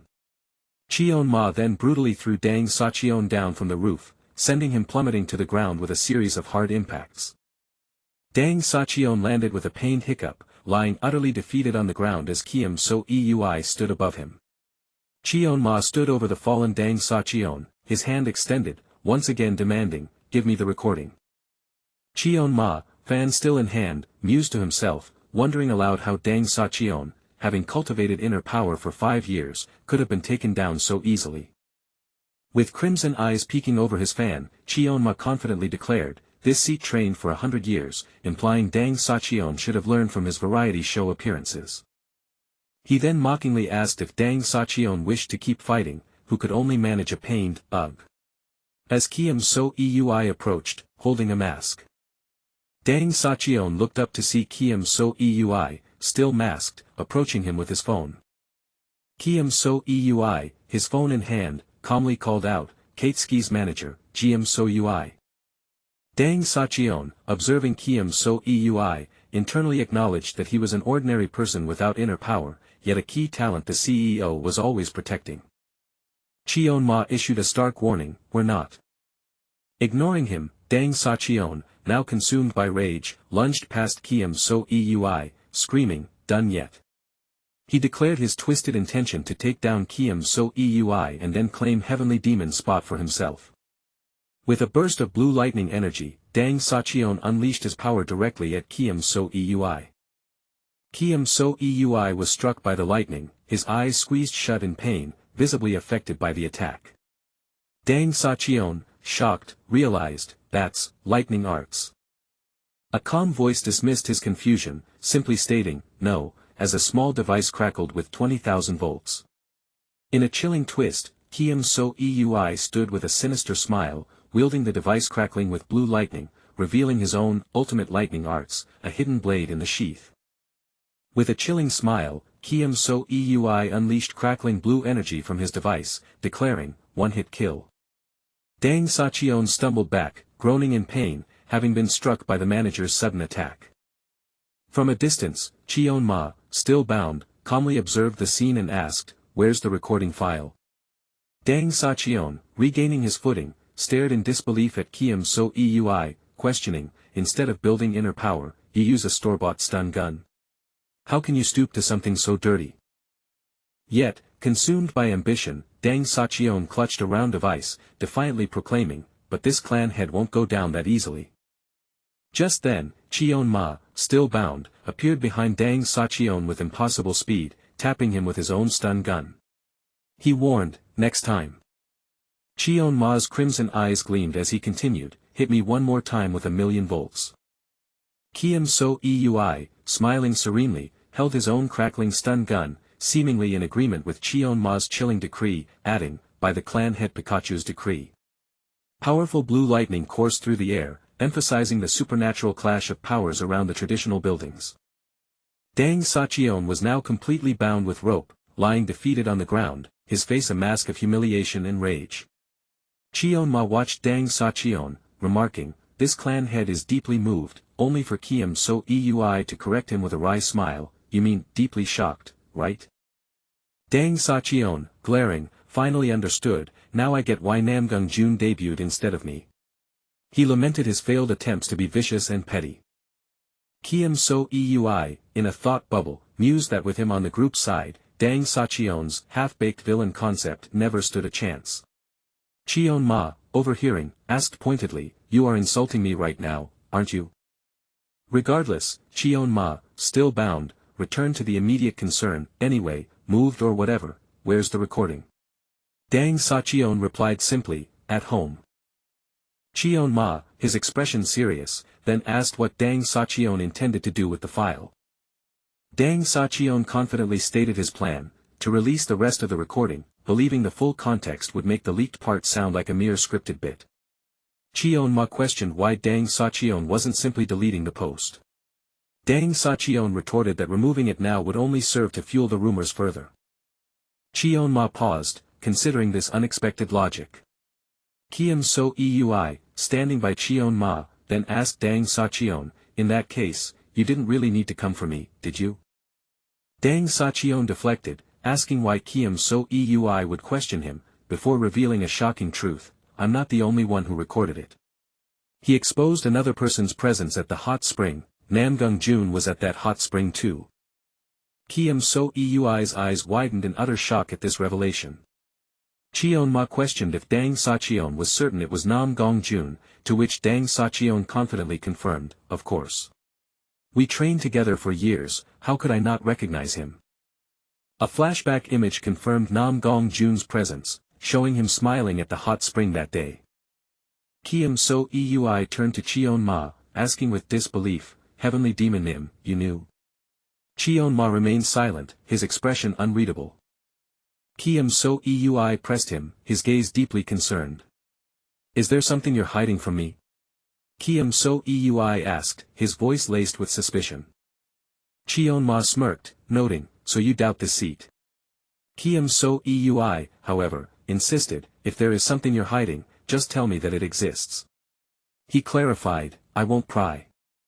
Later, in the back of a luxury car, Cheon Ma mused, an interesting thing to say, then questioned Kiem So-eui, why won't you pry?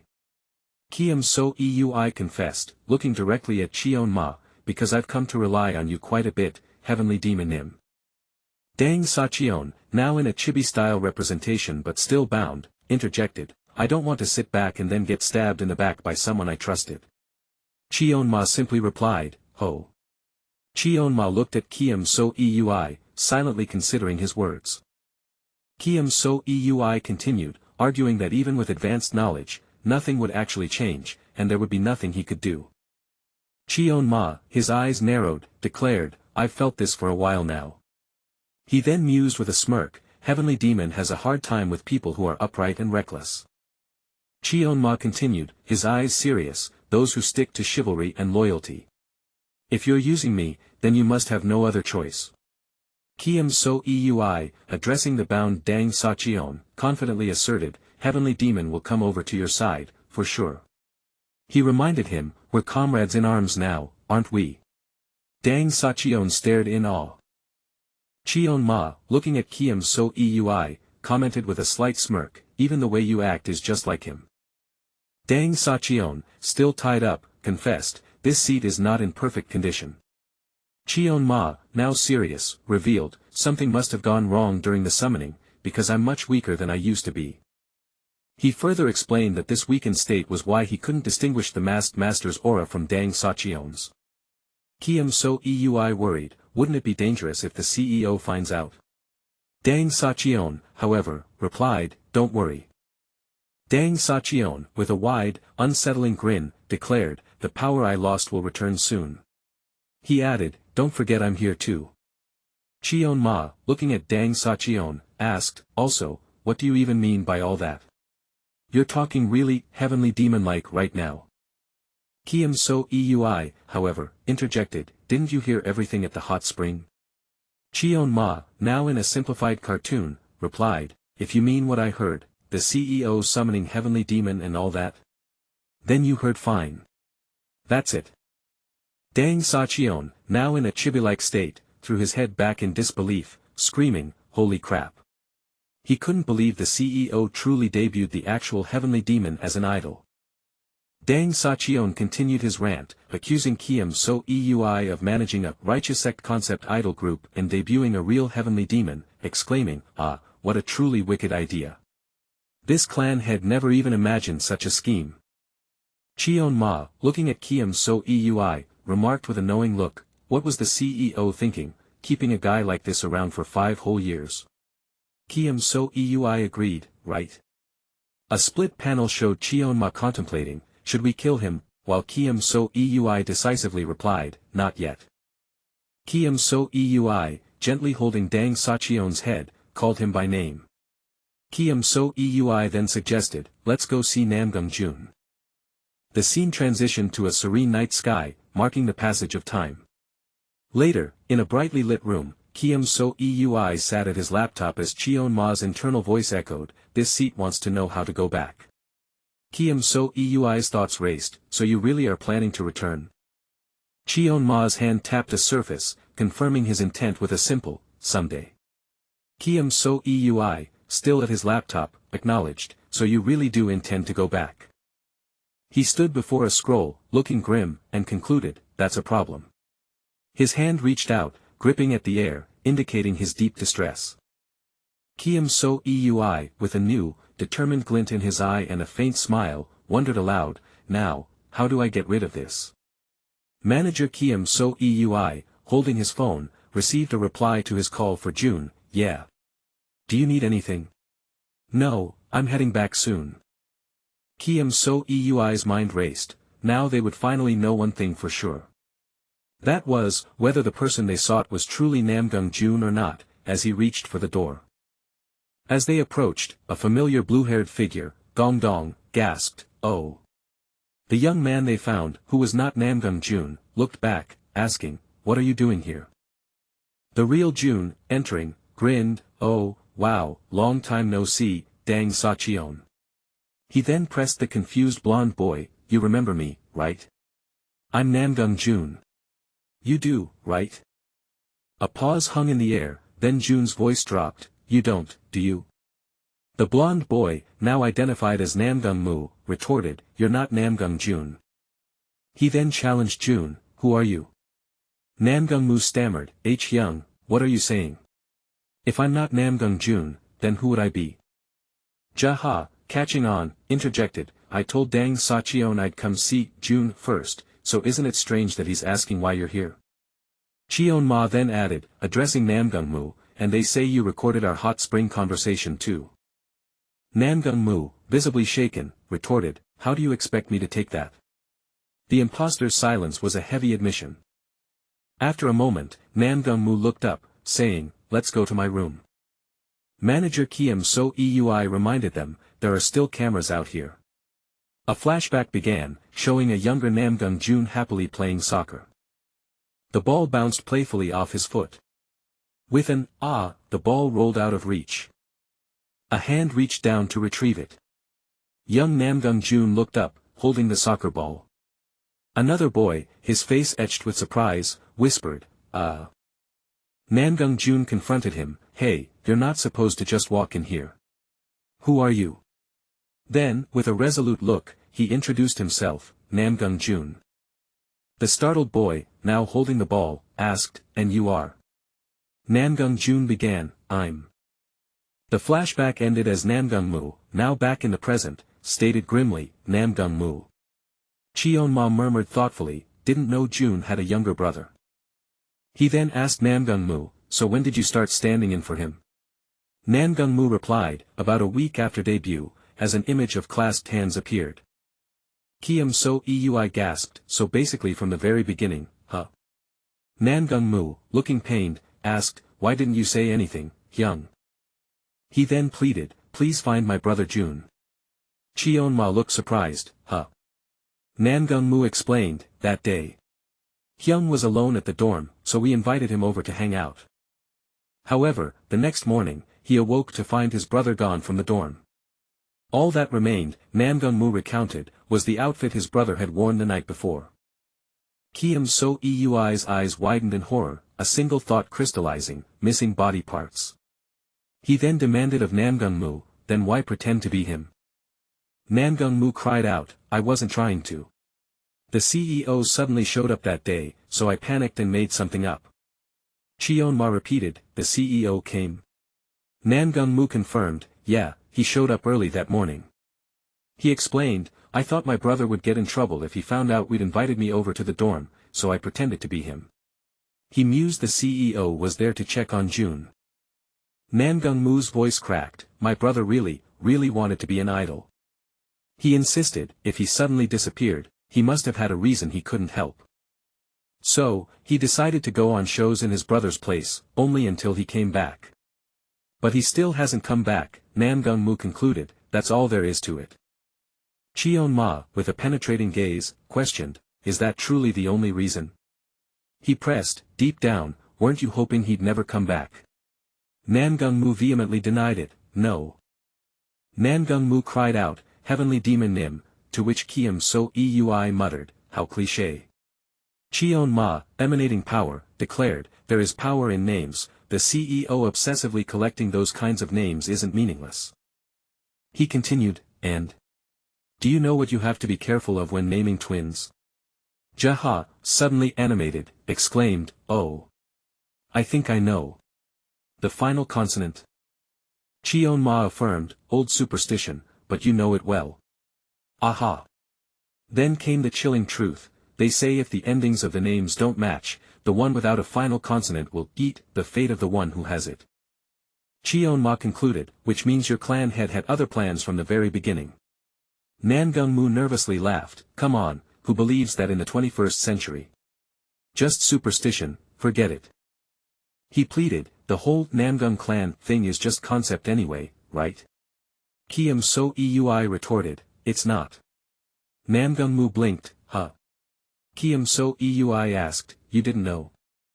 Namgung-moo, now serious, confessed, our Namgung clan really is a family that carries on the line of the imperial sword form. Namgung-moo confirmed, his voice laced with an unexpected gravity, our Namgung clan truly is a family that carries on the line of the imperial sword form. The revelation sent a ripple of disbelief through the assembled group, as questions of, why, and, huh, hung in the air. No, that's ridiculous, Namgung-moo protested, his face etched with disbelief. Cheon-ma, however, merely offered a thoughtful glance, considering, or maybe it isn't. Kiam-so-eui pressed, wait, so your family is the actual Namgung clan, the one from wuxia novels? Namgung-moo, flustered by the query, retorted, why are you suddenly bringing up teacher Namgung Ryo? Why do you think the CEO is so close with her? To me, Namgung-moo explained, teacher Namgung Ryo is my great-aunt and my brother's mother, and she's the current head of the Namgung clan. Great-aunt? Namgung-moo stammered, pointing in disbelief. If she's your great-aunt, then how old is she supposed to be? That age doesn't add up. Kiam-so-eui, still processing the implications, clarified, as far as I know, my great-aunt is already over 70. No way, rejuvenation. Namgung-moo gasped, but Kiam-so-eui simply replied, nope. She just looks young, Namgung-moo clarified, then cried out, I'm jealous. Namgung-moo then turned to Dang Sa-cheon, asking, don't tell me you're some descendant of the Tang clan or something too. Dang Sa-cheon grinned, my parents have been running a Malatang place in Dihengno for 10 years, I'm the first-generation Tang clan head. Our shop was even on a live info show, if you come by, I'll load you up with freebies. Dang Sa-cheon offered, to which Cheon-ma immediately sparkled with interest. Kiam-so-eui cut in, bringing the focus back, so, what about me, then? Namgung-moo pleaded, I know I'm lacking, but I'll work hard, so could you keep it a secret until we find my brother? No, it's fine, Kiam-so-eui replied, his expression firm. Even if you're not Namgung-jun. Actually, Kiam-so-eui added, it's better that you're not, leaving Namgung-moo utterly bewildered. Kiam-so-eui looked at them all, his voice dropping, I've never told you guys this before. But I plan to leave Katsuki and start my own agency, Kiam-so-eui declared with newfound resolve. He mused on how to get revenge on the CEO, discarding the crude idea of using martial artists to settle it by force. As a member of society, he thought, one should always take the refined route when seeking revenge. Gupebang was now a 7th-year idol group, and a group reaching year 7 implied a crucial juncture for their contracts. Once Gupebang's contracts are up, Kiam-so-eui explained, I'm signing them to my agency. Then I'm going to split them into 2 groups, Kiam-so-eui continued, Gupebang and the 5 great clans, a revelation that left Namgung-moo stunned. Dang Sacheon, his eyes gleaming, eagerly interjected, then with a name like Tang Sacheon, obviously I. Yeah, I'll debut you in the 5 great clans, Kiem So Eui affirmed, eliciting a delighted shriek of Kya, from Dang Sacheon. This clan head is deeply moved by So Ui Hyung's brilliant scheme, Dang Sacheon declared, a glint in his eye. Dang Sacheon enthusiastically offered to personally dispose of anyone who objected, prompting a quick, please don't, from Kiem So Eui. Anyway, Kiem So Eui continued to Namgungmu, if you're not actually Namgungjun, you can walk away from Katsuki regardless of contract length. Kiem So Eui looked at Namgungmu, asking pointedly, what do you want to do? Later, Kiem So Eui sat before his computer, reviewing the recent events. Cheon-ma entered, asking, how many times are you going to replay this, to which Kiem So Eui replied, it cuts off right at the juicy part. True, but... Kiem So Eui mused, a contemplative finger to his chin. He gripped the tablet, deciding, I think it's better not to release this. Where's that coming from now? Cheon-ma asked, peering over his shoulder. Kiem So Eui explained, I wanted to release it because no one knew this recording was real. But that's not the case anymore, he continued, now that there's a chance teacher Namgung Ryo is involved. Cheon-ma, with a grim expression, concluded, this recording shows too many of our cards, so all that effort was for nothing. Kiem So Eui remained silent, weighing the truth of Cheon-ma's words. Then, Namgung-mu, his face pale, turned to Cheon-ma and accused, Heavenly Demon Nim, you were summoned by using June as a sacrifice. Cheon-ma, glowing with ominous purple energy, calmly confirmed, given the circumstances, yeah, that's probably it. Kiem So Eui, looking deeply uneasy, asked Cheon-ma, are you planning to hold this seat responsible? Cheon-ma simply replied, no. Kiem So Eui tried to wave it off, muttering, it's nothing. But the real Namgung-jun, his eyes tinged red, looked utterly confused. Just then, Dang Sacheon entered cheerfully, asking, why is this here? Dang Sacheon bowed grandly, declaring, I am Tang Sacheon, first clan head of the Tang clan, hired as So Ui Hyung's bodyguard. He added with utmost formality, it is an honor to meet the sole disciple of the Mount Wasan sect. Bodyguard? Namgung-jun sputtered in utter confusion, as Kiem So Eui stepped in, warning Dang Sacheon to greet people like a normal human being. Yes, sir. Dang Sacheon chirped, giving a peace sign. Hello, Jaha Sunbae. I'm Tang Sacheon, your new assistant manager, and my dream is to become an idol. Assistant manager? Jaha exploded, utterly incredulous. Who said a weirdo like you could be an assistant manager? So Ui Hyung. Dang Sacheon called, oblivious. You don't know this yet, but Tang Sacheon is a total lunatic, to which Kiem So Eui dryly replied, I can see that just by looking. Crossing his arms, Dang Sacheon clarified, since there was a recent ambush attempt on So Ui Hyung, I'll be working as both assistant manager and his bodyguard. An ambush? Jaha gasped in alarm. Was it Shin Taeyul again? Dang Sacheon, with a sheepish grin, confessed, nope. That was me.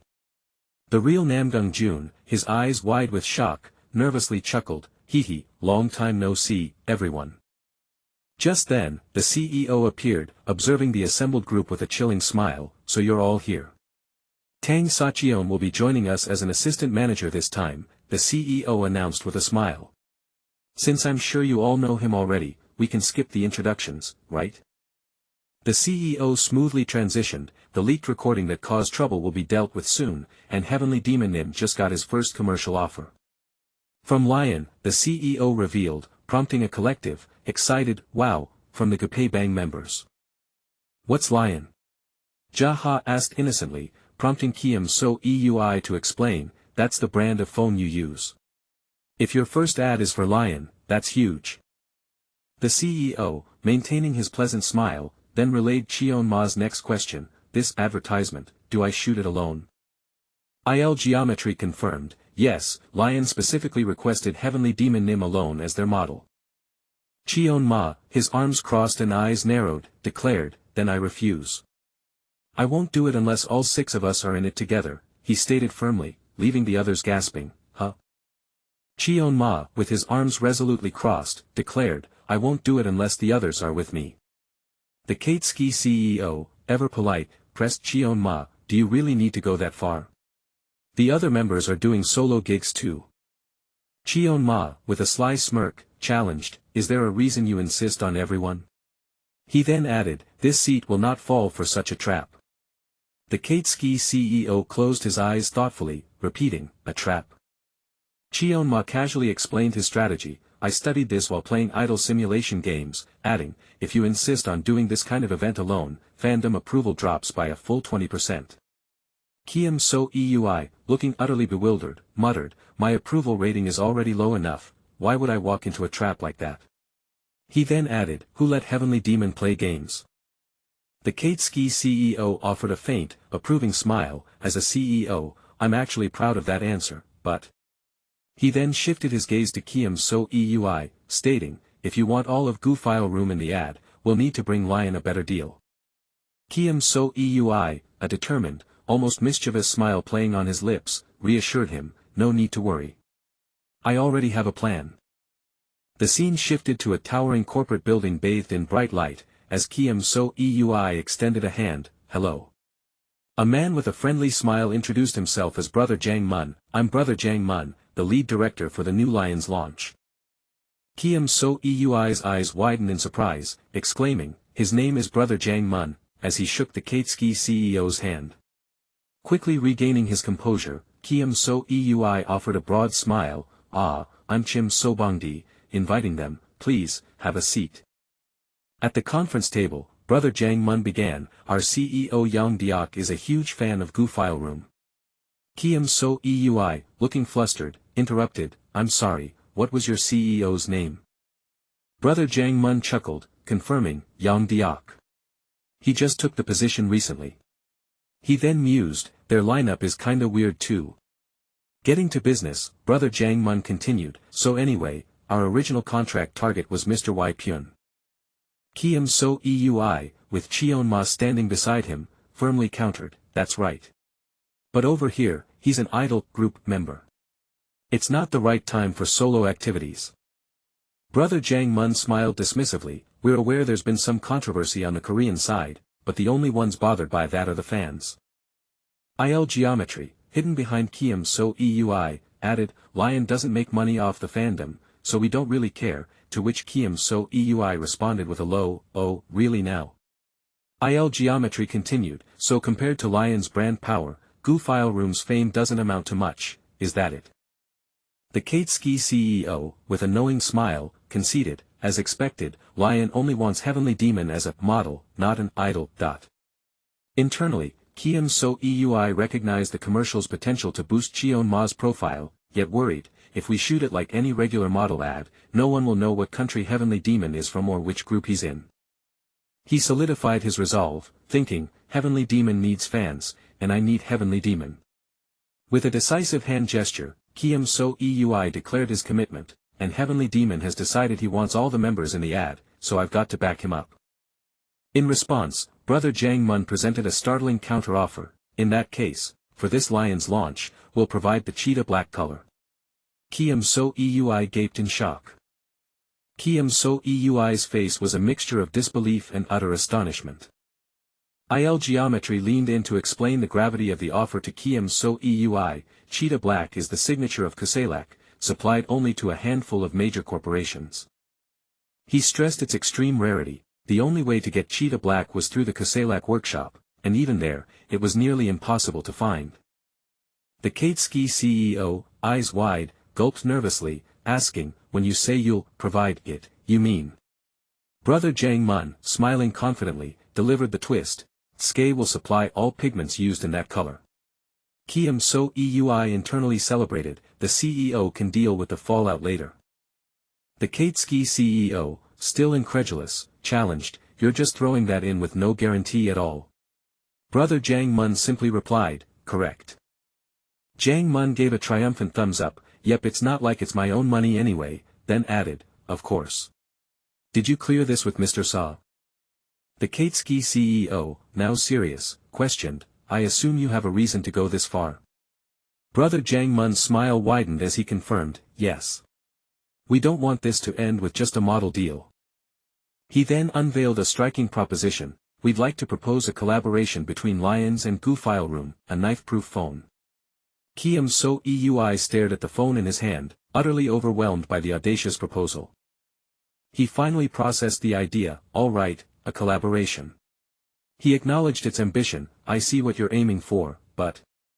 He then pointed to the image, asking with genuine bewilderment, what exactly is a knife-proof phone?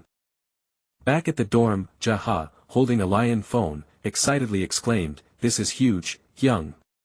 Jaha then added, somewhat frustrated, Cheetah Black is sold out, they said it'll take 3 months to get one. He then turned to Cheon Ma, what about Heavenly Demon Red? Cheon Ma, with a disdainful grimace, scoffed, Sabu Red is on a 1-month waitlist. Trash taste. Kiem So Eui, exasperated, gently admonished, even if you think that, calling someone's taste trash is too much. Cheon Ma retorted, trash comment. A survey appeared, detailing reasons for buying the Lions. The second reason was, already a Lion 5 user, and the third, bought it for the Goo File Room collab. The top reason, highlighted in bold beneath a perplexed Cheon Ma and the other members, was simply, to block flying knives. Kiem So Eui exclaimed in utter disbelief, just how many of them are doing things that get knives thrown at them? Namgung Mu explained, there's a trend where YouTubers film themselves blocking knives with their phones. Dang Sacheon, now sporting sunglasses and a traditional coat, declared, this is all thanks to So Ji Hyung's keen eye, adding with a confident smirk, this Tang Sacheon is once again deeply moved. Jaha, looking confused, asked, what's with those sunglasses?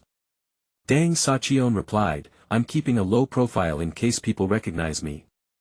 Back in his dorm room, Kiem So Eui sternly warned Dang Sacheon, this is my room, you know. Save that for when you're outside. He further cautioned, don't let the dorm lull you into a false sense of security, any Saseing who's trained even a bit in Goo File Room's basic techniques could break in. Dang Sacheon, with a knowing smirk, challenged, and how would you know that? He repeated, how do you think I know? Suddenly, Kiem So Eui's face tensed, his eyes widening as a persistent buzzing sound filled the air. His phone vibrated on the table, the screen clearly displaying CEO as the incoming caller. Kiem So Eui, looking grimly determined, answered the call, yes, sir. Dang Sacheon watched with concern, placing his hands over his ears. Dang Sacheon, still covering his ears, asked Kiem So Eui with a worried expression, excuse me?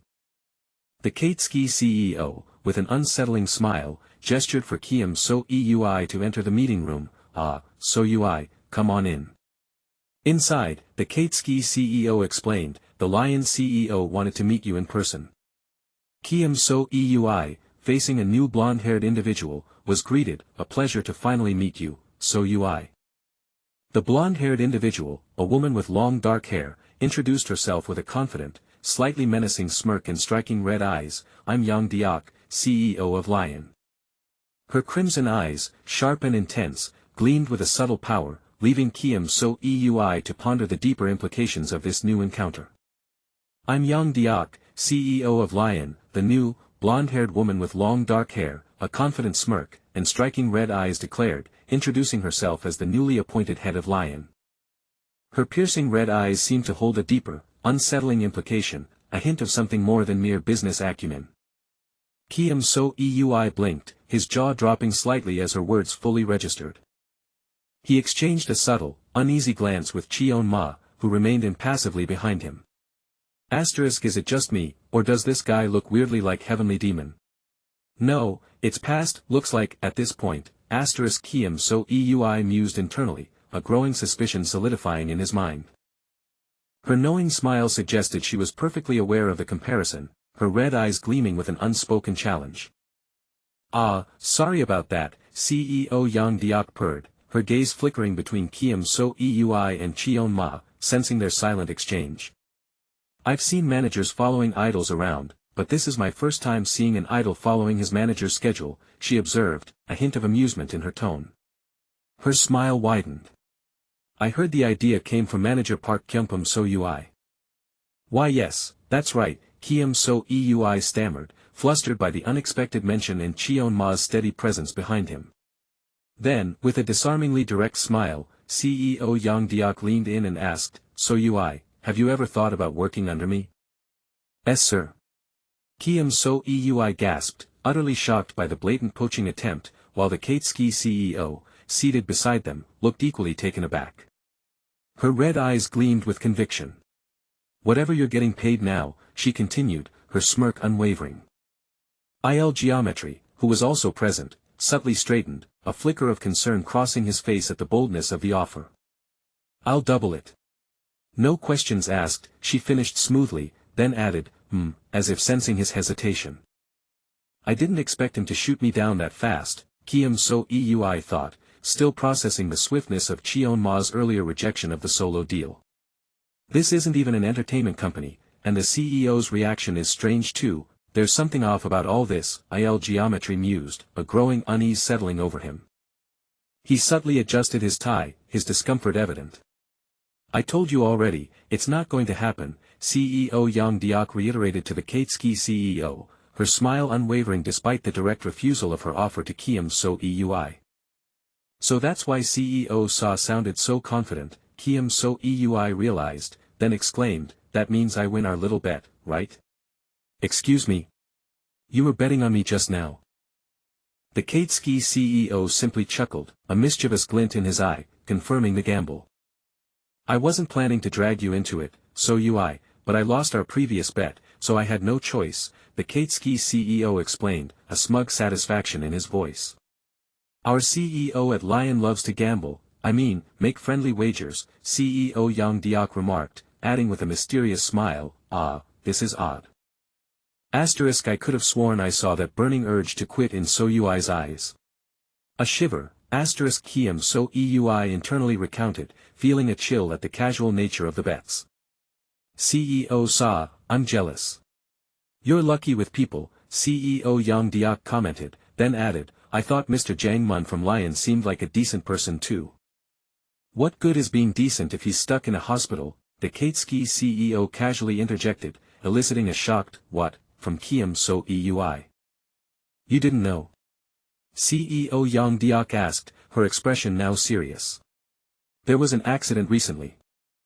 She explained that on the way back from their last meeting, his car had been involved in a collision. His car collided with a knife transport vehicle, she clarified, as the Katsuki CEO's horrified flashback showed blades scattering around his vehicle. "And what happened after that?" Kiam So Eui pressed, his voice tinged with unease. "The collision had left a phone shattered, impaled by blades." The Katsuki CEO had been left terrified, clutching the knife-damaged phone that miraculously protected him. "Talk about timing, right?" the Katsuki CEO chuckled, now recovered, looking smug. "Getting hit in a knife attack right after hearing about knife-proof gear. I swear, that was the first time." A shiver, Kiam So Eui thought, feeling a profound unease at the Katsuki CEO's seemingly casual recounting. "And the guy barely even got hurt," Cheon-ma muttered dismissively, cutting short Kiam So Eui's thought process. "Anyway," CEO Yang Deok interjected, pointing at Kiam So Eui, "I truly do want to bring you over to Lion, So Ui. In gambling, luck is everything. And you're a lucky man," she continued, "I'm sure you've had luck on your side more times than you can count." "I'm really not that lucky," Kiam So Eui retorted, but CEO Yang Deok just smiled. "Then how about a bet?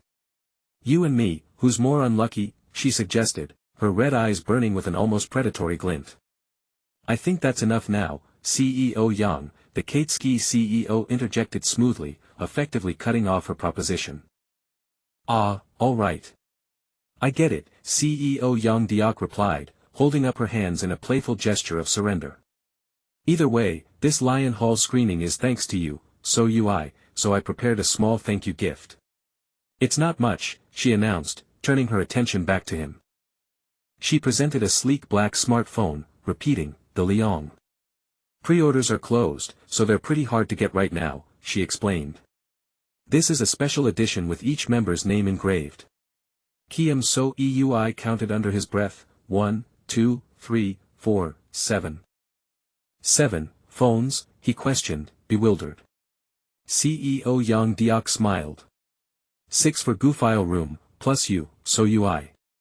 That makes 7, right? Why yes, that's correct, but... Kiem So Eui stammered, forcing a strained smile, a bead of sweat trickling down his temple. I'll pass, Dang Sachion, now sporting a casual outfit, interjected with a wide, confident smile, holding his chest. Who am I to accept something like that? I'm not Gu file room, and I'm not even a Katsuki trainee anymore, he declared, adding that even if he had enthusiastically backed the idea and was a mere background figure in the commercial, he was fine with it. Sachion, do you want mine instead? Namgung Mu, holding his own Leong phone, nervously offered. Ah, Manjun Sunbae, you're really kind, Dang Sachion mused internally, touched by the offer, but then wondered, but if I ever lose the phone, how would I prove it's actually mine? Maybe I should change my name to Tang First One. Hyung. We don't have time to deal with him, Jaha called out, comb in hand, his tone impatient. We've got a year of to do. We're going live right now. Kiem So Eui responded, as IL Geometry enthusiastically declared, Guwal. Your makeup looks perfect today. Everyone ready? Kiem So Eui asked, holding his tablet. Then sit down and get into position. With a deep breath, Kiem So Eui hit record. I'm starting the stream. The live broadcast began, showing the Gapebang members seated, with Cheon Ma calm in the background, as comments flooded in, Gu File Room is live. Gu File Room, Namgung Mu, impersonating Namgung Jun, chimed in, smiling brightly for the camera. Let's go, Cheon Ma murmured, rising to take his place among the members. Oh, came a fan comment, noting Cheon Ma's unusual silence. Whoa, Wajin didn't yell your chant this time. He said he wouldn't back then either, but he also said if he forgets, the cam'll break, ha ha ha, a fan comment read, to which Cheon Ma only offered a faint, knowing smirk. I can control my strength now, Cheon Ma stated, his crimson eyes gleaming with suppressed power. Thanks to you bums, I've regained my power, Cheon Ma concluded, directing a pointed look at Kiem So Eui.